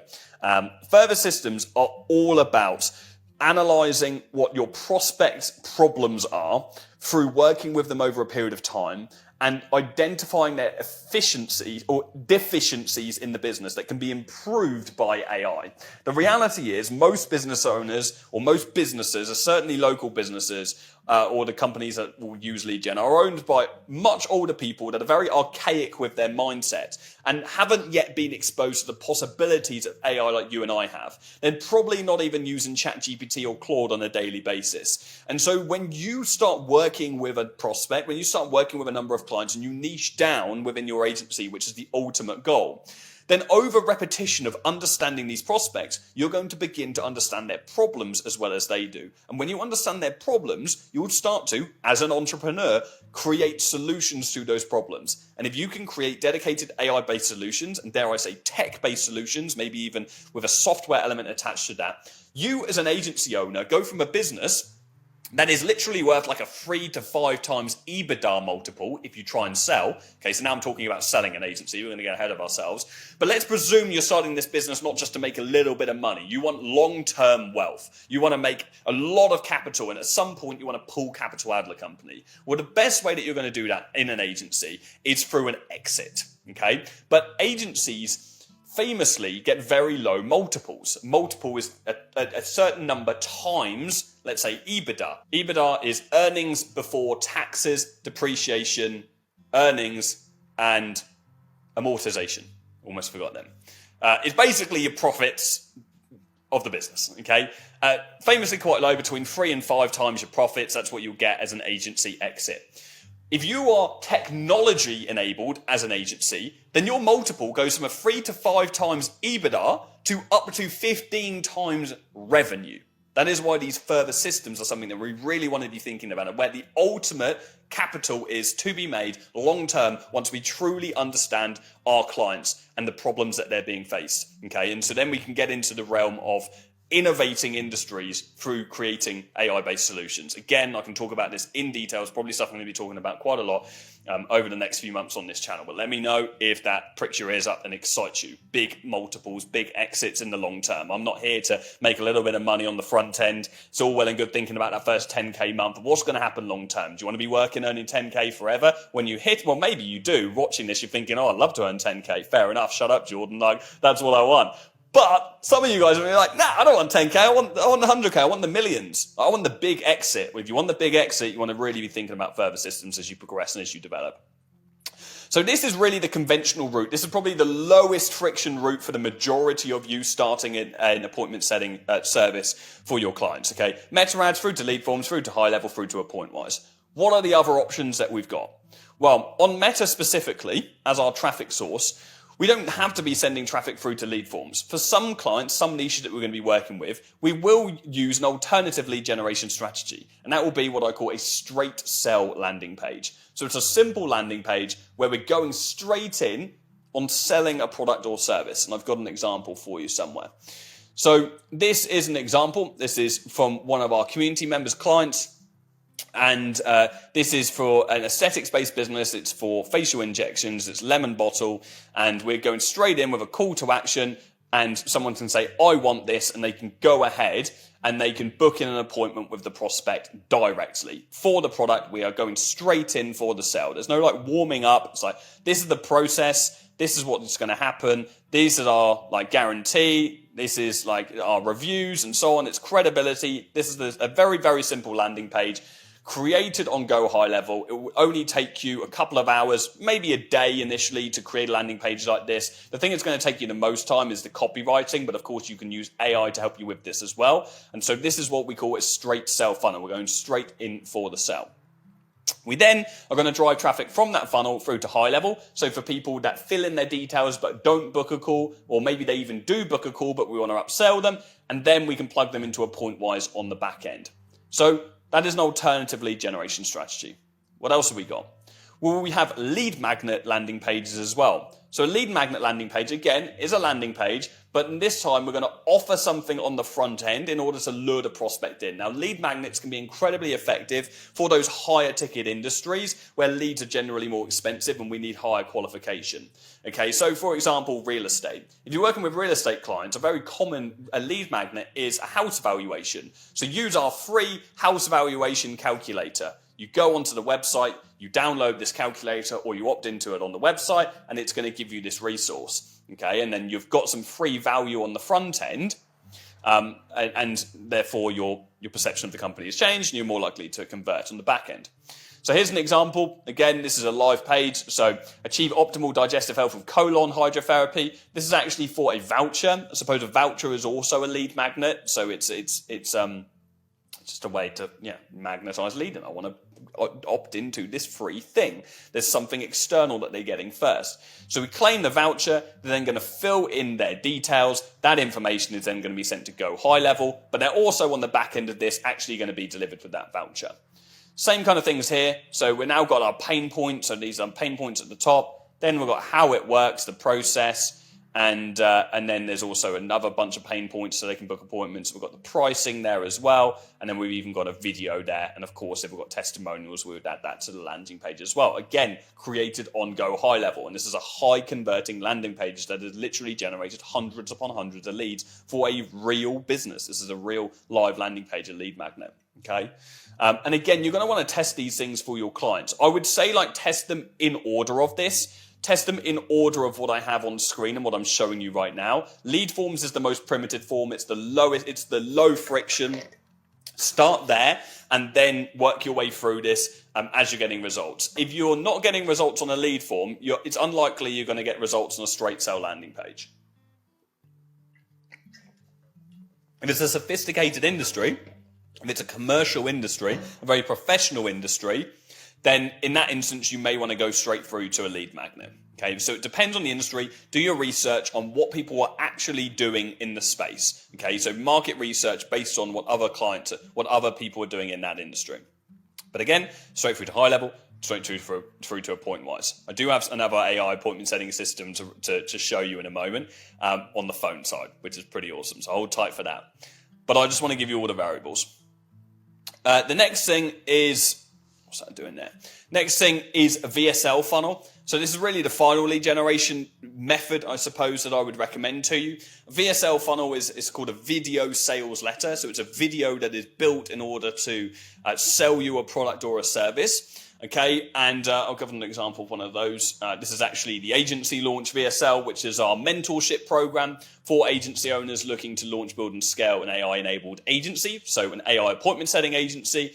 And so there is a simple video landing page which runs through the process that we have. It also runs through some case studies that we've got as well. And so you can get a deep understanding of the product or service, and it'll, of course, sell you on it before you actually go ahead and book a call. But it's going to, most importantly, qualify someone and only sell the right people. Okay, a VSL is written in a way that resonates with only the right people that are suitable for your product. And then we go down on the website, we can see further credibility, we can see what the process is like. There's a whole bunch of case studies. We can see what we're actually going to learn inside the program. So, for example, you also get an AI lead generation service course. You can see our reviews like we've got on Trustpilot. We've got hundreds of views there. We've got this successful with literally infinite scroll. It's just endless testimonials from the literally thousands of people that you can scroll down this forever, and it just goes on and on and on from the hundreds if not thousands of people. We've worked with over 4,500 agencies over the years, but there's hundreds upon hundreds of people on this landing page that have left us testimonials. So this goes a very, very long way. This is all extra leverage when it comes to enhancing the quality of a funnel. Now, a VSL funnel like this will sometimes just have a VSL that you don't have to opt into, that you can just watch here. And other times, you will have to click a button and then opt into the VSL, and then you'll see it on a separate page. It's completely your choice which you do for your clients. But for me, I quite like just going straight in. You can go ahead and watch the VSL, and then you can go ahead and book a call with us directly. And if you don't book a call, then we're going to use systems on the back end to speak to you and try and get you to convert on the back end. Okay, so I'm letting you all know all my secrets here. This is stuff that I do for myself. Okay, full transparency. I live and breathe this stuff. Like, I wouldn't be teaching it to you if I wasn't actually doing it myself. So a VSL funnel is definitely a more sophisticated funnel, but a funnel that works extremely well if you've got a great product and you can explain it and articulate it well on a video. Okay? So that's a VSL funnel. What have we got from here? Where are we going from here? So I think what I'm going to break down next, if I remember rightly, yes, is other traffic-based sources. So whilst we're looking at Meta, and Meta really is a superior platform for most businesses to be generating leads on, there are other platforms that you will use depending on the clients that you'll work with.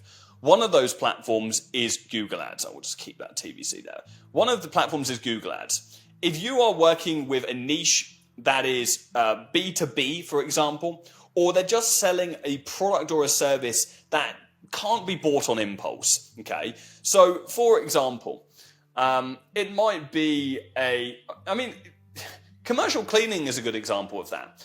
There is a debate of, and I do know commercial cleaning companies that run Meta ads, so they can still work well, but there is a debate on whether or not Google Ads would work better. Now, most commercial cleaning companies will be using both. But the way to think about the difference between Meta and Google is Meta is putting yourselves in the hands of potential customers and is pushing yourself in front of them. So they buy on impulse. They see this and be like, oh yeah, I need to get some cleaning done. I've been thinking about that warehouse for ages. I need to get that done. Let me opt in. Whereas Google is, I need cleaning. Let me search for it. And then I will find that solution. Okay. So if I open up Google right now and I do commercial cleaning Norwich, okay, here we go. This is a Google ad from Spire Cleaning. Straight away at the top of Google, we even see them there, so they've got some good search ranking there. It's obviously working well for them too, because they're sponsored on Google, and then they've got, it's because they're sponsored, and now they're coming up there at the top. And so this company is the only company in Norwich running commercial cleaning ads. Okay, so all these other guys, like, they're really, really missing out. Spire are taking the cream there because they're right at the top of Google, and we've got all this nice information. It's much more detailed than just a normal kind of Google. Look at it. This is limited. We've got a title and we've got a little bit of metadata. But on this Google ad, we have so much more. We've got the open times and so on. Now, if you have Google reviews, when you get past a certain number of views, you can even have like 5 stars and reviews. So then we've got instant credibility on there as well. So it elevates the status of the business. So Google Ads can be a very, very great way of generating leads for your clients. I don't actually think I've got an up-to-date Google Ads training video on this YouTube channel. So if enough of you want it, then I can always explore creating a new video. But again, this is going to depend on the clients that you're working with. Don't say, I'm going to do Meta ads and Google ads. Stick with like one thing and do that thing very, very well. The more services you add to your roster, the more complexity you're going to create in the agency, the more team members you're going to have to hire, and hence your profit margins are going to be smaller and smaller and smaller. Okay, many agencies are like, oh yeah, I'm going to do Google, and I'm going to do Meta, and I'm going to do creative, and I'm going to do email, right? And then they look at themselves when they're at 10K a month, and like, I'm making 10K in revenue, but I'm profiting like 8K. And then they ask me why, and I look at the service, and it's because they've got all these different people that are managing all these different things, and they're outsourcing this, and they have no time, and they're stressed because they're trying to do too many things at once. You can be a full stack agency. You can offer lots of different services. That is absolutely fine. I have many different students or mentees who have many different services that are making multiple hundreds of thousands on a monthly basis. That is okay. But those people introduce services over time as they expanded, not in the early stages. If you're just starting out and you want to offer the best AI appointment setting or AI lead generation service possible, stick with one traffic source first, okay? And then branch out as you expand and as you're able to and not worried about squishing your profit margins, because you will make less profit. The simpler your agency is, the more profit you make. It is as simple as that, okay? I'm saying this as someone I'm speaking from experience, by the way. We were a full stack agency at affluent.co. We offered email, we did creative, we did meta ads, we did Google ads, we did TikTok ads, we even did Snapchat ads, all at the same time. And then we just got rid of everything, and now we only offer meta ads and creative. Anything else, we outsource or white label to other agencies. And lots of agencies forget that. If there's services that you don't offer that your clients need, it's okay to say no to their money and give it to someone else. Build a relationship with another agency. Because what's going to happen when you refer clients to other agencies? They're going to refer clients to you. And now you've got this referral network and you're growing horizontally. And so your client acquisition doesn't just depend on cold outreach or your paid ads, for example. Okay, it's very tactical to refer clients onto other people. It saves you time and it gives you the opportunity to build relationships. Another traffic source I'd recommend, or I see happen quite a lot, is emails. Okay, so email marketing, and this can be on existing lists. So existing email lists. If you're doing that, then I'd recommend using Klaviyo. So Klaviyo is the tool that our partner email agency uses. They really are the kings when it comes to email marketing. There are other platforms like MailChimp, but Klaviyo are superior. Albeit a little bit more expensive, but if you want to be a premium email agency, this is what you want to be using. This is also what we used to use. We're still a Klaviyo Gold partner, I believe, where we've been approved because we've generated an X amount of revenue on the platform. What I love about Klaviyo is there's great data systems. You can really track what's happening on the back end. And hopefully it's not just a buzzword, because lots of people are liking to use the buzzword of AI. They're integrating AI into everything that they're doing. And I truly believe that Klaviyo will spearhead that, because they've just got so much budget and they've been so established for such a long time. So if you're offering an email-based service, then we're looking at Klaviyo. We're going to then be driving traffic through to any of these landing pages. You'll notice on Google, I didn't highlight lead forms. And it's because lead forms are something that are exclusive to Meta and to Instagram. You can't do lead forms on Google and you can't do lead forms on email. So we are then driving traffic straight through to landing pages, and we're bypassing this lead form section. Okay, which does mean that the cost per acquisition, the cost to acquire an appointment or to acquire a client, is going to be more expensive on these. Lead forms is a lot cheaper. Okay. What is the final traffic source? It's organics. So organics, it can be creative. If you're a creative-based agency, maybe a video production agency, which is a very, very attractive agency at the moment and an attractive way to generate traffic. Content is king. So you might be a creative-based agency, but also you could be a cold outreach agency. You could be an agency that cold calls on behalf of businesses. You could be an agency that sends cold emails, sends cold DMs. So there are a number of different organic. You could be a copywriting agency that writes LinkedIn posts. So great LinkedIn posts to generate high quality leads there. Or you could be a ghostwriting agency for Twitter.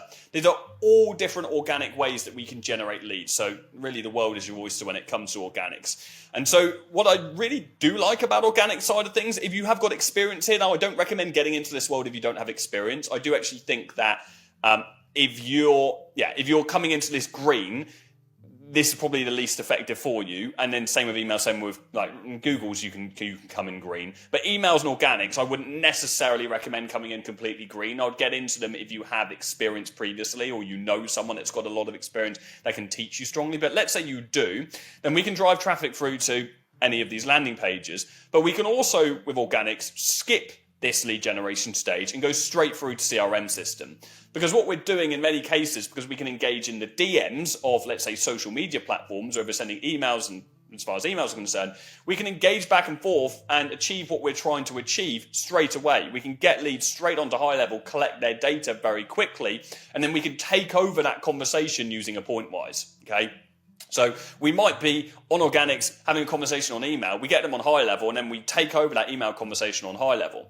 Or we're having a conversation on Facebook DMs, and again, we take that conversation over on high level. And so then we can introduce the automation. So we can bypass some of the lead generation if we are going down this organics route. But again, if you don't have experience in these, you don't have an unfair advantage, I would recommend starting up this traffic scale. So starting with Meta ads or Google ads. I mean, I'm kind of 50-50 on Meta or Google, depending on the niche that you're actually working with. That is really the ultimate decider. Now, the final thing I want to touch on today is another AI appointment setting system, one that I've personally been playing an awful lot with, and I'm very, very excited for the future of, and that is Synflow. Synflow are definitely the leaders right now in AI call-based systems. Okay, so human-like AI phone calls. And the system is It's so exciting. Plugs into 11 Labs as the voice-based system, which you can program and have your own voice. And this is essentially going to replace the need for manual call bookings. Now, as I said, as I've highlighted to you, at the time of recording this, I find there's a better conversion rate when you actually get hold of someone on a manual call. But AI overcompensates when you have large call volume because it's calling 24/7. Okay, so you can have multiple calls running at the same time. We can then, of course, program this as detailed as possible. Again, your output is going to be as strong as your input. SynthFlow do have an exceptional team that have been very, very helpful for me throughout this process of setting up my own bots. And I just actually want to, instead of talking about how great they are, I actually just want to show you this system so you can see this right now. And I'm going to call up this number, and you can go ahead and do this yourself and play around with this. 6 months ago, I was sat in a mastermind room and someone was showing me the first iteration of AI-based calling. I laughed because it was really terrible. And the latency, the time to respond was not very good. Listen to this now.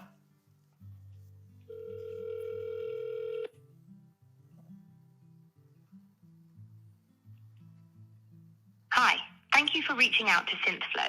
I'm here to answer any questions about us and show how a demo can be booked. May I ask who I have the pleasure of speaking with? Yeah, my name is Jordan. Nice to meet you, Jordan. I'm excited to learn more about how SynthFlow can support your goals. What brought you to us today? Are you exploring our voice AI solutions for a specific use case, or just curious about how it all works? I'm an agency owner and I work with real estate agents, and I spend a lot of time manually calling up leads, so I wonder whether SynthFlow would be better for it. Got it, Jordan. SynthFlow could definitely help streamline that process for you. Our platform is great for automating lead qualification and follow-ups, which can save you a ton of time. Could you share a bit more about the volume of calls you're handling each month? That way I can tailor the demo to your needs. About 120 calls per month at the minute. The one thing I'm worried about, though, is I kind of don't want to use any of your voices. I want it to sound like my voice. Is that possible? Absolutely, Jordan. SynthFlow offers voice cloning, so you can have the AI sound just like you. It's a great way to maintain that personal touch with your leads. Now, so I'm going to leave it there. What's interesting about that, just from a sales, you guys know me if you watch me for a long time. I've been in sales for years and years and years. And I've made thousands and thousands of cold calls myself. SynthFlow, very rightly, from a sales perspective, kind of ignored the first thing I said about the leads. It asked me a qualification question and said, how many leads do you generate? And I said 120, but this is my problem. It answered my objection first, and then, presumably, it was going to go on to talk about that call volume. Amazing. So play around with this. And this is going to be for those of you that got a little bit more call volume. It isn't the cheapest solution in the world, but again, SynthFlow got a really great offer, and I'll put in the description so you guys can sign up and check them out. And it is something I will undoubtedly be talking a lot more about in the future as this technology gets more and more sophisticated, which is ultimately the most exciting thing about offering this AI lead generation service. Like, we're not offering meta ads anymore with just a little creative element. We are spearheading new technology that is going to completely revolutionize entire industries, and hence our agency can offer a service that isn't just needed but is wanted by people. We get to sell the hottest, newest thing, and not just because it's a buzzword, but because it's genuinely going to change the lives of everyone we work with. And that, for me, is incredibly exciting, and it should be for you too. So I hope you got value from this. Subscribe for more. Take part in the competition. Let me know why you're starting an AI lead generation agency, and I'll see you soon. Cheers. Today, I'm going to teach you the cheapest and most effective way to convert leads into appointments using AI in 2025. And this will work for you regardless of whether you're an agency owner looking to generate more leads, appointments, and ultimately sales on behalf of your clients, or you're a business owner looking to do the same for yourself. So let's get straight into it. Now, first of all, I want to clarify what I mean when I talk about an appointment. We are talking about this green highlighted section here in the holistic marketing funnel. Okay, so this is a standard lead generation marketing funnel. We have traffic at the top, we then have lead generation, we have appointment setting, and of course we have clients. And the idea of a funnel, if you haven't seen this before, I'm sure you have, is we are gradually squeezing these prospects, okay, and converting them down the buyer's journey. So we start off with traffic. And traffic comes in many forms. Traffic might be Facebook ads, it might be Instagram ads, it might be Google ads, it might be email marketing, it might even be cold outreach. Okay, so this works regardless of what traffic source you are using for your business. But ultimately what we're trying to do when we run advertisement is we're trying to generate leads for our business, okay? And so we're trying to get people to opt in and say, hey, yeah, I'm interested in this product or service. And so they generally fill in their details on some kind of lead generation form, either on the platform you're generating traffic or on your website. Now, once we've generated leads, the thing that most people struggle with is then converting those leads into appointments. So for example, let's say you're a local dentist. You've got 1,000 people sign up to a free teeth whitening offer or a discounted teeth whitening offer. Well, now you have to make sure those people actually book themselves in for an appointment to come in and have that treatment. And this is where many people fall short, because to date, right up until 2025, agencies and businesses have had to manually call through all of these leads themselves or send hundreds if not thousands of SMSs just to convert those leads into appointments. Now, with the AI boom, we do not have to do that at all. And so I'm going to be revealing a tool that we use in our agency. If you've never seen me before, I own a multi-7-figure agency, Affluent.co. I have done for now 8 years, and I mentor thousands of other agencies all over the world to generate leads, clients, and of course, money for their clients. Okay, so I know a thing or two when it comes to this, and this is a solution that I've been gagging for years, and I cannot wait to talk to you guys about. It's going to completely change your life if you're trying to appointment set right now. Now, ultimately, once we do book in those appointments, we are then looking to generate money. And I've got like some arbitrary figures here just to keep things nice and round. So you've got that, we're generating, let's say 100,000 leads, then we might 100,000 impressions, then we might get 1,000 leads, we might be able to then get 500 appointments, and then ultimately 100 customers. And the only way to improve this appointment setting metric, okay, to improve the number of leads we convert into appointments is two things. Number one, to improve the appointment setting process itself, so improve the scripts and the way that we communicate, or most importantly, speed to lead. Now, I've established through generating thousands upon thousands of leads over the years that the single biggest attributing factor to increasing appointment set rate is speed to lead. This is the amount of time it takes for us to reach out to leads. With every minute, literally every single minute that a lead has opted in to your funnel, to your offer, whatever they're opting into, they're getting colder and colder and colder. So we have to reach these people in the shortest time frame possible. Now, what's the solution agency owners create? Well, they hire manual appointment setters and they give them strict deadlines. You must reach out to these leads within 10 minutes. But that's impossible if someone is opted in to this funnel in times where your appointment setters aren't even working. Whereas AI responds instantly to people, or within whatever time frame you set, 24/7. And so humans literally cannot compete with the speed to lead that AI can now help us enforce through our funnel, okay? And not only this, but AI doesn't moan, it doesn't need to be paid a crazy amount, and we can set this up using software. Game changer. So, what is the tool that we actually use to achieve this? The tool is called Appointwise. Now, I'm incredibly bullish on Appointwise. It's a very new tool, and if you're watching this video, you're probably very early to it. We're so bullish on it, they've even put my face on the website. I saw this the other day. Thank you guys, appreciate the shout out. But we talk about Appointwise quite a lot inside of our private community. And lead generation agencies that we teach are absolutely nailing it. It is an essential tool for people to use if they want to increase their conversions and decrease the amount of time and money they are spending on appointment setting. Now, I'm going to put a link in the description of this video where you can sign up to Appointwise for free for 14 days. You can test this out on your business or for your clients, and then you can make the decision on whether or not this is something you want to pay for later. But I do have to warn you, when you first try this out, you are going to be hooked. Now, today what I'm going to do is I'm actually going to show you the entire process of setting up an effective bot using Appointwise and how the system works based on our testing of it ourselves. I'm then going to show you some active client accounts that we have worked with and used the system to generate a ton of appointments. So I'm going to run you through all of that. Now, to help me, I've created a quick start guide. Okay, where can I put myself? I'm not going to get in the way. Let's put me in the middle there. It's a bit of a strange place, but we'll deal with it. I've created a quick start guide. This is a checklist going through everything you need to know in order to set up the system effectively. Again, I'm going to put a link in the description to that. You can sign up via that link. You're going to sign up to our newsletter where you'll get daily marketing emails that are going to help you improve your business. So it's a win-win. And if you drop a comment down below and let me know the reasons why you're using Appointwise and what you're trying to achieve right now, And then I'll make sure you get and you receive this quick start guide in the first email you receive from me after you sign up to that link. So go and click that link and sign up now, and you'll get access to this, and you can follow this in your own time or follow it as you progress through the video. So create an AppointWise account using the 14-day free trial we have provided, and you're going to come through to the system.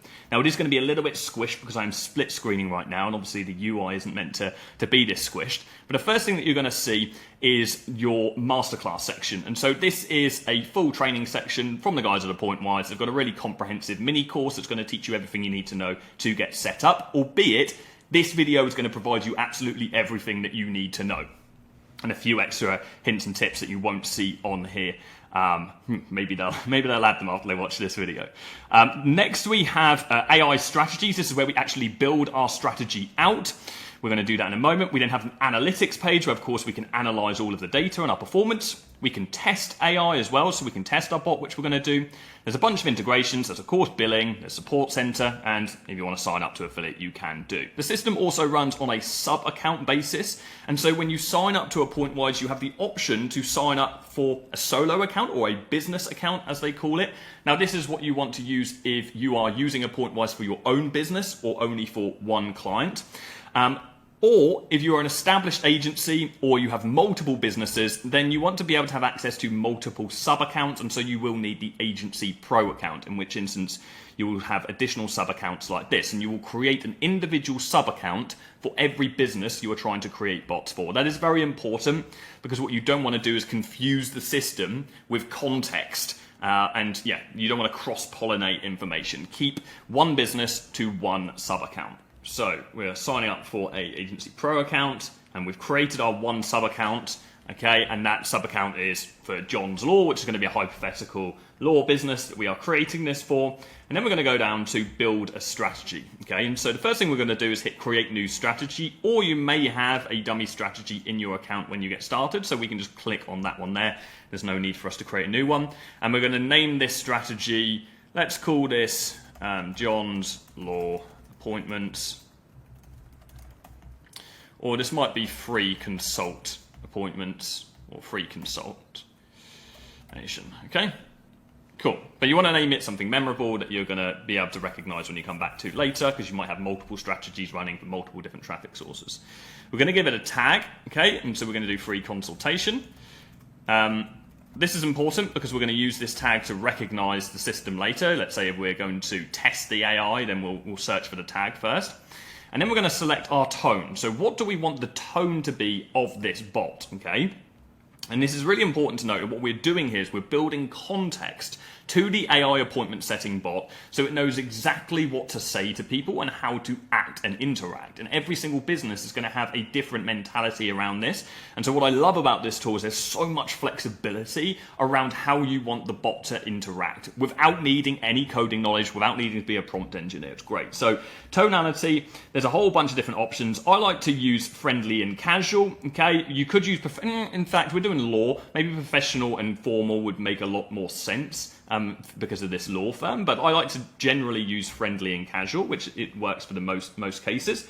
And then we have, I'm just going to open this up right now. So we've got a tag, we've selected the tone. We're now going to do the adjustments. I'm just going to open this up because, as you can see, the UI is getting a bit squished because I'm trying to make it do something it shouldn't. And we've got a number of different options. We have objection handling, we have qualification priority, and we have creativity. And we can choose how we want the bot to interact. So from an objection handling perspective, if we're getting objections from the lead, which is natural to happen, do we want the bot to act like Mother Teresa and be really safe and not really push back? Or do we want it to be buy or die? Now, I like using buy or die. This is how I've seen the best success from my personal strategies that I've used on the system, but it's completely dependent on the business you want to run. And at the very least, I would use top closer. I think it's very rare that you want to use Mother Teresa or the Persuader, but it's nice to have the option.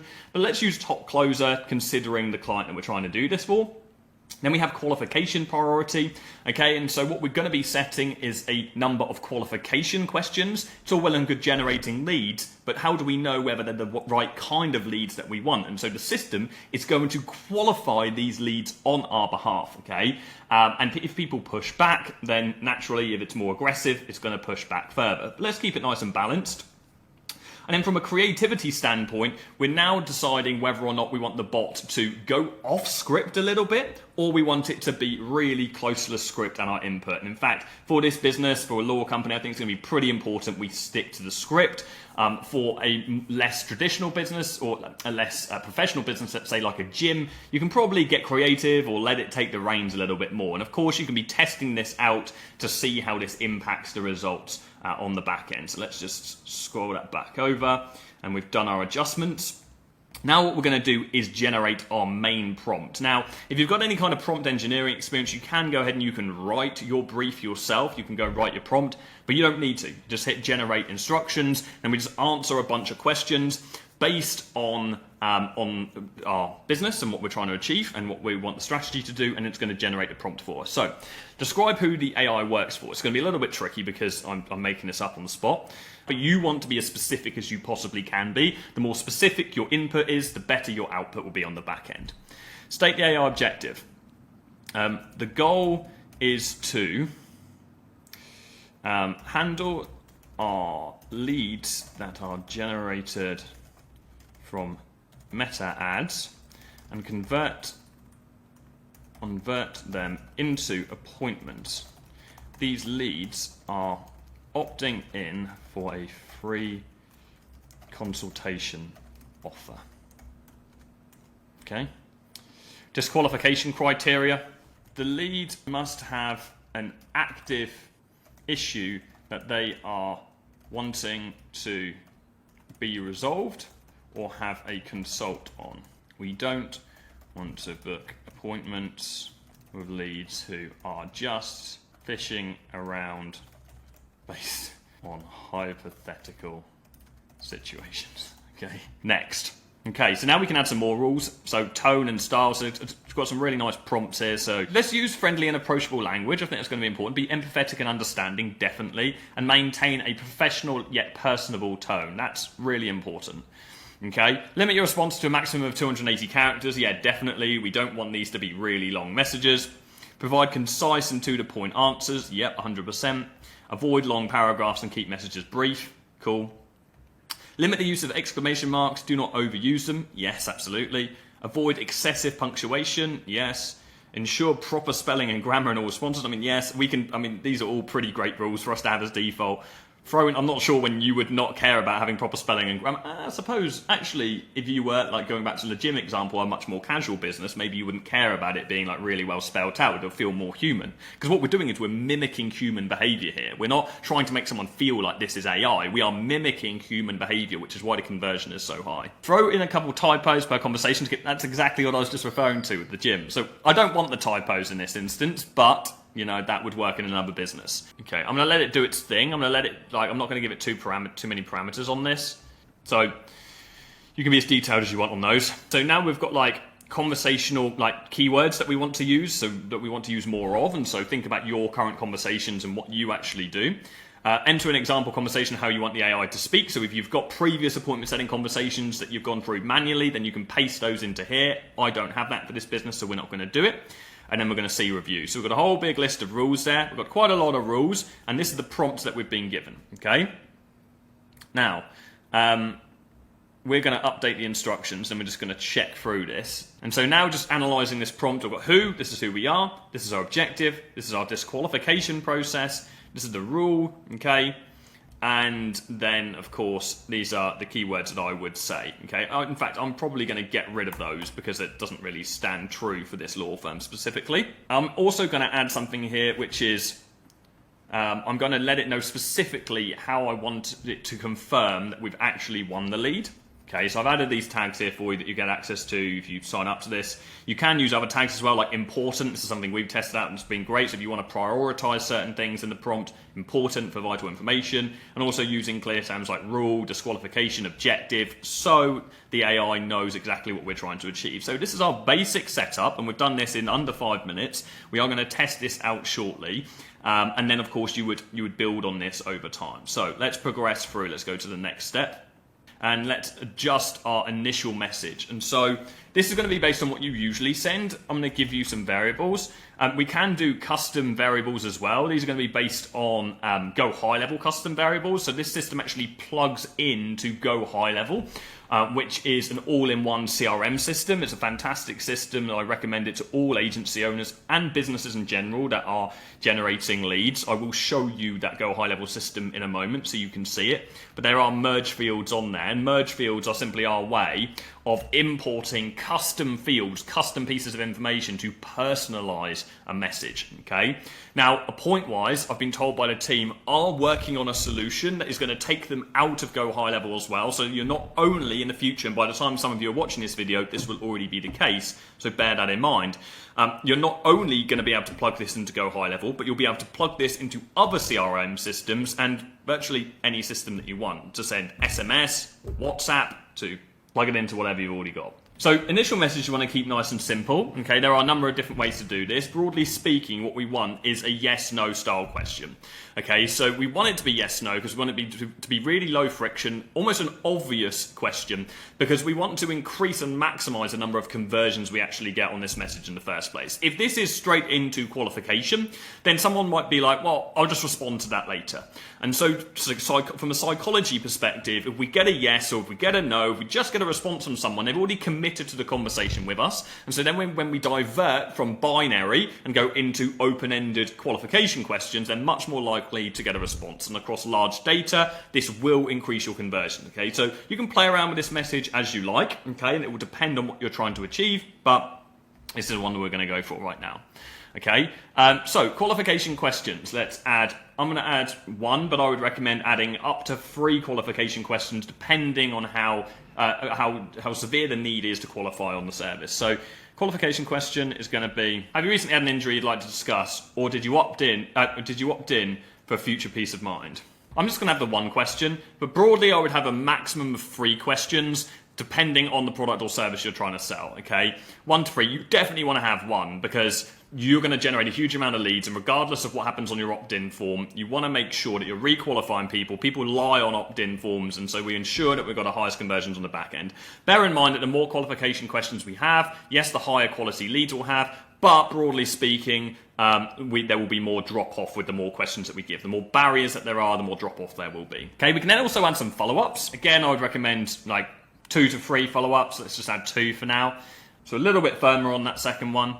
And then we've got our follow-ups. And so if we don't get a response, the AI is going to automatically follow up. Another thing that I can speak from experience, after hiring tens of appointment setters over the years, creating all these systems to monitor that people are actually doing their job properly, it actually turns out it is incredibly, incredibly hard to monitor that human appointment setters are following up with leads properly. And this is a huge leverage point for the majority of businesses. They don't even realize that their appointment setters are being lazy. Appointment setting is a very high turnover job, as is any entry-level sales role. And there is so much leverage in the follow-up. Here, we don't have to worry about that. There's no anxiety around whether people are doing their job properly. This is a robot doing this for us, okay? It doesn't have emotion. It isn't worried about how tired they are. It isn't worried about the long hours they're working. It's just doing what it is programmed to do, so we can be sure that we're doing a proper job and dealing with these leads effectively. Now, we are going to skip step 3 for now. Step 3 is where we decide how we actually want to book calls, okay? So are we going to go through an automated AI booking?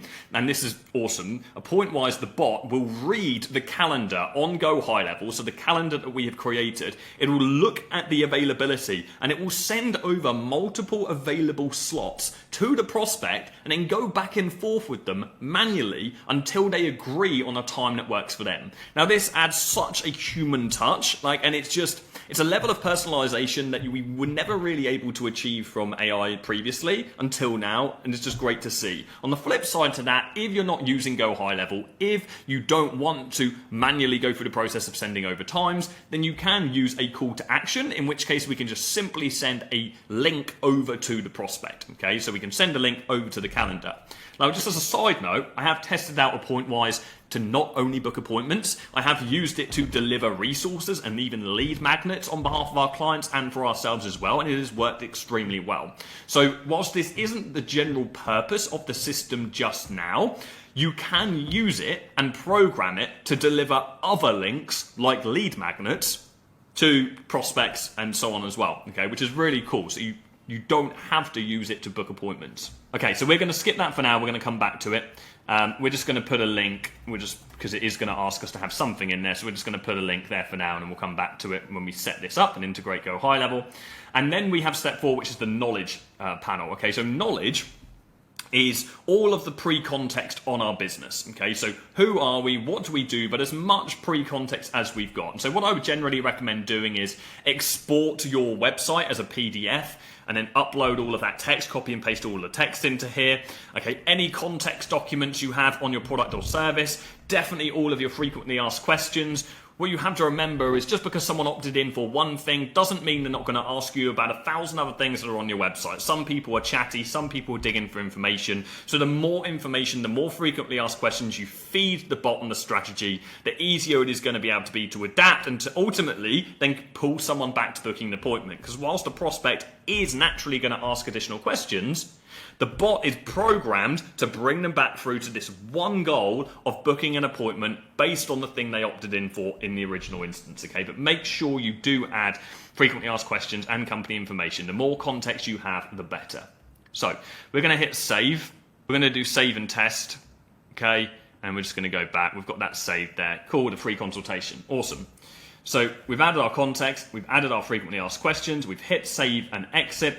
And now we can use the Test AI tab to actually test this strategy. And so we can go and you can see that tag we created and why it's important to have those so we can recognize. Now we can actually have a conversation, okay? And so this is mimicking. And whilst this will deliver via SMS or deliver via WhatsApp, I actually recommend WhatsApp to most of you guys. We get higher conversion rates on WhatsApp and you can do that on Go High Level. Yes. Okay. Thank you for confirming. Have you recently had an injury you'd like to discuss or did you opt in for future peace of mind? I just got hit by a bus 5 minutes ago. I'm really sorry to hear that. It's important to seek medical attention immediately if you haven't already. Once you're safe and ready, we can discuss how we might assist you with your case. It's not even trying to book an appointment. It's recognised that someone just got hit by a bus. So instead of saying, right, let me just qualify you now, it's saying, go see a doctor and then come back to us. It's not getting commission, right? An appointment set, so we'll probably be like, oh, okay, you got hit by a bus, but are you going to book an appointment or no? Awesome. Okay, we'll just see if it recognises it. This bastard for millions. Understood. Your health is a priority right now. Once you're settled, we can arrange a free consultation to discuss your case. Please let us know when you're ready to proceed. I'm ready to proceed. Okay, great. We're going to arrange a free consultation to discuss your case in detail. Please let us know a convenient time for you and we'll get everything set up.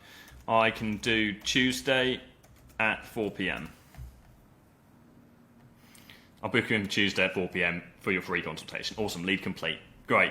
Now, we haven't set a calendar, so it isn't going to send us suggested times, and it isn't going to say, oh, no, we can't do that. Can you do another time? But we are going to set that up in a moment. I'm just going to throw this a curveball, and I'm just going to say, how many other clients have you worked with? Now, we haven't given this context, and so let's see what it comes back with.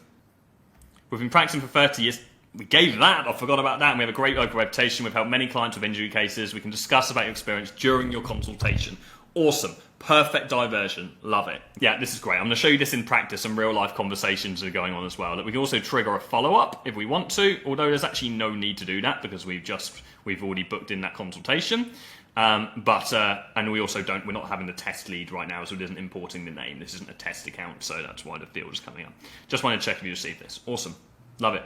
So we tested that out, and now of course if we did want to adjust this, we can go back to our strategies, we can then go ahead and we can click this, and we can add some instructions. If there's something that we didn't like, okay, then we can go back and we can add to that and we can adjust it, and that's the key, right? Treat this like a sales script. There's always got to be iterations. If you don't like something, iterate it, test the data, see how it's looking, and then go from there.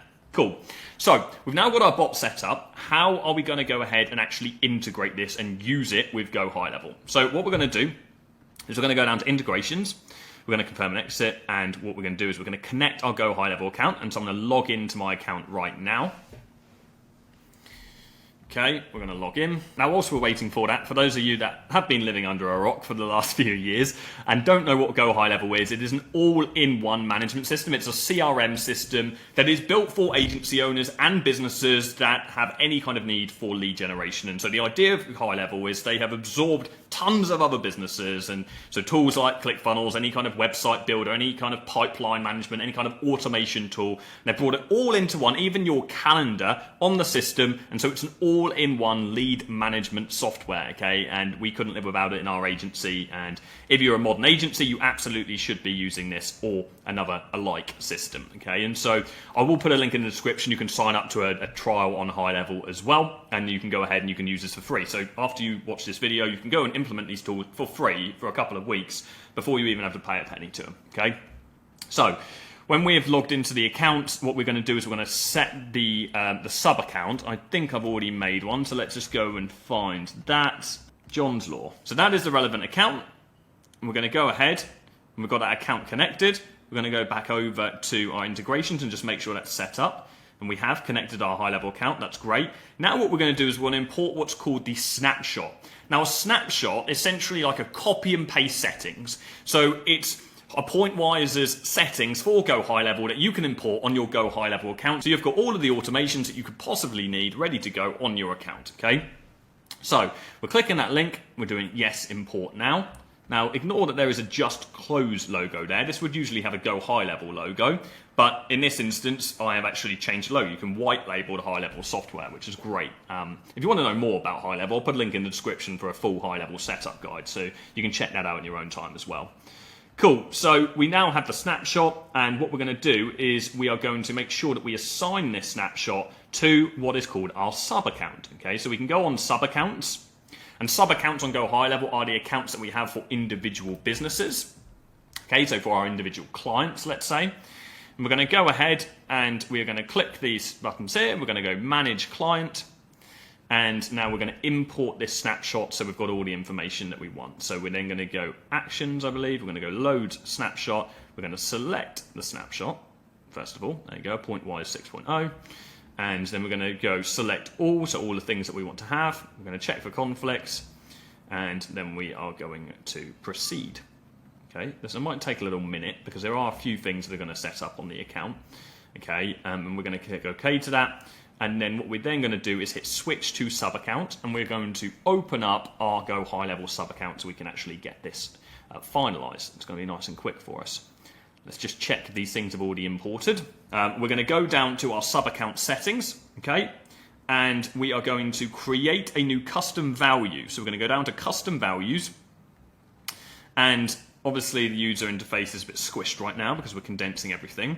But we are going to create a new custom value, okay, called a Pointwise API key. In fact, we don't even need to do that because if okay, so there is actually...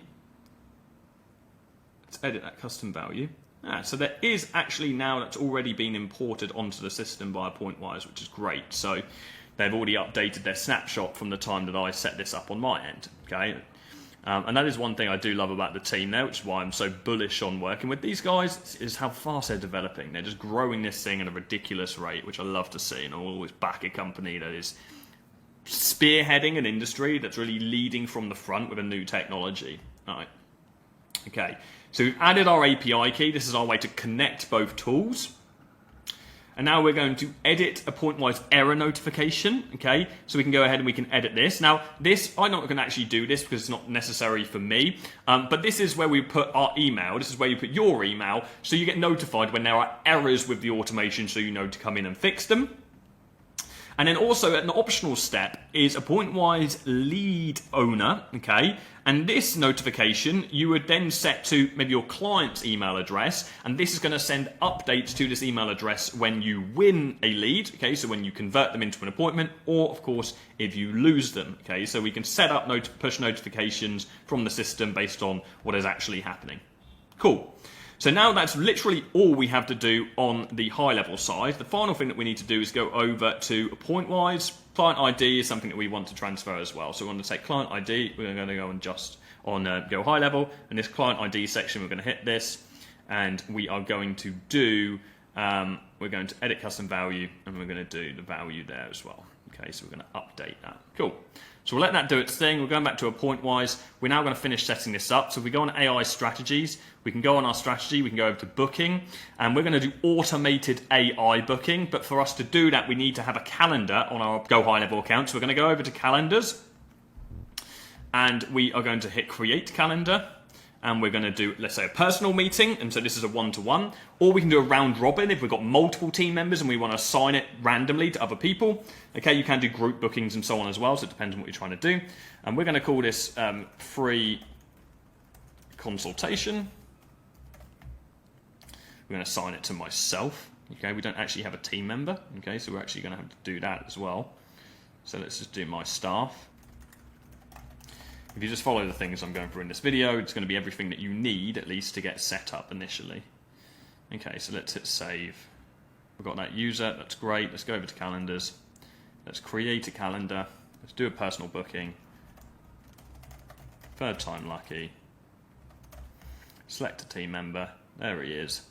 And we can change the slug. So this is what the URL looks like. Okay. Very good. Meeting duration might want to be 1 hour, for example. The times, and we can set the schedule of those meetings. Of course, you want to set these schedules yourself. Okay, and now we've got the link. Okay, so now we have the meeting book link. Okay, and we're going to close that. Now, one thing I would recommend you doing is going over to connections. And I would recommend you connecting, if you go over to, in fact, we can do that on integrations, I would recommend you logging in with your Google account, okay? Because if you've got conflicting events through another calendar, then you want to make sure that the high-level system is reading those events so it knows not to double book you, okay?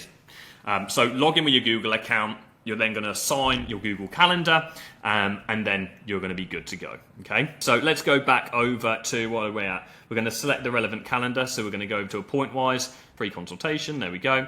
And we're going to do a test customer ID. So we want to have a test account. So this is where we're going to be able to test the appointments that we're booking. And so we're going to go ahead and we're going to create a contact. So we're going to go over to contacts on Go High Level.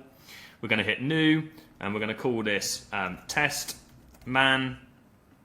And we've got testman@gmail.com. Okay, and we're going to go ahead and we're going to hit save.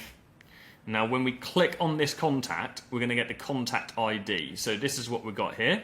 The contact ID is the code at the end of the URL. Okay, and so that's our test. Okay, so we're going to put that there. Now we're going to hit save and exit, and then we're going to do save and test. Okay, and then we can go onto there. We can start a conversation. Cool. If we wanted to do a custom booking, all we'd need to do is just go over to AI strategies, go on to free consultation, go on to booking, and we do use a call to action. We just enter the link there instead. So that would be our manual call booking. Okay. Cool. Awesome. Well, now we're good to go. Okay. Now the final thing that I'm going to do is just validate that our automation has set up properly. And I'm just going to run you through what the automations actually do on a high level, just so you can understand more about how the system works on the back end. So we're going to go on automation. We're going to go on AI Companion, and then here we have a number of different automations, okay? And these are kind of like if this, then that style automations, similar to any kind of multi-stage conditional logic automations. If you use Zapier, if you used Make before, then you'll be able to get an understanding of them. Okay, so step one is just making sure that we have our correct triggers set, okay, so the bot knows when to trigger. Step two is when we want to actually apply the strategy. Step 3 is generating a response to someone who's responded. Step 4 is sending that message. Step 5 is the sending the follow-ups. Okay, so we've got automation for sending the follow-ups that we've got on the system itself. Okay, so here we've got a number of different, it's a very big automation. And you don't have to play around with any of this, okay? You don't want to play around with any of this, okay? If you want to, you can go ahead and you can go on the AppointWise website, you can go in the masterclass, and you can go ahead and you can watch some of the advanced lessons, and you will understand more about these automations in the back end. But for 99.9% of you people watching this right now, for what you want to achieve, you don't need to play around with this. We're going to click on step 3, and we're going to test out whether or not this is actually functioning. So we're going to click on the first step of this automation. We're going to scroll down, and we're going to go down to test again, okay? and then we can select the contact to test it with, send test request, success request. Okay, if there's an issue for whatever reason and you can't figure out what it is, and scroll down to the bottom of this page and you opt into this guide, click book onboarding call, and the AppointWise guys will help you out. Or just go down into Help Center or get support here, or go into the chat. There are a number of different ways you can contact the guys. They've got such a great support team, they will help you out. But if you follow the instructions I've gone through, you're going to have success and there'll be no issue there. Okay, so now we know everything is working. The final step that we have is to go back and test the strategy. As I've said to you, and you can do this on AppointWise, go and test for a good couple of hours. Make sure you're going through a number of different variables to make sure your questions work, to make sure the follow-ups work, to make sure everything is in order as you want it to be before you go ahead and actually launch this campaign. Now, that is how we set up our first appointment setting bot. It is really that simple. But now I'm going to show you this in practice. I want to show you this with some real active clients and just the power of this system. So let me just log into an account. So here's some data from a real client account over the past few months. Okay, and you can see that they've generated 1,300 leads, 45% meetings booked. Okay, that's mental. That's a huge amount. Again, definitely not typical, I would say. And only 7% opt-out rate, 63% response rate, because that speed to lead is so high. So great data on the back end of this account. The client is extremely happy. I'll just show you just one of the conversations so you can see what's actually going down here. So we're going to have to blur out a bunch of the information because it is confidential. This is a real client. So the first message, and I've scrolled down a little bit so it doesn't show the client's name. It says, hey, like, Monica is the name of this person. It's me from this business. Like, I saw you opted in for a form on Facebook for one of our services. What are you interested in? And they sent over a screenshot, this special. And the bot was fine with that. Like, sure, we have a few specials. Are you interested in weight loss, fat freezing, or laser hair removal? Weight loss, please. And then they're like, cool, this is the perfect thing for you. This is how much it costs. Do you want more details? Yes. And then they asked about something else. And so it came back. So lemon bottle injections are this. This is what they do. Are you interested? Yes, please. What does it entail? Well, now it gave them information on what exactly it entailed. Well, what about this solution? So the prospect is throwing back all these things. Well, that does X, Y, Z, okay? And then they're like, how many injections does it include? How fast does the result? This is for a med spa clinic or aesthetics clinic, as you haven't already established. And it's going back with even more stuff. Okay, this is the thing. And then it goes back with a little follow-up off the back of it. And they're going back on the questions, and they're like, what days are you open? These are the days we're open. How long does the session last? Well, this is how long it lasts. I live here. Are you close to that? Yes, we are. This is our address. Okay, please, can I book a time for 4:30? I can't do Thursday. Yes, absolutely. Here you can book a time with this link. Okay, with this client specifically, at this time, they were using booking links, and they're like, cool, thank you for your assistance. I'll book tomorrow once I've had my appointments booked, and they're open in front of me. Have a great further evening. It doesn't get simpler than that, and we're responding within 1 minute every single time, like someone is intently going back to them, asking all their questions, dealing with all the objections, going through all of the stuff about the product and how it works, and telling them how far away we are. It's got all the information in hand. There's no lag between an appointment setting. It asks the business owner, oh, whereabouts are we based, or what are the times we're open, or what's the information on this product. It has all of the knowledge and is ready trained, and we can build a system like this in under an hour. I mean, this video is, give or take, probably under an hour by the time we actually publish this. And you can do this for your business, for your clients, and you can start increasing your open rate, increasing the amount of money you make for your clients, and therefore increasing the money you make for yourself. And this is only the beginning. I dread to think where AppointWise is going to be in 3 to 6 months from now. So click the link in the description, get the quick start guide, sign up to a free trial, get involved, have fun, and subscribe for more. I'll see you soon.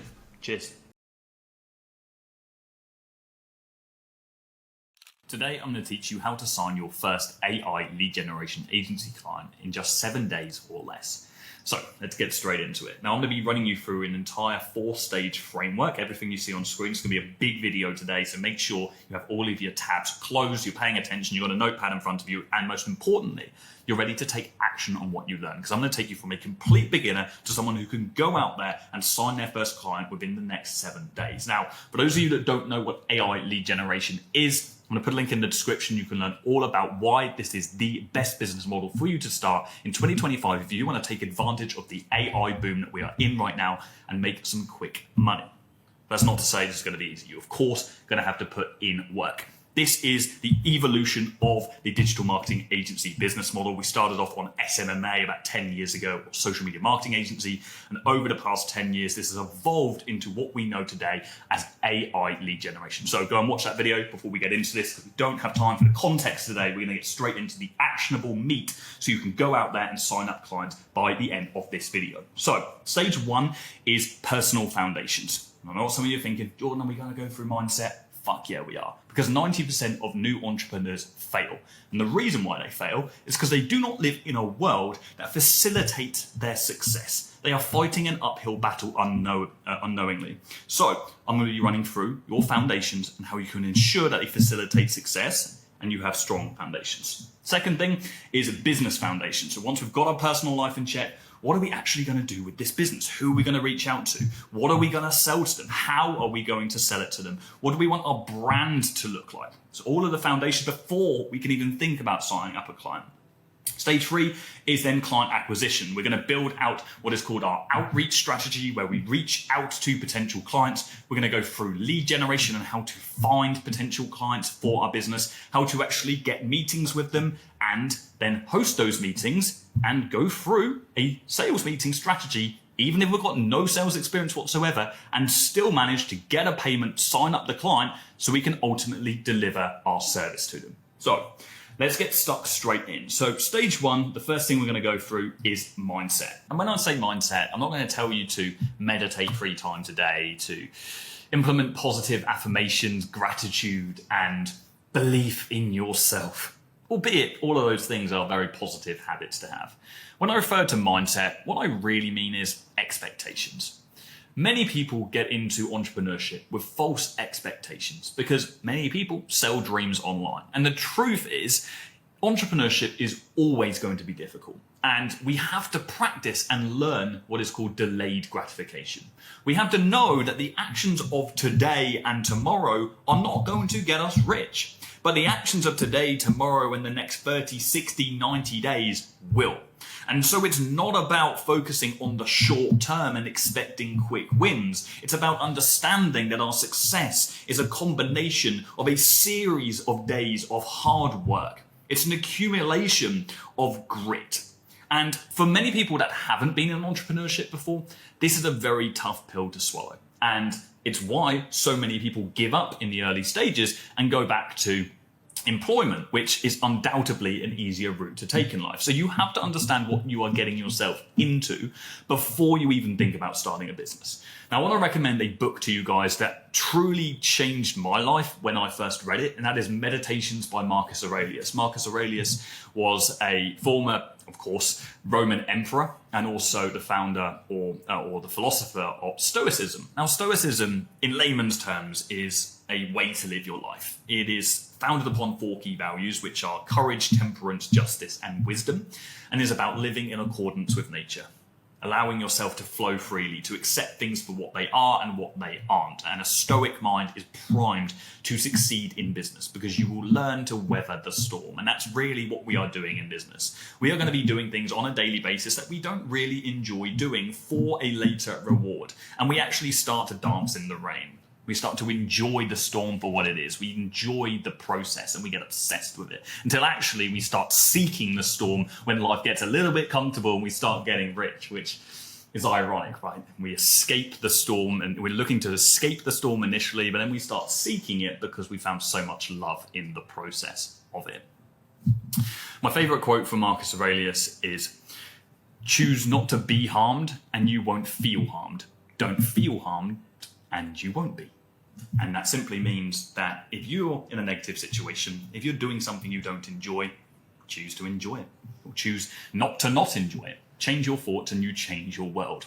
And that means that we are in complete control of the way we perceive reality.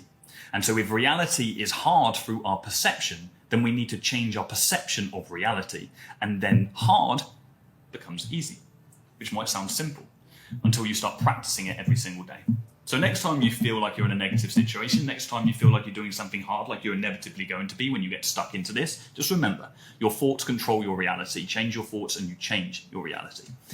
Okay, so go get that book, Meditations by Marcus Aurelius. Next thing we're going to go through is environment. Okay, now we all know and we've all heard you are the product of the 5 people you hang around with. That is key. I'm not going to tell you right now to get rid of all your friends unless you think all of your friends are holding you back.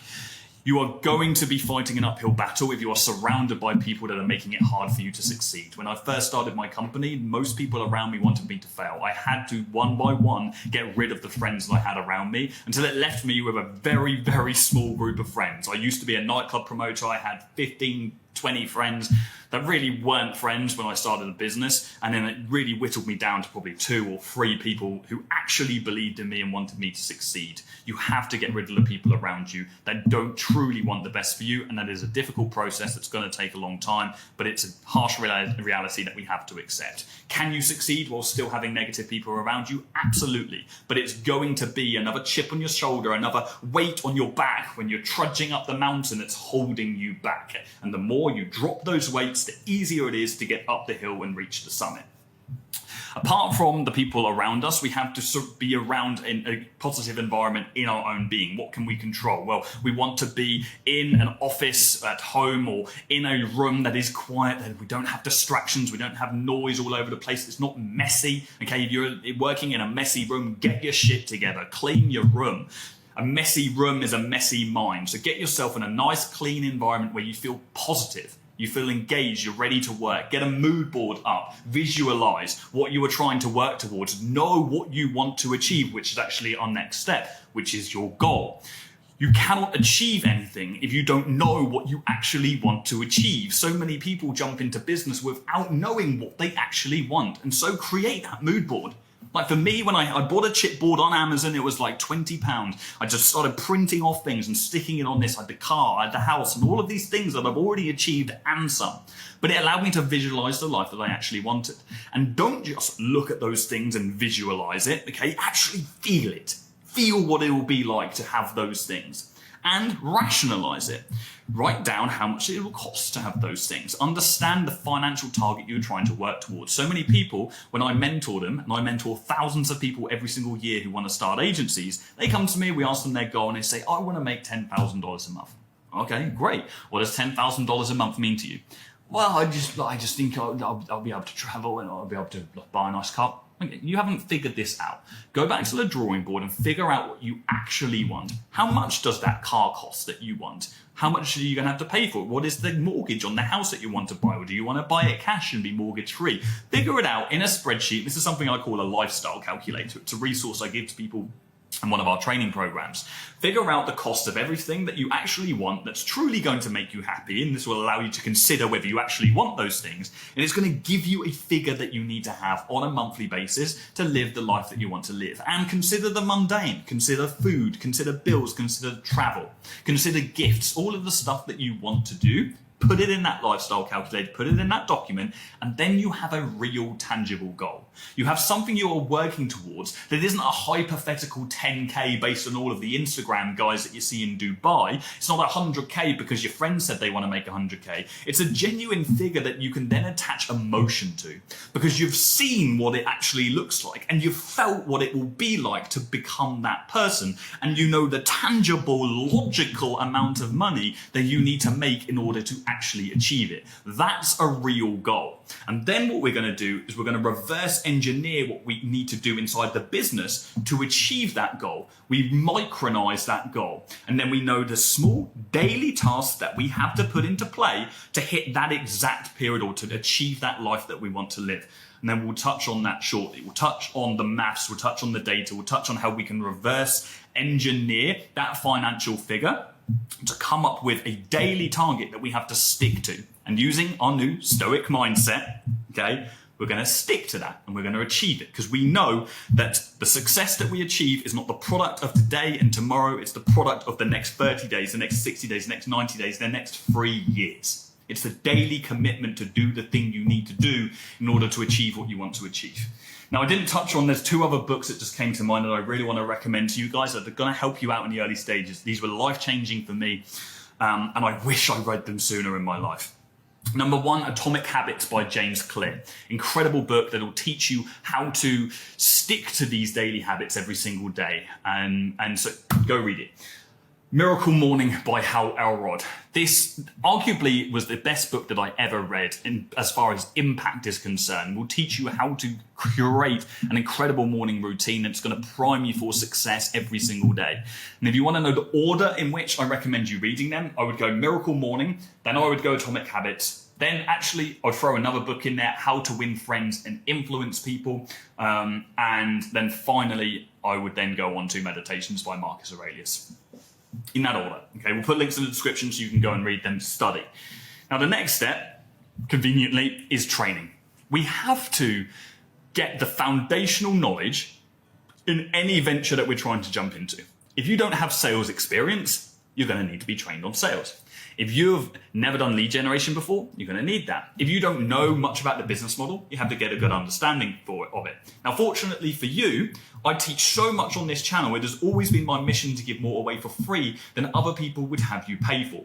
But there is so much noise in the online space. So commit to this and commit to the channel and commit to what I'm going to teach you, because I will take you there and get you to where you want to be. But if you're watching videos on AI lead gen 1 minute, and then you're watching a video on drop shipping, and then you're watching something on Amazon FBA, and you're trying to Frankenstein these businesses together with no experience whatsoever, you are going to fail. So you need to be tunnel vision with your blinkers on. And yes, you can look at content which is like slightly relevant, that's fine. But anything that's out of it, anything that's like distracting you, anything that's making you turn like this, get rid of it. Okay? Just focus on the task at hand. Now, if you do have access to capital, if you do want to take the elevator and not the stairs, we have an entire education training program called Agency Launch. It will teach you how to launch an AI lead generation agency from scratch, and it's a one-to-one program. We'll work with you and we'll take you through the entire process and guarantee you will sign up at least 10 clients in the next 180 days, or you get every single penny back that you pay with us, at least, okay? I'll put a link in the description for those of you that are really serious and you want to expedite your learning. For the rest of you that can't afford it yet, then stick to the YouTube. I've got you. You'll be able to learn the foundational stuff. But of course, I go much more into detail in our training programs because it's a completely different format and there's one-to-one mentorship and live calls and all that stuff. Yada, yada, yada. Okay. Stage 2, business foundations. How are we going to prime ourselves in the company? Okay, how are we going to lay the foundations of this business? Well, the first thing we need to go through is our niche. Okay. Who are we actually trying to work with? Okay. What kind of client? A niche is, in other terms, an industry. Okay. So like throwing these out there, gyms and dentists and restaurants. These are really the typical classic niches that you will have heard of way back from the SMMA days and can still be viable, but probably not the best niches in the world. Okay. But a niche is just an industry that you are choosing to work with. Now, I've already released a video on this channel that goes through all the most viable niches for an AI lead generation agency. I would recommend you clicking the link in the description and going and watching that video after this one. In fact, there's going to be a number of different videos I'm going to recommend you to today for you to go and study and understand this business model in its intricacies. Now, to touch on it briefly, there are 2 key stages or two different categories of niches that we have. We have prove it niches, okay, which are your niches that you're going to start off with. These are the niches that you're going to work with when you're trying to prove yourself to the world. Because when we're starting an agency or any business, the biggest challenge is proving that we are who we say we are and we can do what we say we can do.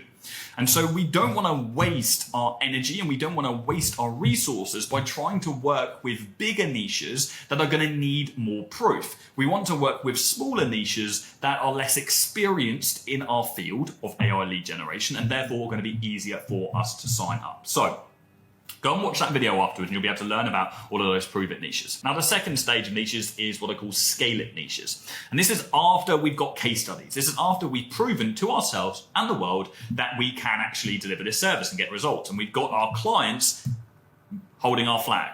They're saying testament, you know, Jordan, he's great. He's got me results. You should work with him. Then we can now, with this new conviction that we've got, go and work with bigger, better clients that are going to pay us more and more money and are going to be more sustainable long term. Okay, so we've tested out, prove it, and then we're moving into scale it when we've got that conviction that we can actually do this. And again, go and watch that video so you'll learn about those. So the next thing is our ICP. Let's say we have selected that we're going to work with law firms, for example. The ICP is our ideal customer profile. And so this is specifically within that niche, who are we actually trying to target? Who is the ideal customer? Okay, so what kind of business size are they? Okay, are they going to be mid-sized businesses, 10 employees plus, or are they going to be small-sized businesses, 2 to 10 employees? Now, when you're first starting out, realistically, it's going to be the 2 to 10 employee bracket, because anyone larger than that is going to be a lot more experienced, and therefore it's going to be harder for you to sign them up. But you will also find over time of working with a business, there will be other criteria that they will need to meet in order for them to be suitable for your service. Now, the most basic I can give you here and now is the 2 to 10 employee range for all companies, but also that they're making over $20,000 per month. If they're making less than $20,000 per month, they're probably not going to be able to afford your service, and even if they can, they're going to be paying a large percentage of their profit every month, and therefore, again, it's going to be hard for you to sign them. And we're trying to reduce all the friction here in this process. I want to make this as easy as possible for you to sign these clients. Now, how do you establish what their revenue level is? You can't really until you jump on a sales call with them. And that is going to be a key part of the sales call where we actually ask them about their revenue, and that is where we are qualifying the prospect. Now, the final thing I would say to look out for with your ICP when you're first starting out is single location businesses. You don't want to be going for companies that have got too many locations. They're going to be large for you. It's going to be hard for you to track down the business owner. They may even be a franchise-based model, which also complicates things because they have internal regulations. So you want to go for single location businesses where it's likely to be easy for you to get hold of the business owner and therefore increase your conversion rate on that cold outreach and in your sales meeting itself. So that's your ICP. Now, the next thing is our service. What are we actually going to be offering to people in order for us to increase their revenue? That is the ultimate goal of our service, is to increase the revenue of the clients that we're working with.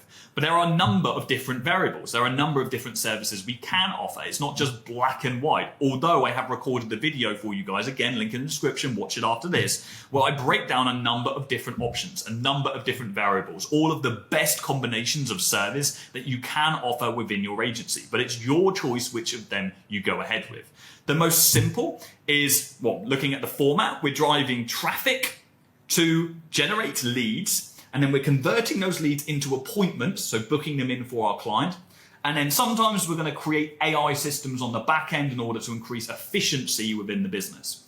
And so the most simple would be Facebook ads to generate leads, which you're going to send to a CRM system, which is a pipeline system, sales management system, like Go High Level. And then we're going to plug in a software, an AI software called Appointwise, to reach out to those leads, to have conversation back and forth, to qualify them, make sure they're ready, and then book them straight in with the client, who will then go and close. That is probably the simplest of services that I would recommend to 99% of you guys who don't yet know what service to offer within AI lead generation. That is the core offer. Although go and watch that video and you'll learn all about other variables like Google Ads, like funnels, and so on and so forth.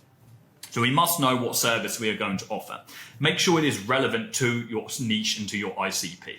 For example, if you're working with a B2B company, which is a company that sells to businesses, then it's probably more likely that you're going to want to use Google Ads to drive traffic. If you're working with a consumer-based business, B2C, then it's probably more likely that you're going to want to use Facebook ads to drive traffic. Why? Well, Facebook is us getting ourselves and putting ourselves in the hands of customers. Okay, it's like an impulse buy. We're on the phone, you're scrolling down like, oh, this is cool, I want to buy that. That is consumer-based psychology buying. For example, we might want to offer Facebook ads for the traffic part if the niche that we're working with sells a product or service that can be sold based on impulse. Because Facebook is all about putting ourselves in the hands of the ideal customer and interrupting them. Okay, it's a very direct response. They're scrolling down on their phone, they're procrastinating, they're doom scrolling. Oh, what is this? I want to buy that. Great. Fill in the form. There we go. Google, on the other hand, is when people are actively searching for the solution already. It's about putting ourselves in front of someone that is looking for the product or service. Okay, so the psychology is different. And so we have to consider the niche, the ICP, which of those categories does it fall into? Now, for you, don't overcomplicate things by offering multiple different traffic sources on the front end. Many agencies are like, I want to do Facebook and I want to do Google. Don't do it, at least in the early stages. You're going to overcomplicate the business and you're going to create too much expense because you have to hire two lots of people every time you want to outsource and every time you want to scale. It's not going to work very well for you. It's also just going to add so much complexity, and it's going to increase the learning threshold. If you don't know how to do either of those things already, you're choosing to learn 2 things instead of 1. So offer 1, keep it nice and simple. That is the key to success as an agency in the early stages. Simplicity is so important. Okay, so that is our service. Next, we have our offer. Okay, now an offer is what we are offering someone. Okay, it is our value proposition to the person that we are speaking to. And this is accumulation of our niche, our ICP, and our service. Okay, so what we're going to do is we're going to create a statement or a value proposition, okay, that speaks specifically to the industry that we are looking to work with in relation to our service. So, for example, a very basic, mundane offer for an AI lead generation agency may be, we help kitchen remodelers generate high-value consultations using AI sales systems. Okay, so we've got the curiosity of the AI sales systems. We've got something that's relevant to the niche, which is high-value consultations, because kitchen remodelers get a lot of shit coming through. And we've spoken specifically to the niche. That is a value proposition. That is a value statement. Now, there are other elements to an offer statement. Again, I've got a video I'll hook you up with, put a link in the description. You can go and study offers in your own time. The first element, or the element I haven't covered, is what's called the NSVP. It's a niche-specific value proposition. And it is a value proposition that speaks specifically to the niche in a way that wouldn't resonate with other niches. So we're going to identify the pains of a specific niche, and we're going to eliminate those specific pains. So when we give that offer to the prospect, which is an ideal or a potential customer, then they're like, this person understands me. They're speaking my language. I have that pain. I want that pain solved. Logical choice. I work with this agency. So that's your offer. Next, we have systems. So now we have an idea of the business we're going to build. And many people make this mistake. They start off with systems. They're like, I need this software, I need that software, I need this project management, I need this CRM. You don't know what you need until you actually lay the foundations of the business and know what business you are building in the first place, because there are many variables that get involved here. Now, the basic systems that all of you are going to need are going to be a CRM, and the most used in the agency space, and the one I recommend, is Go High Level. It is an all-in-one CRM system. It will save you a lot of money on using many other softwares. I wish it existed when I first started my agency 8 years ago, because over the years we have probably spent hundreds upon hundreds of thousands on various softwares. Go High Level is an all-in-one. So it's your CRM, it's your website builder, it's your automation tool, it's your calling system if you're cold calling up businesses, it's your email system, it's your content management system. It really does the lot. Again, link in the description. You can go learn all about High Level and how to set that up. Another system that is essential for AI lead generation agencies is Appointwise. Appointwise is a full all-in-one automated appointment setting system that when you generate leads, will reach out to those leads, it will qualify them, it will send follow-ups, and the key is the AI will respond way quicker than any human ever would. Back in the day, we would have to hire people that would call up all of the leads that fill in a Facebook ad. It was very expensive. We'd pay like $1,500 per month, $1,500. And those people still wouldn't convert very well because they weren't able to call up the leads in a timely manner. AI, and Appointwise, is reaching out 24/7, and it's reaching out in a timely manner, and it's always got high energy, and it never complains, and you pay it a fraction of the amount that you used to have to pay an appointment setter. So Appointwise is essential for AI lead gen agencies. Again, full video in the description. Go and check it out. This is basically an encyclopedia or a directory of all of the free materials that you can access in order to learn all of this stuff. And it's a testament to how committed I am to you guys to give you as much free value as I possibly can for you to get a head start in this business model. Side note, I have never seen an opportunity in this space. In the full 8 years that I have been in this space, I've never seen something like AI lead gen. This is truly changing the lives of the businesses that people work with and the people that are starting these agencies. I've never seen agencies grow so quickly because we are no longer just selling something that everyone else is selling. We are selling something that people actually want. When they get on a phone, they're like, damn, AI sales, I need that. And I need that before my competitors get it. And that is the key. There is a FOMO, a fear of missing out, that exists in the AI space right now.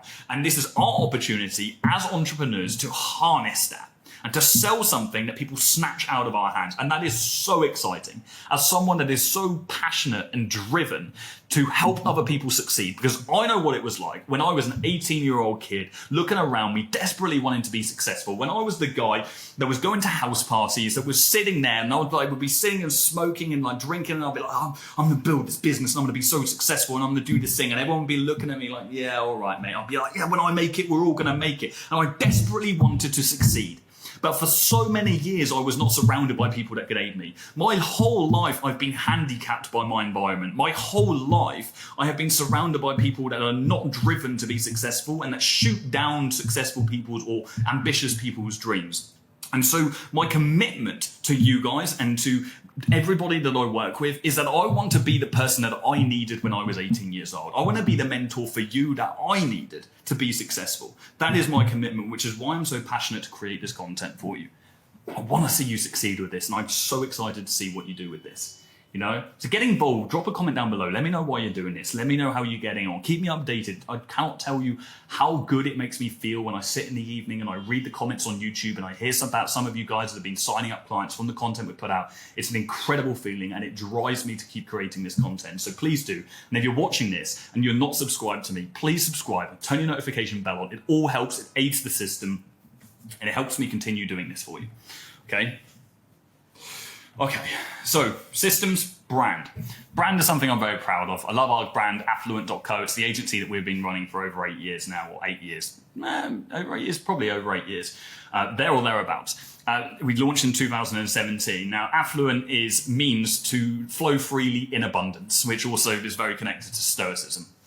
And to me, brand is very important. Brand is your ability to express your core values as a person to the world and through your business. But don't get strung up on this in the early stages. Many people spend days and days and days. Oh, is this name okay? Is this website okay? Are these colors okay? Is this logo okay? And the truth is, it doesn't matter when you're first starting out. What matters the most is all of the stuff that comes before this. It's our messaging. It's the way that we hold ourselves. It's our conviction, actually, is the most important thing.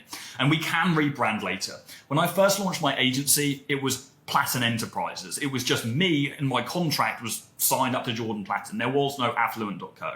I rebranded the agency 2 years into being established, at which point I was already a 7-figure agency. And so your brand will not handicap you. Don't get strung up on it. Spend like one afternoon or 1 day maximum thinking about this and building it out. Use AI systems like AI logo generators, or go back and forth with ChatGPT to come up with ideas for your name. Don't go through the process manually yourself. And you can build everything on Go High Level as far as website is concerned. Okay, but consider that it's okay to not be 100% set on it. It's okay to rebrand. Some of the biggest agencies I know and have mentored, like Soar With Us, an agency I helped when they were in university at zero, okay, go all the way to $750,000 every single month. They still run that agency. They only just rebranded like 2 years ago, and they've been established almost the same amount of time that we have. It didn't handicap them, and it won't handicap you, okay? But have fun with it, you know, be expressive with it. And this is really a personal choice. But early on, it's just about not being offensive and not actively putting people off. Okay? And you'll do a pretty hard job at doing that. If you're in our agency owners community on School, which is a completely free community for people that want to get involved and start an agency and be surrounded by others, feel free to post your brand, post your website in there, and we can all jump in and critique and give you some feedback on it. Okay, the third stage, very important stage, the juice, the meat. This is the client acquisition stage. This is where most people skip to without even considering all of the rest of this stuff, foolishly. So we start off with the outreach strategy, okay? Now, cold outreach is the act of reaching out cold to potential customers, okay? And we can do this in many different ways. This is going to be cold calling, which is the most effective, but also the most difficult. Now, I used to be a cold caller. Many years ago, I worked in a cold calling center. I'd make 150, 200, sometimes even up to $300 in a day, okay, on a big day. And it was dog eat dog. It was stressful. And when I first got in that job, I was useless at it. I used to walk to the edge of the office and literally tremble in fear. I'd be so scared of cold calling. And you are not going to be far off that. Some of you guys. Some of you will boss it and I envy you. Others will be really stressed out when you do that. But cold calling teaches you grit and resilience because you're going to be told no way more times than you're going to be told yes. And so I recommend each and every one of you to please try getting into cold calling. Because it's going to teach you so much about yourself and it's going to expedite your sales knowledge. It's so easy to hide behind email. It's so easy to hide behind direct messages on social media. So many people do that. But when those people then come to sit on a meeting in front of someone and then have to actually sell with no practice from the resilience they built on cold calling, that's when they start to stumble. That's when they start to fail. So at some point, you have to build that resilience. At some point, you have to develop those conversational skills that are going to propel you forward in business. And cold calling is an exceptional excuse in order for you to do that. So, start off cold calling. We also have, of course, email. We have direct messaging, which will have a lower conversion rate. They are systems that I do recommend still using. I broadly recommend using a multi-platform strategy, which means you're going to reach out to a number of people in a number of different ways, in the same sense that some of our friends would send a WhatsApp to, some friends would send an SMS, some would call up, some we would never call because we know they don't pick up their phones. People react to different communicational styles and platforms differently. And so if we're going to reach out to 1,000 prospects, let's say, it doesn't make sense to only reach out to them through one method. We want to test out a number of different ways. Now, fortunately, with AI, you can automate things like email outreach using tools like Smart Lead or Instantly. And we can automate direct messaging outreach, okay, using tools like Auto IGDM. Again, I've got a full video on this channel that'll run you through all those tools. Link is in the description. Go and watch that after this. So we've got to consider what is the best outreach strategy for me in my niche. And for 99% of you, through order of priority, it's going to be cold calling and then DMs and then emails. Now, as an Easter egg for you, if you go and do door to door in your local area, I swear to God, you are going to get far more meetings than anything else. Door to door is doing a full U-turn. It used to be something that people would frown upon. Now, because no one does it, because we're stuck in the digital era, it is now king. And that happens all the time. Things like this cycle in the business and the marketing world. Door to door at the moment is so effective. In fact, I've got a student, Gonzalo, who signed up his first 6 clients in like 2 months from going door to door in his local area. That is amazing. Okay. And you can do the same thing yourself. So try it out. But as with anything in life, the hardest things are the things that get you the best results. Okay, next thing we have lead generation. So we know how we're going to reach out. Now we're going to start generating a list of leads. We're going to populate a database on like Google Sheets or like, in fact, Google Sheets or Microsoft Excel. You can use either of those 2 things. And the reason why we're doing this after outreach is because we want to know what information we need to collect. If we're going to cold call, then we know that we want to get hold of phone numbers. Okay, if we're going to email, then we know we need to get hold of emails. Broadly speaking, it is good practice to gather as much information as you possibly can on each and every one of the leads that you gather.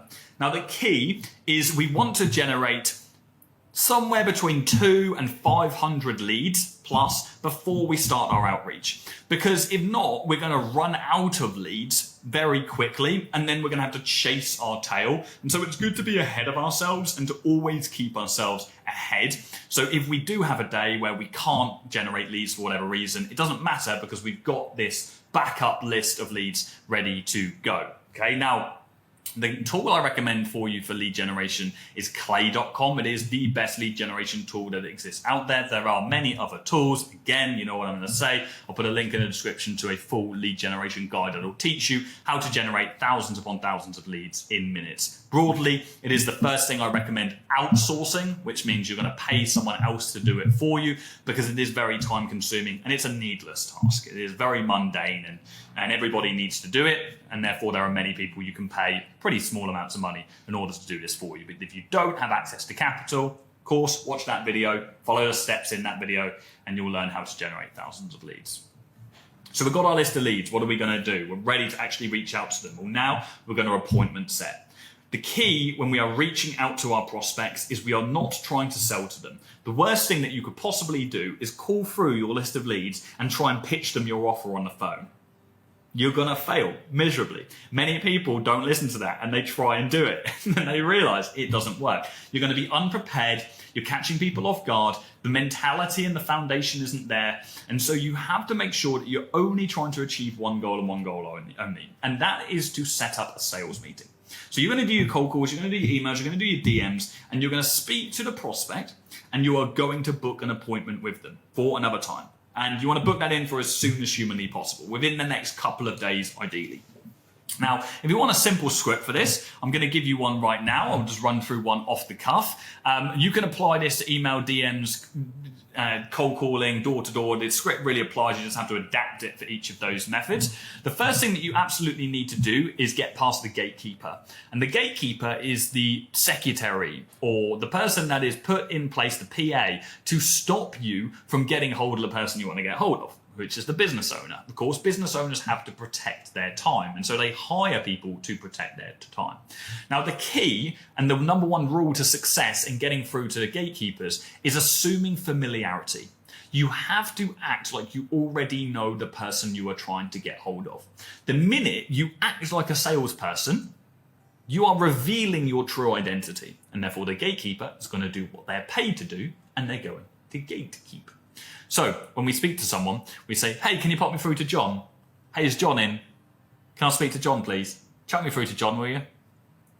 We'd speak to them as if we would speak to someone who's in the way of us getting through to a friend. If we were calling up a friend who owned a business and their secretary picked up, how would you speak to them? Well, you'd probably say, put me through to John. Oh, it's Jordan. And likelihood is they're going to pop you through because they're going to assume, based on your tonality, that they're getting in the way of something genuine. And that is the same mentality you want to approach with gatekeepers. Now, will that always work? No, it won't, honestly. Sometimes a gatekeeper will do a really good job. In fact, a lot of the time, a gatekeeper will do a really good job. And so the key for then is to be vague. We don't want to reveal all of our cards. We want to keep our cards close to our chest, and we want to say, if they say, what is it regarding? So, John knows what it's regarding. Oh, it's a little bit too much for me to go through right now. John knows what it's about. And so we keep it nice and vague. If we're still getting pressed after that, then our final resort with a gatekeeper, whilst remaining polite, is to be transparent, but without pitching. We have to keep things nice and vague and thought-provoking. We're going to say something like, I've got some more clients for you. There's some clients I want to refer over. Or we can get you more clients. John knows what it's regarding.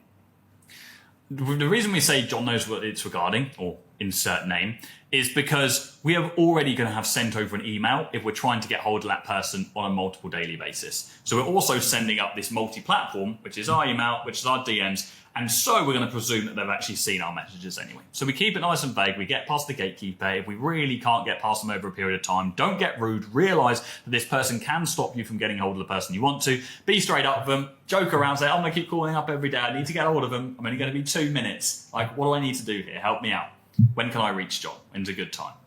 Get more information if you need it. Use it as an opportunity to fill in the blanks on your lead list. Ask for the email address. Ask for a mobile number. Okay, don't be afraid to use this app as an opportunity and build a relationship. Now, I know all about getting past gatekeepers because not only have I got past hundreds of thousands of them over the years, but in my first cold calling job, I used to call up multi-billion-dollar companies and $100 million businesses in the Middle East, in the construction industry and various other industries. And it would be very hard, as you can imagine, to get hold of those business owners. But I would hammer the PA every single day in order to get hold of that person. In fact, I once got through to a senior executive in Universal Studios who flew me out to Dubai when they were building Legoland there. If you don't believe me, I'll put a link in the description. I won't. Just go over to my LinkedIn profile, look at my endorsements, and you'll see that this senior exec actually left me an endorsement, a review on LinkedIn because I built a relationship with him. I got hold of that person over the course of a few weeks, if not months, hammering the PA, building a relationship until they eventually got me in my 2 minutes and my offer was strong enough to get a meeting, build a relationship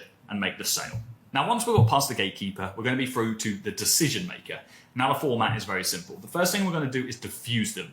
People don't like having their time wasted. So call out to that. Let them know that you know they're busy and you're going to be quick. The second thing is we're going to use a curiosity hook. This might be your offer statement, so exactly what you can achieve for them, the thing that we mentioned with the AI sales system, for example, or it could also be a question. Can you handle more this kind of client right now? Can you handle more Invisalign clients right now? Okay, a question that piques their curiosity, or a statement, an offer that they cannot resist. We're then going to get an answer from them. We're going to simply then go ahead with our elevator pitch, which is we help X achieve Y in this time frame without having to do this, if that's relevant to you. And then we're going to go ahead and secure a meeting. Now, are you going to get a meeting out of every single person you speak to? Absolutely not. Now, I've actually got videos on this channel of me live cold calling, live emailing, live DMing, so you can see this in practice. You know where the links will be by now. I'll put them in the description. So we've secured meetings. Say one thing that we have skipped past and all this excitement is the numbers. We'll touch on that afterwards. The numbers it actually takes, the data, the daily targets. But let's say we've secured our meeting. We've got a sales meeting. This is where we're going to get our cash. It's a very simple sales process you follow. This is not pressure sales. This is just a conversational problem-solving exercise. It's actually the strategy that we teach inside of our program agency launch. It's called the CPS strategy, conversational problem solving. It's a 4-part meeting strategy. It's attention, identify, solve, and close. Attention is where we are building rapport at the start of the meeting. So this might be a video meeting. If it can be in person, you're going to have a higher conversion rate, so I'd recommend you doing so. The reason being, we've got our physical presence. On video, we have just our visual, and we've got our voice. On phone, you really are handicapped because there's no visual element at all. So it is going to be most effective in that order. And so attention is where we are claiming the authority of the meeting. We are setting the tone. We are letting the business owner know at the start of the meeting how it's going to go. And we're going to make a statement like this. So the way this meeting's going to go is I'm going to learn more about your situation. I'm going to ask you some questions. And if I identify that we can help you, and only then, I'll make you an offer. And at the end of the call, you can make a decision on whether or not you want to work with us. Sound good? So we're letting them know exactly how it's going to go. And we're claiming authority in the meeting. In the meeting, only one person can be in control, and that person has to be you. So next we have the identify stage. This is otherwise known as a discovery stage. This is where we're going to ask questions to understand the situation that the business owner is in. And we're going to identify their pain, most importantly. We're trying to identify pain. So the first question we're going to ask is, so why is it that you accepted this meeting with me? And whilst we reached out to them, they accepted it. And there was a reason for that. So we're going to let them just brain dump everything. And the key parts of information we're trying to establish here is, what is their pain? Okay. What position are they in now from a financial perspective? What's their current revenue? What is their desired position? How much money do they want to make? Why can't they close that gap themselves? And why is it important they close that gap now? So we know current situation, we know desired situation, we know the pain standing in the way of them getting there, we know why, and we've had them accept that they can't do it by themselves, and we've had them explain why it's urgent they take action now. This primes them psychologically in order to buy, and it also gives us weapons that we can use in the next stage, which is solve. Now, solve is our presentation stage. This is where we're going to present a solution to the pains that the prospect just gave us in the identify stage. Okay, and what is key here is we are not just listing out all of the features of our service. We are talking specifically about solutions that are relevant to the pains that the prospect gave us. So if they say to us, well, we can't generate more leads because there's no predictable way for us to do that at the moment, then we may, then in that instance, it'll be relevant for us to mention the fact that we're going to build a predictable lead generation system by generating leads on Meta. And then we can convert them using our AI appointment setting bot. Okay, so that's relevant to the conversation. If the prospect says that they don't have a good qualification system, then we can really emphasize the point that our AI appointment setting system is going to ask qualification questions to ensure every lead or every prospect that they speak to is going to be qualified. But the last thing we want to do, and the big mistake that most people make, and believe me, I have reviewed hundreds if not thousands of sales calls over the years, and this is something that we do every single day in our training program. Our team of coaches listen to people's calls and we give them feedback because it's the fastest way to learn and how to become a good salesperson, is someone reviewing who has experience, who already has a good close rate. The mistake that most people make is they just list all of the features. So we do these Facebook ads and we do this thing on the CRM and this is go high level, and look, we've got this automation and we have this appointment-wise thing, and then we do this. And the prospect is just like, oh, I don't want any of that. You know, it's like going to the gym and saying you want to lose weight. And so I want to lose weight and I want to do that. I need a good meal plan and I want a workout schedule. And then the gym owner is like, okay, cool, so here's your meal plan, here's your workout schedule, but then here's a dentist. I recommend a dentist for your teeth because they're looking pretty gnarly. And also, like, here's a fashion advisor for the clothes. Like, what the fuck, man? Like, Jesus, like, I don't want all of that shit. Like, I didn't have those problems. And so if you're associating pain to people that they don't have, they're not going to think that they're a good fit for you. They're going to think about all of the reasons why you're not suitable and ignore all the reasons you are. Whereas if you just isolate the specific pains and the specific solutions to the issues that they're facing, they're only going to hold you accountable to them and they're going to fixate on them. But the minute you throw curveballs in, you throw these extra additional things, it's other things that they have to consider that is ultimately going to put the prospect off you. So even if you're proud of this system you built, even if you think this one part of your service is incredible, don't talk about it unless it's relevant to the conversation at hand. Allow the prospect to ask you questions. Make a simple statement like, cool, so we help local gyms get more free trials by implementing AI sales systems. And we stay dead. By that, I mean we say nothing. And then they're going to naturally ask us a relevant question. Okay, how does that work? How does which part work? Well, how do you generate leads? Okay, so we do that like this. And then you say nothing. And then they ask you another question. Okay, well, what about this? And then you answer. And then you say nothing. Until the only question they have left is how much does it cost? And then we transition to the final stage, which is close. And we state how much it costs. And when you're first starting out, you're going to charge between $500 and $1,000. Don't charge more than that. You could get away with it, but the most important thing in the early stages is a case study, is a testimonial, is proving it to the world like we've established. So don't charge too much. Okay, so the price for our AI sales system is $1,000. Say nothing else. The first person to speak after the price is stated is the person that loses. If you state your price and then be like, but we also have this guarantee and we've got this and we've got that, then you are revealing a lack of conviction and a lack of confidence, okay? Only someone that isn't confident in their price would start regurgitating, would start stating a load of things, would start talking about features after that price because they're nervous. They can't sit in the silence. You've got to sit in the silence and allow the prospect to sit with it. And you've got to state your price with ultimate conviction. And that is what will increase your conversion rate. Now, many times, in fact, most of the times, you're going to get some kind of question or some kind of objection after the price is stated. That is not an indication that you've failed. An objection is not a rejection. It is just a request for more information. And so this is your chance to acknowledge their objection and then give them a solution to that. And there are a number of different things they could do. Probably the most common is, I need to think about it, in which you would say, great, what do you need to think about? Oh, I need to just mull it over. Okay, fine. Is this a value-based decision or a price-based decision? So what you're trying to establish is, do they actually want the service? Do they see a problem in the value? Or can they not afford it? And then we dig deeper into that specific thing. Another common objection would be, I need to ask my partner. I need to ask my wife. Great. What do you need to ask them? I just need to get their opinion on this. They've got a big decision to make. Okay, so just want to check. Are you in on this personally? You yourself want to do this? Yes, I do. Okay, great. So what is it that your wife could say that would change your mind? And what's interesting about this one is the majority of time someone says they need to ask a partner, they're actually just too afraid to tell you that they've got to doubt themselves. But if we deflect and say, what is it your wife would say that would change your mind? Then the blame isn't on them, it's on someone else. And so they're actually going to tell you the real objection that they have, the real doubt that they have, and you're going to have the opportunity to get rid of that doubt on the call and curb them. Now, if you can't get out of any objections, then the key is you want to book another meeting. Never leave a meeting with no close. If you don't have another meeting booked, book in another meeting for the future where you can just wrap things up and answer any final questions. Now, are you going to close every single person in every single meeting that you have? Absolutely not.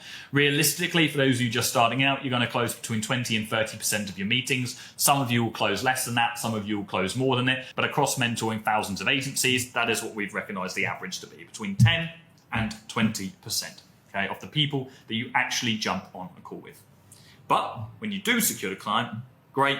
We move on to onboarding. This is where we bring them into the team. We make sure we get access to everything we need, their Facebook ad account, Google. We set it up with them. We gather all of our assets. And that's something we can talk about in a future video. But let's backtrack a little bit to something that we skipped over. And this is actually a really vital part of this process. It's understanding if our conversion rate is going to be 20, 30%. How many meetings do I need to have to sign up a client? And then how many outreaches do I need to make to get that amount of meetings? Because what that is going to do in relation to the goal that we set at the start of the video is give us the daily outreach or the daily tasks that we need to partake in order to reach our macro goal. And that is the thing that we will obsess over with our stoic mind until we ultimately get to that point. And that is the key. We have to reverse engineer everything. And so what I'm going to do is let's do some maths on screen right now. Let's do this over here. Let's move this here and let's open this up and let's go through this. And so we can reverse engineer some basics for you. Okay. Now, broadly speaking, across a variety of niches, if you're doing cold calling as your outreach strategy, which is going to be the most effective, you're going to get a 4% meeting book rate. That means 4% of the people that you dial, you're going to book a meeting with. Okay. Which means out of 25 dials, you're going to get one meeting. Now, this will change for other outreach. It actually will be more like 50 emails, okay, or 50 DMs to get one meeting. In some cases, it might be 100 emails or 100 DMs to get one meeting, okay? So it will vary from niche to niche and person to person, but we're going to base this on dials first of all, and then you can reverse engineer it based on the other niches. But you're looking at a 1% meeting book rate realistically for email or DMs.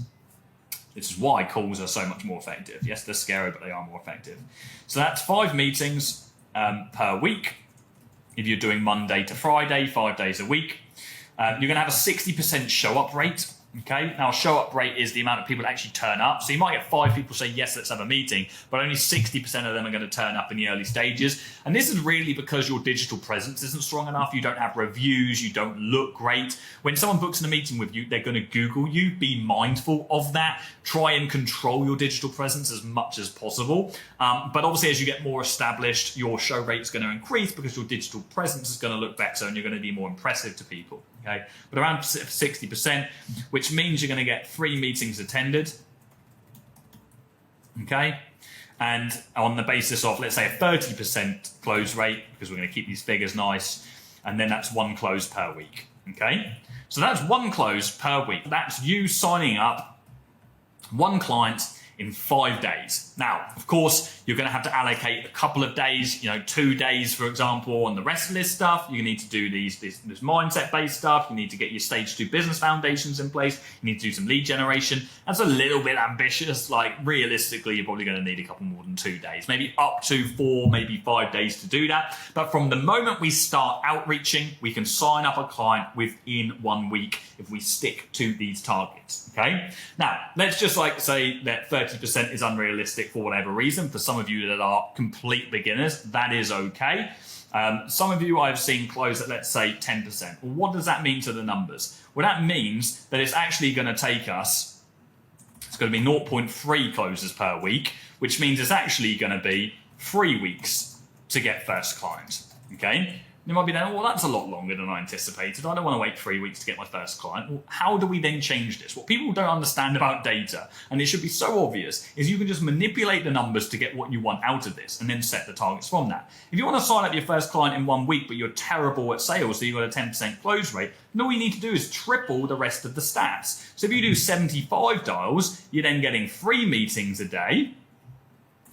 You're then getting 15 meetings a week. You're then getting 10 meetings attended, and then you've got your 10% close rate. You're then getting 1 close a week, and there we go. So what we've done is we've manipulated the numbers, we've tripled the amount of dials that we're doing, and by the way, you might be like, 75 dials, that's a lot. Really, it isn't. It takes you probably 5 hours worth of dialing to do 75 dials, maximum as a beginner. Like, if you are in a sales-based environment in a cold calling job, you're doing 75 dials in 3 hours, okay? So it really does depend on your own personal motivation, and your ability just to jump on the phone and just keep dialing. So it really is a mental barrier that is stopping you from doing that. I've got mentees that do 100 dials per day, and they're fresh. They're fresh agency owners with no experience whatsoever, but they've got the right mentality and the right motivation. They know that their input equals their output, and they've figured out the numbers, and they've extrapolated that over the course of a time period. They understand, based on their goal of hitting 15,000 a month because of this specific life that they want to live, this is the total amount of dollars they need to make.